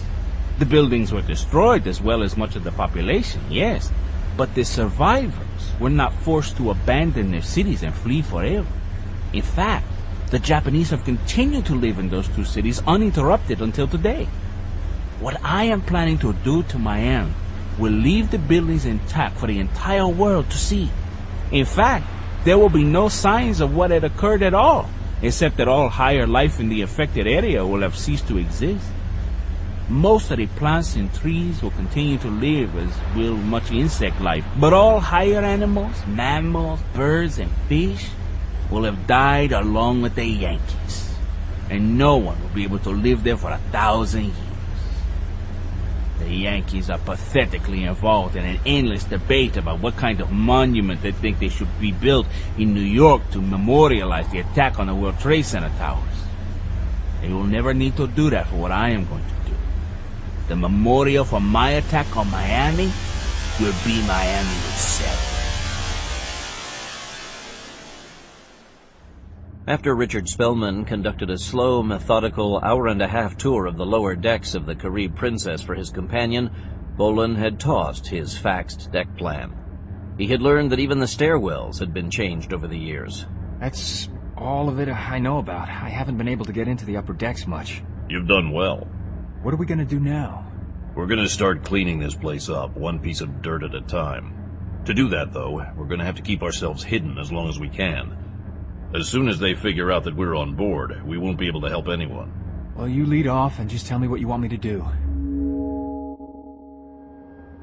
The submarine continued to follow the Carib Princess as she headed in a northerly direction, but the tension level had lessened significantly since the splashing of the choppers.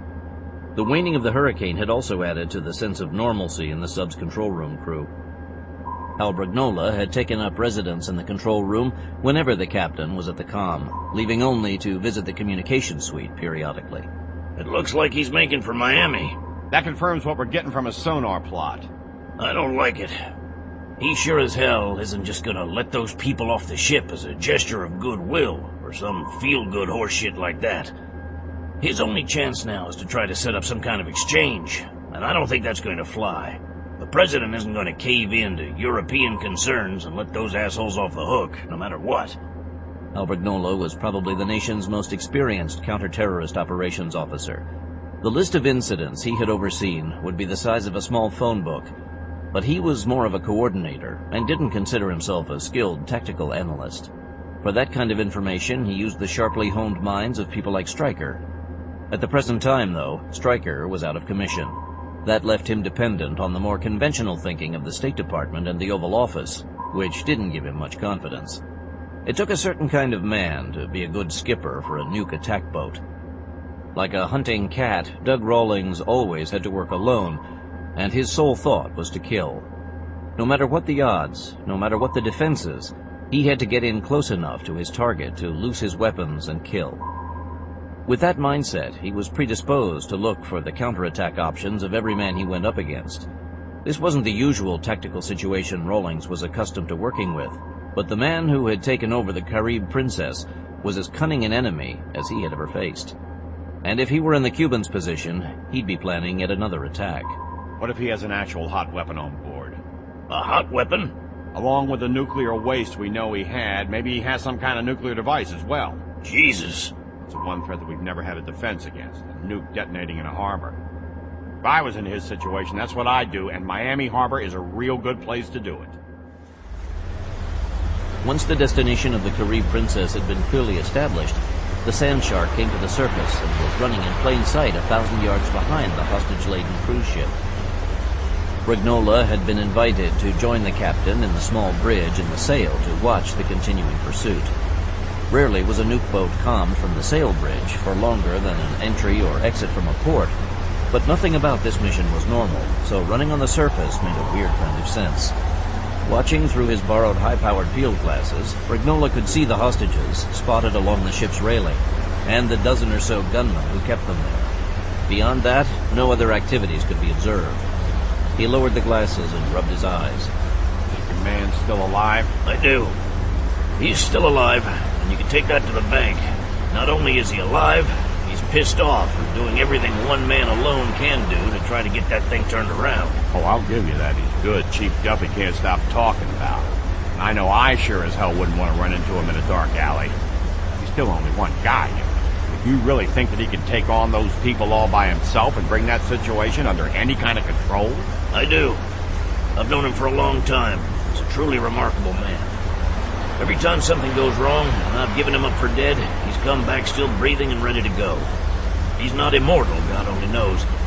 But I don't think that this is the time that I'm finally going to have to bury him. I sure hope. That man's got more balls than a 10-lane bowling alley, and he deserves to pull this one off. That he does. Granola brought the field glasses back up to his eyes. He hadn't overstated the confidence he had in the man he called Stryker, but rarely had Bolan put himself in situations such as this.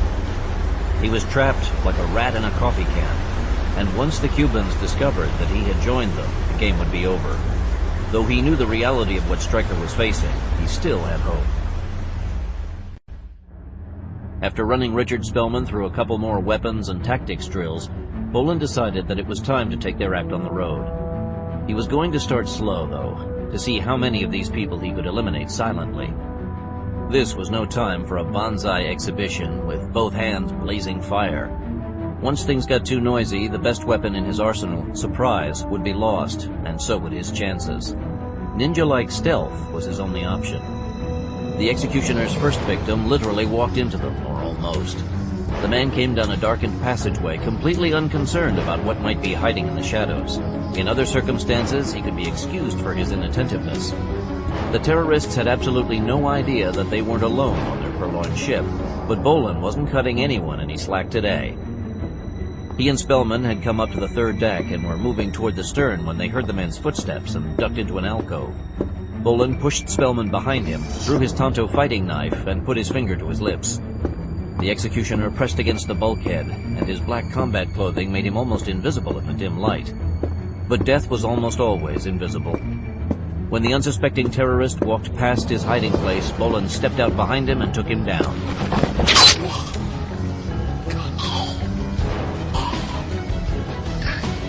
Bolan caught the man's slumping body under the arms and dragged him into the alcove.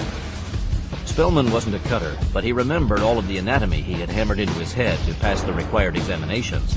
However, he had never cut into a live body. And beyond the occasional household mishap involving a sharp kitchen implement, he hadn't had much to do with blood. That had just changed big time. Bolan led Spellman down the passageway toward the galley. As their recon had shown, the galley and the engine room were the only two places still manned by members of the original crew. And to keep them on the job, a Cuban with a gun was keeping an eye on them. When they had passed the galley on the recon, the guard had been lounging in the coffee break room right off of the main galley. The cooks were so cowed by what they had been put through that the Cuban had little to do. That was about to change. Down on the galley deck, Bolan found a different terrorist on guard duty. This was an older guy, but no smarter. He too was sitting in the break room, his AK lying against the wall while he sucked down a cup of black coffee and smoked a thick Havana cigar as he cruised through an American skin mag. Walking into the break room and knifing the guy probably wasn't going to work well this time, so Bolan freed the Beretta 93R from his shoulder leather. He flicked the fire selector switch to single shot, then stepped through the open door.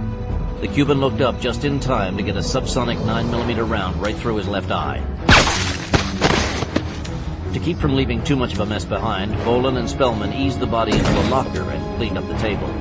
The skin mag went into the locker with its late owner. Once the place was tidied up, the pair left. Bolan decided to go down to the engine room and try his luck there.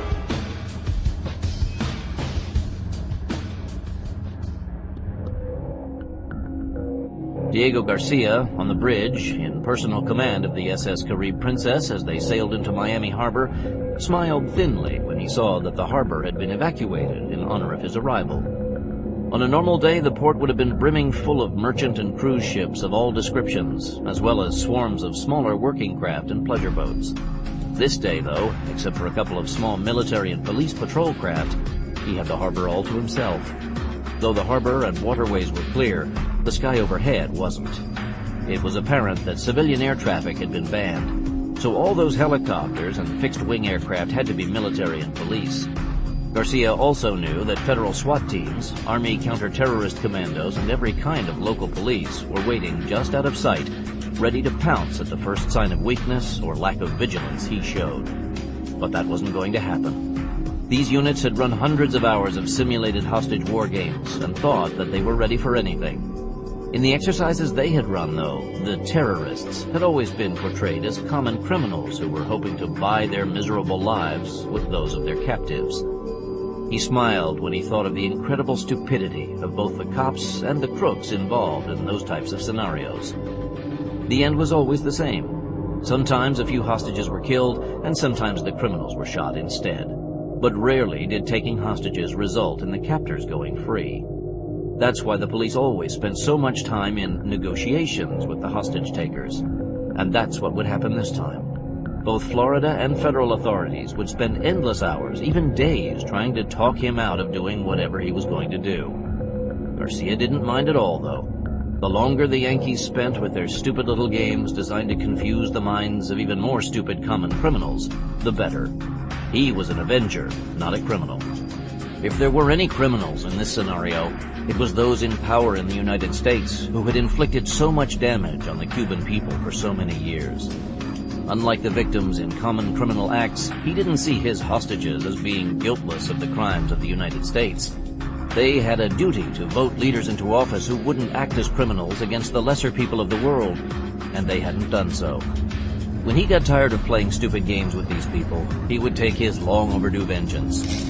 A jagged shaft of pure pain lanced through his head, right behind his eyes, and he fumbled at the lid of the bottle in his pocket. Finally getting it open, he downed 2 pills, swallowing them dry.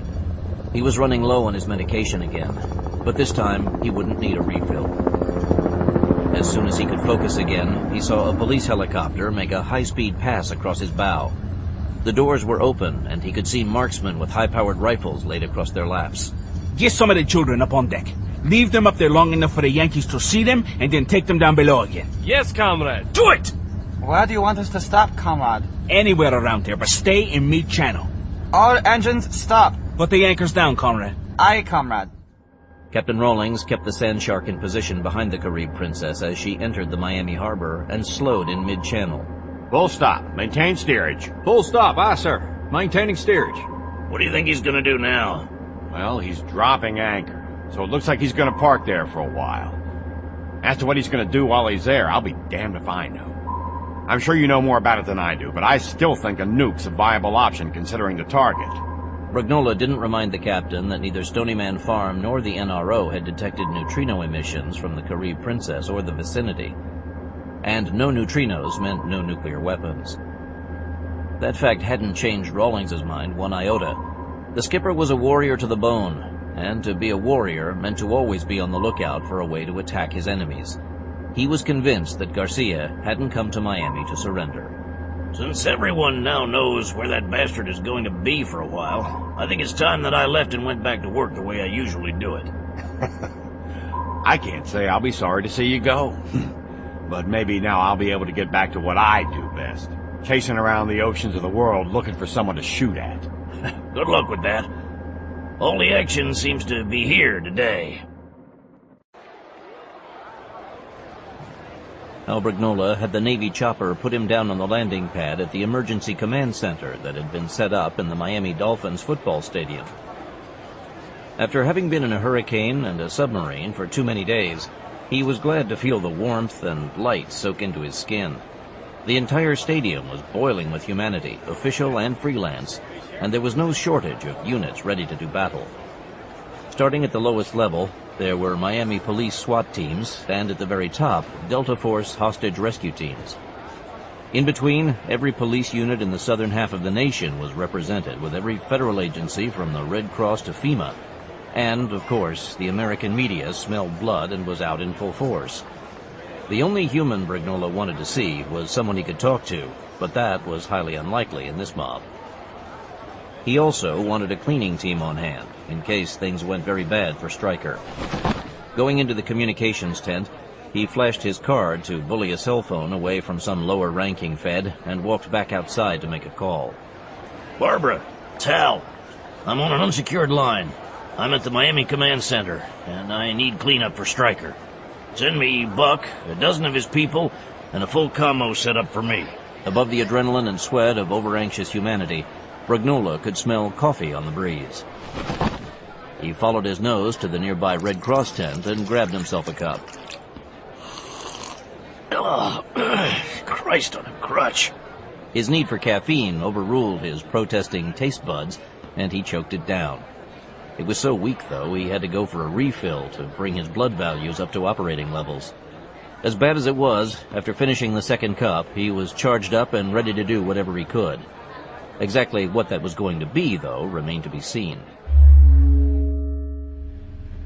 Bolan was only able to work his way through 4 more solitary terrorists before he'd noticed that the ship was slowing. On a vessel as large as a cruise ship, it was difficult to determine actual speed unless one had a visual frame of reference to judge by. Being deep inside the hull as they were, he needed to get to a porthole to see what was happening. That meant going up to one of the higher decks, thus increasing their risk of being spotted. Something's going on. We need to go up a deck or two to find a porthole. That's okay by me. Spellman was ready for anything that would give him a break from the heart-pounding stalking of the Cubans.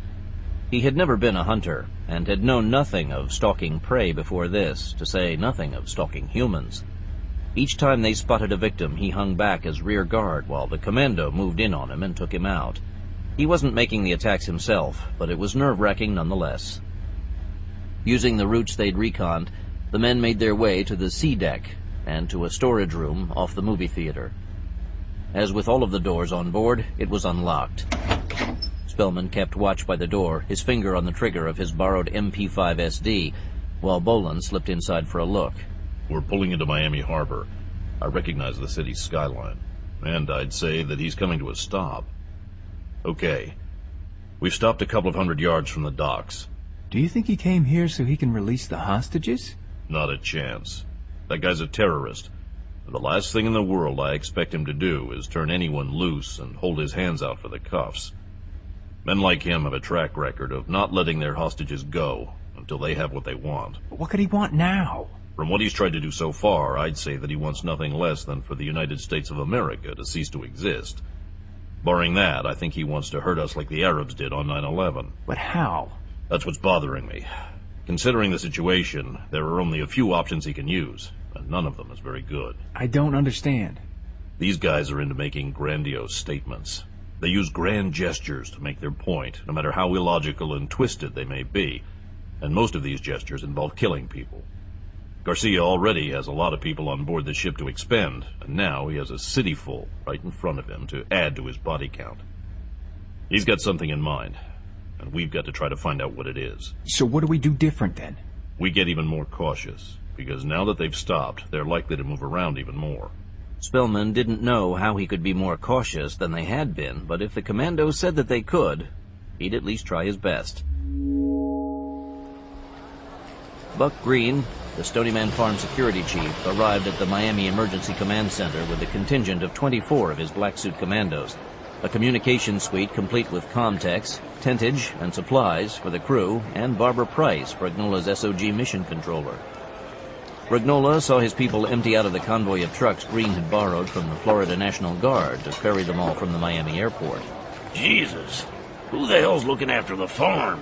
Well, when I heard you were in so deep that you needed help, I went down to the Dewdrop Inn right outside of town, grabbed the first dozen guys I could find, gave them some guns, showed them our perimeter, and told them to be on the lookout for idiots asking dumb questions. Thanks for coming. I wouldn't have missed it for the world. What's the cover? Everyone's carrying JD Protective Security Detachment paperwork, so we'll blend in with the rest of these feds. What the hell is the Protective Security Detachment? Did you make that up?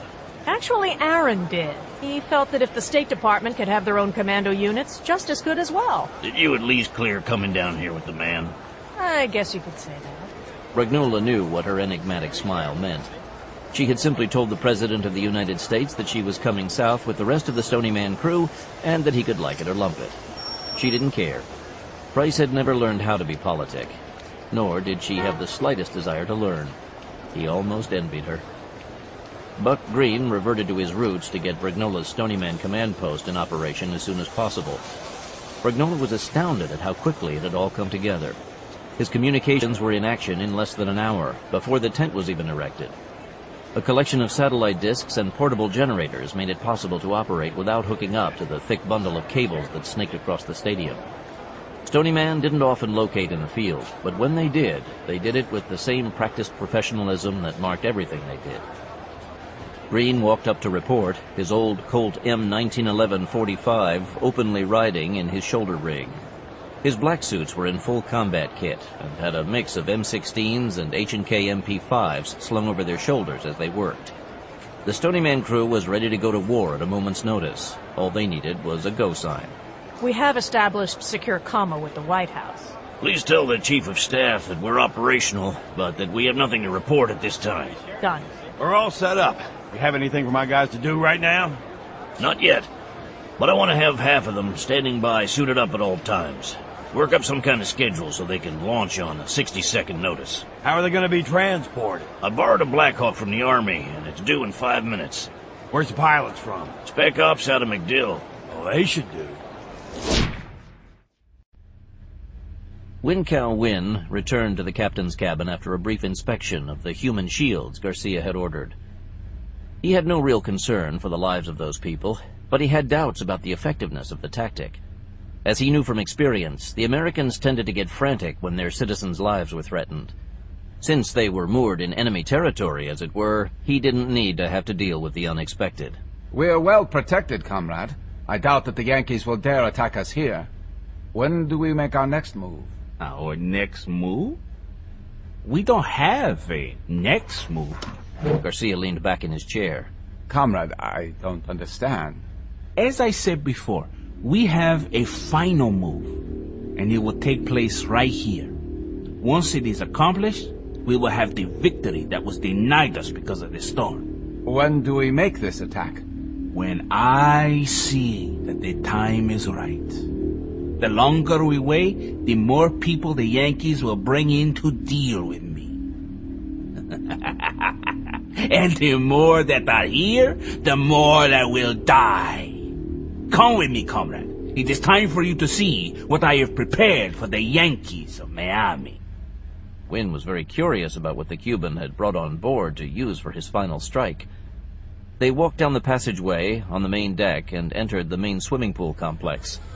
The last time the Carib Princess had gone through a rebuild, the pool had been sunk into the top deck to give the water frolickers full access to the tropical sun they had paid to enjoy. On those rare days when the weather didn't cooperate, such as during the hurricane season, there was a retractable roof that could be extended to cover the pool. After withdrawing from the last oil platform, Garcia had ordered the pool pumped dry and the roof extended to cover it before their arrival in Miami. Since the roof was covering the pool, the floodlights had been turned on to illuminate it. A few Matador gunners were taking a break in one of the poolside cafes, while another squad worked in the bottom of the pool. 5 metal frames that looked as though they were made of welded-up water pipes had been erected in a line from one end of the pool to the other. To Wynn's eyes, they looked a lot like the improvised rocket launchers the People's Army of Vietnam had used as mobile artillery launchers. Here it is. These are standard 122mm rockets from the Army's BM-21 rocket launchers. When they are fired against ground targets, they have a range of 12 miles, but I will fire them at a high angle over the city. The warheads will burst high in the sky and will have the best effect. The Cuban almost beamed as the first of a long line of his ultimate weapons was brought out, carried by 2 men. It was a rocket about 5 inches in diameter and 3 feet long. The warhead wasn't attached. Wynn instantly recognized the rockets and was surprised, as they were nothing special at all. The 122mm had been a standard artillery weapon of the People's Army of Vietnam, as well as their Viet Cong allies. Simple to set up and fire, they had a greater range than a mortar and had worked well for hit-and-run attacks against Yankee base camps. But these were just the rocket engine sections. The warheads hadn't yet been attached. If what the Cuban had said earlier was true, the absent warheads were the heart of his plan. Another squad of fighters entered the pool bearing metal boxes they placed carefully beside the rocket motors on the bottom of the pool. At Garcia's command, one of the boxes was opened and a warhead taken out. The warheads were about the length of the standard high-explosive warheads he remembered from his days as a young Viet Cong helper. What was different was that these warheads appeared to have some kind of plastic sleeve fitted over the explosive case, which went from the base of the warhead all the way up to the fuse section, and was about 4 inches thick. The sleeves carried no markings, but Wynn knew that they had to contain the radioactive cobalt Garcia had bragged of having. He had heard these kinds of weapons being called dirty bombs and the poor man's nuclear weapon in the Yankee media. The high explosive would detonate, pulverize the plastic sleeves, and spread the cobalt on the wind, just as Garcia had predicted. As a method of attacking the Yankees, it was crude, but it would be effective, and Wynn had no problem with them being used. What he had a problem with was that the Cuban had yet to mention how he or any of the other Matador operatives were going to escape the devastation they would cause.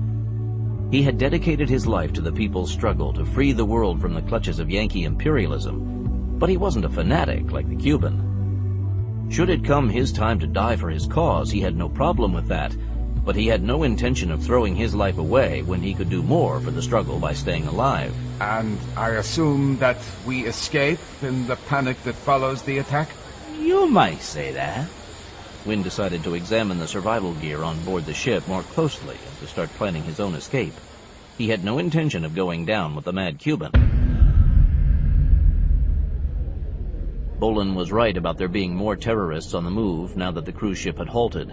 In fact, they were trapped in their storage room by the traffic in the passageway as more hostages were moved onto the deck to reinforce the ring of human shields as Garcia had ordered.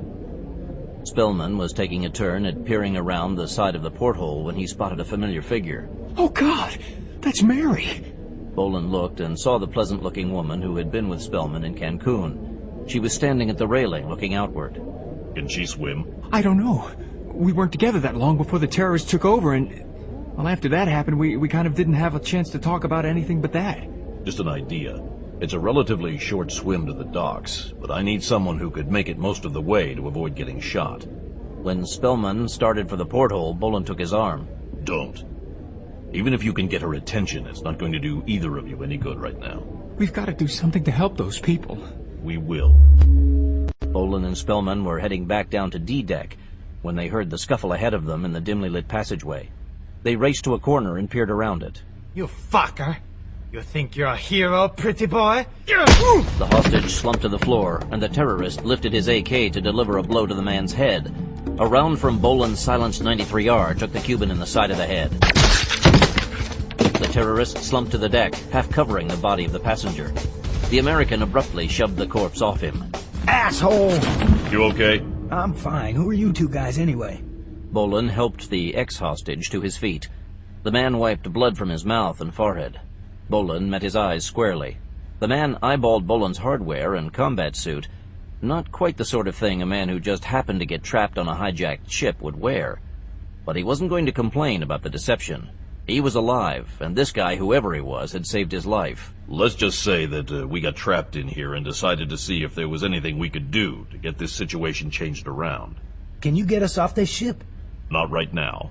If I'm not going to be leaving anytime soon, can I have that? I know how to use the AK-47. I was an army doctor back when they still made sure that we knew how to defend ourselves and our patients. You remember where the safety is? Sure do. All the way up for safe, down 1 for single fire, down 2 for rock and roll, right? That's it. Bolan handed the AK over to the doctor. The doctor reached down, took the magazines from the Cuban's ammo pouches, and stuffed them into his pants pockets. As the man said, let's roll. Let's do it. But I take point. Keep behind me and Dick, and don't shoot unless it really starts hitting the fan. I've got it. Can you swim? Like a freaking fish. Why? If I can create a diversion to draw the guards' attention, can you dive off the ship and swim underwater long enough to get out of small arms range? I can sure as hell try. Let's go to the stern of the ship.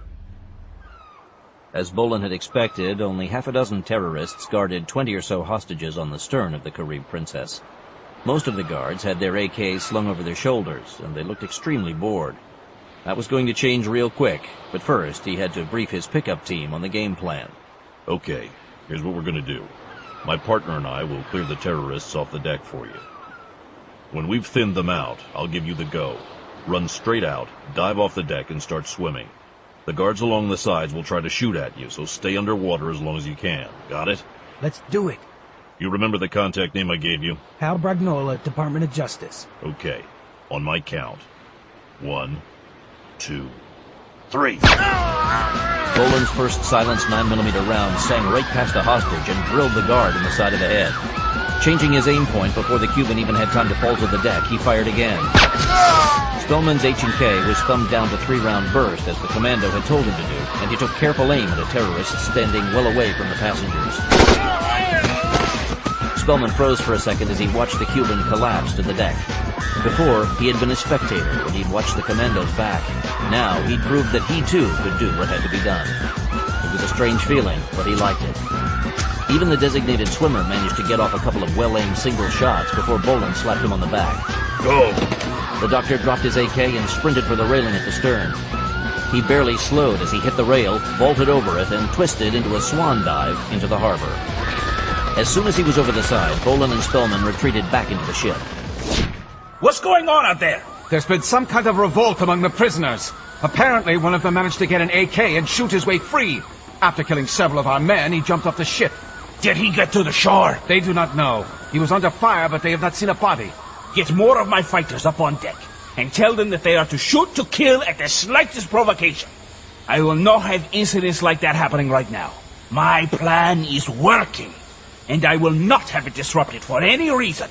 If the passengers are all killed, we will lose our shield, and the Yankees will storm the ship. You are right, of course, comrade. And to keep that from happening, gather all of the women and children together in the main dining room and put them under guard. May I ask what you plan to do with them after the attack? What I plan to do with them? They are going to die along with the rest of the Yankees. I want all of these animals out there dead. And I'm not going to exempt the females so they can breed even more enemies of the people. The motherland has too many enemies as it is. Of course, comrade. That is the only fitting punishment for Yankee imperialists. There was absolutely no doubt in Wynn's mind now that Garcia was totally, completely irrational and a clear danger to everyone around him. Rather than stick around to see the rockets launched as he had originally intended to do so he could report their effectiveness to Beijing, he needed to get off the ship as soon as he could. Now that the Stony Man tent was fully rigged and the floor laid, Hal Brignola found himself hanging around the comm center. The fact that they had the best coffee pot made it a prime location. Until he'd had his first cup of radio room coffee, he hadn't realized how much he really loathed the foul brew that Kurtzman made in the farm's computer room, where he usually filled his cup. When he got back, he was going to assign one of the comm-techs the responsibility for coffee service. There's a firefight on the stern of the ship. Someone dived overboard. Jumped, not fell? That's a report. Bad guys were firing into the water after him, but no word yet if he was able to swim free. Let me know when he's recovered, dead or alive. Yes, sir. I'll put in a call to the medical units and the people down on the docks to give us an immediate call back. Do that. Brignola walked back to the coffee pot for a refill. It was going to be a long wait. After the shootout, Bolan and Spellman managed to get back to one of their hiding places without being spotted. Needless to say, the terrorists were swarming the open deck now, their casual attitude in the wind. Their AKs were in their hands, and several passengers took a butt in a kidney to hurry them along. It looks like they're taking the women back inside. Bolan joined him and saw women being herded inside by a pair of Cubans. The guards had their weapons on them. If the women were being taken away from the human shield wall, it could be a reaction to their little action that got the doctor off the ship. That changed the location of the pieces on the battle board, but it might work to their advantage, as it might be taking the women out of the direct line of fire.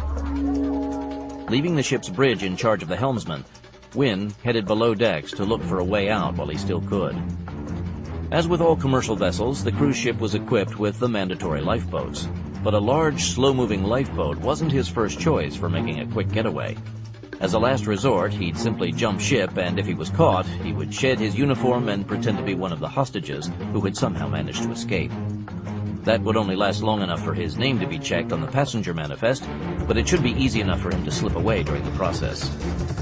The problem was that he wasn't a very good swimmer, so a boat of some kind was his first choice.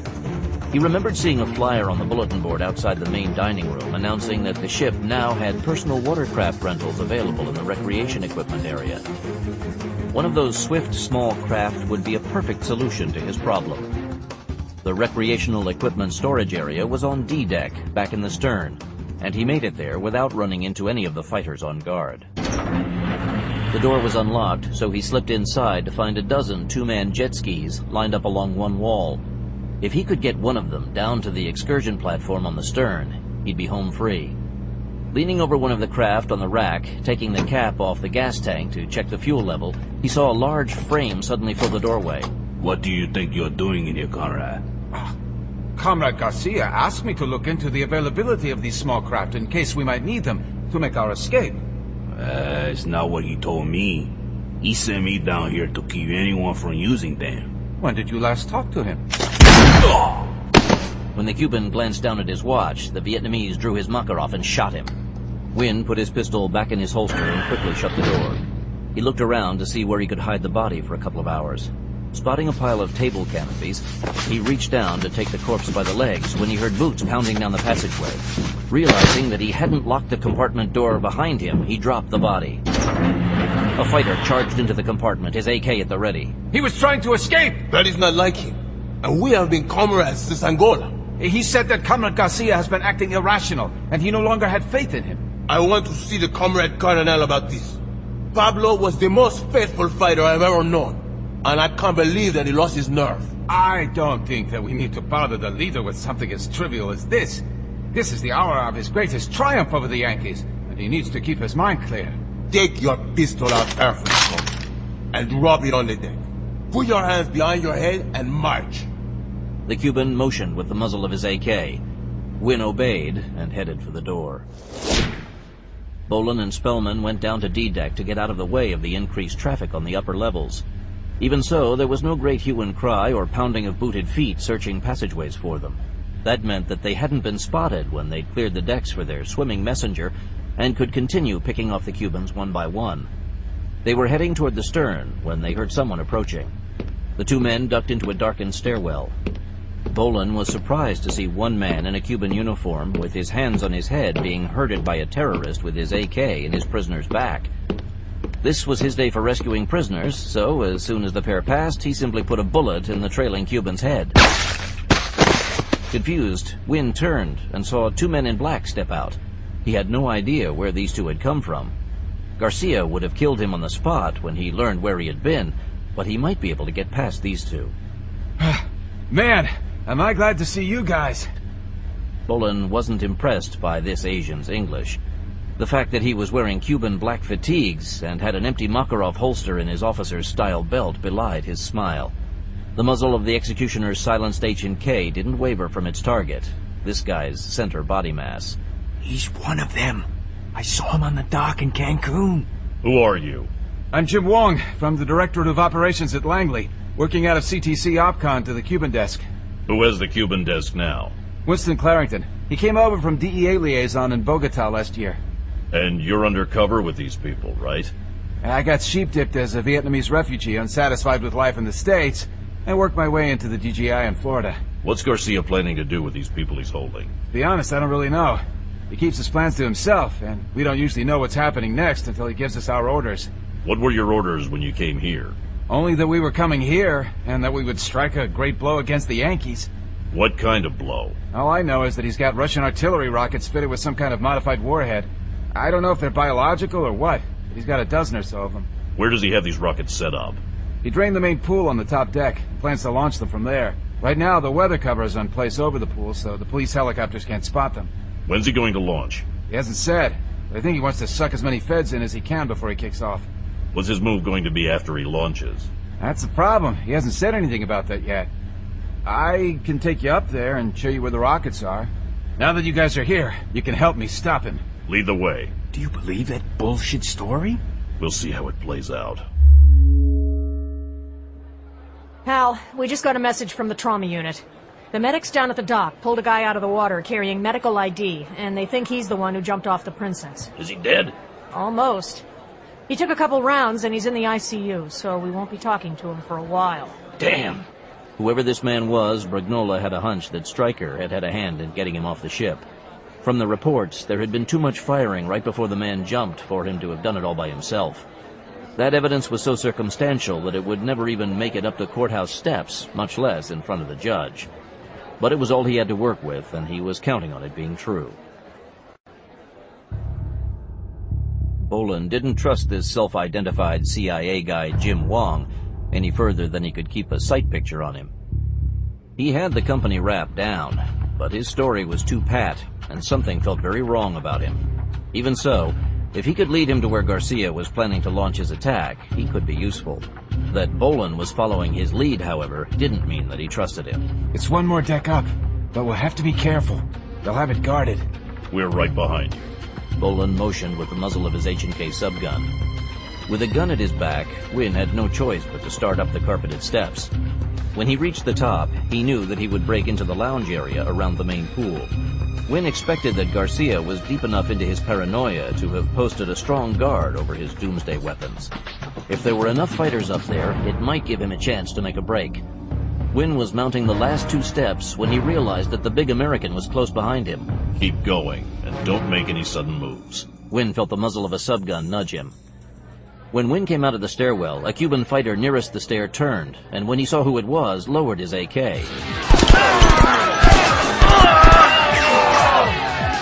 Bolan stepped past Wynn and shot the Cuban in the head before sweeping the room with well-aimed bursts. As his fighters fell, Garcia snatched up one of the rocket warheads and turned to flee. That's the guy behind this! Don't let him get away! As Bolan turned to see what Spellman was shouting about, Wynn saw his chance. Spotting an AK on the deck, he snatched it up and spun on Spellman, who was closest to him. The doctor caught the movement from the corner of his eye and turned just in time to escape most of the short burst of AK fire. He took 2 blows in the side that sent him crumpling to the deck. Bolan spun to face the new threat and saw Wong swing his AK forward. He dropped flat as a burst of fire cut through the air over his head. Rolling over onto his back, he snapped a short burst at the CIA man. Bolan kneeled beside Spellman and opened his fatigue jacket. He'd taken 1 round through the side of his abdomen, and another, farther up, had broken a rib. Both would be painful once the shock wore off, but neither was life-threatening for the next few hours. I'm okay. Go after Garcia. After I patch you up. I don't want you to bleed to death before I can get some help on board. When you see Mary, tell her... I'll be telling her that you're going to be okay. Here's your AK. Keep an eye on this place. Go after Garcia. He took one of the bombs. I'll get him. Charging ahead, Bolan saw a sign directing passengers to the main dining room. He had a hunch and decided to check it out. Through the closed glass doors, he saw that the dining room was crowded with what looked to be 100 women and children. Beyond the rigors of their extended captivity, they didn't appear to have been mistreated. They were, though, obviously scared. At least 5 terrorists were holding AKs on the group as Garcia flailed his arms, railing at the hostages. On the table in front of him sat one of the warheads he had seen on the rockets. When the women started moving up against the wall at the side of the room, Bolan had seen enough. He didn't have to know what the leader was saying to know that a massacre was in the offing. With the women moving to one side of the dining area, though, the guards were now in the open. The stage was set and the play could begin. Bolan flicked the selector on his MP5 SD3 down to 3-round burst mode.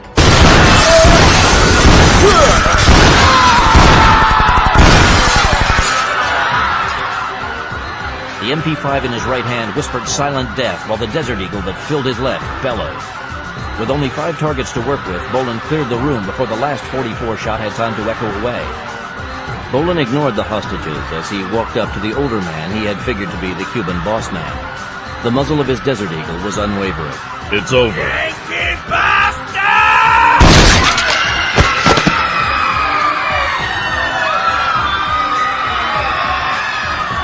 Everyone stay here. Lock the doors after I leave, and don't let anyone in unless you know they are Americans. I'm going to try to get us some help, but I don't know how long it'll take. Bolan found only 1 terrorist on the ship's bridge and dispatched him with a single silent shot from the 93R. The Cuban in the radio room looked up in time to receive the same treatment.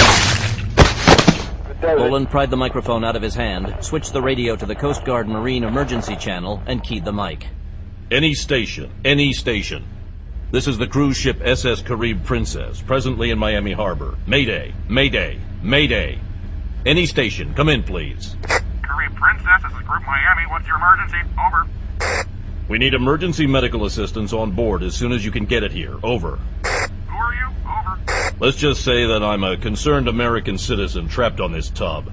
And I'm telling you that there's a ship full of people here, including women and children, who need help immediately. I need some medical teams and a military hazmat unit on board ASAP. Over. Where are the terrorists? Over. Most of them are dead, but there's enough still alive that the medics will need a SWAT team or 2 with them for protection. If you've got any Delta Force hostage rescue team people out there, send them. Over. Mister, whoever you are, I can't just take your word on this. I'm not sending medics into a trap to become hostages themselves. Over. I'll tell you what. Get hold of the Justice Department element. I know they're hanging around somewhere, and ask to talk to Hal Brugnola. Tell him that Stryker needs some help over here. Over. But who the hell are you? Over. I'm Stryker. Over. Stay on the radio until I can confirm this. Over. I'm a little goddamn busy right now trying to stay alive, so get your ass moving. Over and out. Hal Brugnola was in the barely controlled chaos of the Justice Department tent, waiting to make another report to the Oval Office. The man wanted updates every half hour, even if there was nothing to report. And he had insisted that Brugnola make the report in person, instead of having one of his comtechs do it. Each occupant of the White House had his idiosyncrasies, and this was just one that came with this particular incumbent. From the corner of his eye, he caught something going on at the entrance and looked up to see a Coast Guard lieutenant commander rushing into the tent. Is there a Hal Brugnola of the Justice Department around here? Over here. I'm Brugnola. What's up? Brugnola of the Justice Department? I just said I was. What's the problem? May I see your ID, please? Here. Brugnola flipped his badge case open and displayed his ID. The lieutenant peered and relaxed. I got a message here from someone who calls himself Stryker. He claims he needs medics and a military SWAT team on board that ship. Give me that, and get ready to transport the people he wants. I'll need to get that from my higher command. Is the president high enough in the chain of command for you? If you want, I can get the man on the phone right now. No, sir. I'll arrange immediate transport. Thank you. Brugnola keyed his comlink. Barbara, Stryker's still alive. He called the Coast Guard and requested Delta Force and medics. Thank God. What can we do to get him out of there? Right now, nothing. He only asked for medics and the Delta Force. I'll have Buck get some of his people down to the dock. Go ahead, but tell him to wait for me. You better hurry. The man was expecting a call in 10 minutes, but this time he was the one who was going to have to wait. The Black Hawk touched down on the docks opposite where the Carib Princess was anchored. Black suits were immediately out the door and taking up a perimeter around it. Brugnola stepped onto the tarmac and saw that the Coast Guard already had several smaller craft standing by at the dock. There was no sign yet of a SWAT team or the Delta Force guys, but he knew they'd be coming fast. Exactly what they would do once they got here was yet to be seen, but he was tired of hanging back, and he knew that Green and his men were champing at the bit as well. Buck, the man gave us the word to go to work and give the medics cover. How do you want us to do it? How about a fast rappel onto the top deck? Our pilot's from McGill. He should know how to do that. Get them going. Everybody in. Let's go. Evacuating the ex-hostages from the Carib Princess went as quickly as could be expected with the ship in mid-channel. An aid station had been set up on deck to handle the casualties, and the medics were bringing the wounded out and triaging them before moving them to the rescue boats. Richard Spellman had been tagged and was waiting his turn. Though he was strapped to a stretcher with an IV plugged into his arm, he kept twisting to look at the ex-hostages, searching every woman's face as she appeared, trying to catch a glimpse of Mary Hamilton. Richard! Oh, Richard. He turned to see Mary Hamilton running toward him. When a medic moved in to hold her back, she brushed past him and threw herself on the wounded man. She held him in a bear hug that threatened to break the rest of his ribs. Ooh, careful! Oh, sorry. God, did I hurt you? No, I'm okay. Where have you been? Well, there's this man who got on board somehow, some kind of secret agent commando, and he kept me from being killed. Then we teamed up and he started killing the terrorists. And then, when the ship pulled into the harbor, we both started... Do you want to get married in a hospital, or do you want to wait till you're released? Whatever floats your boat. Don't you ever use that phrase to me again. Yes,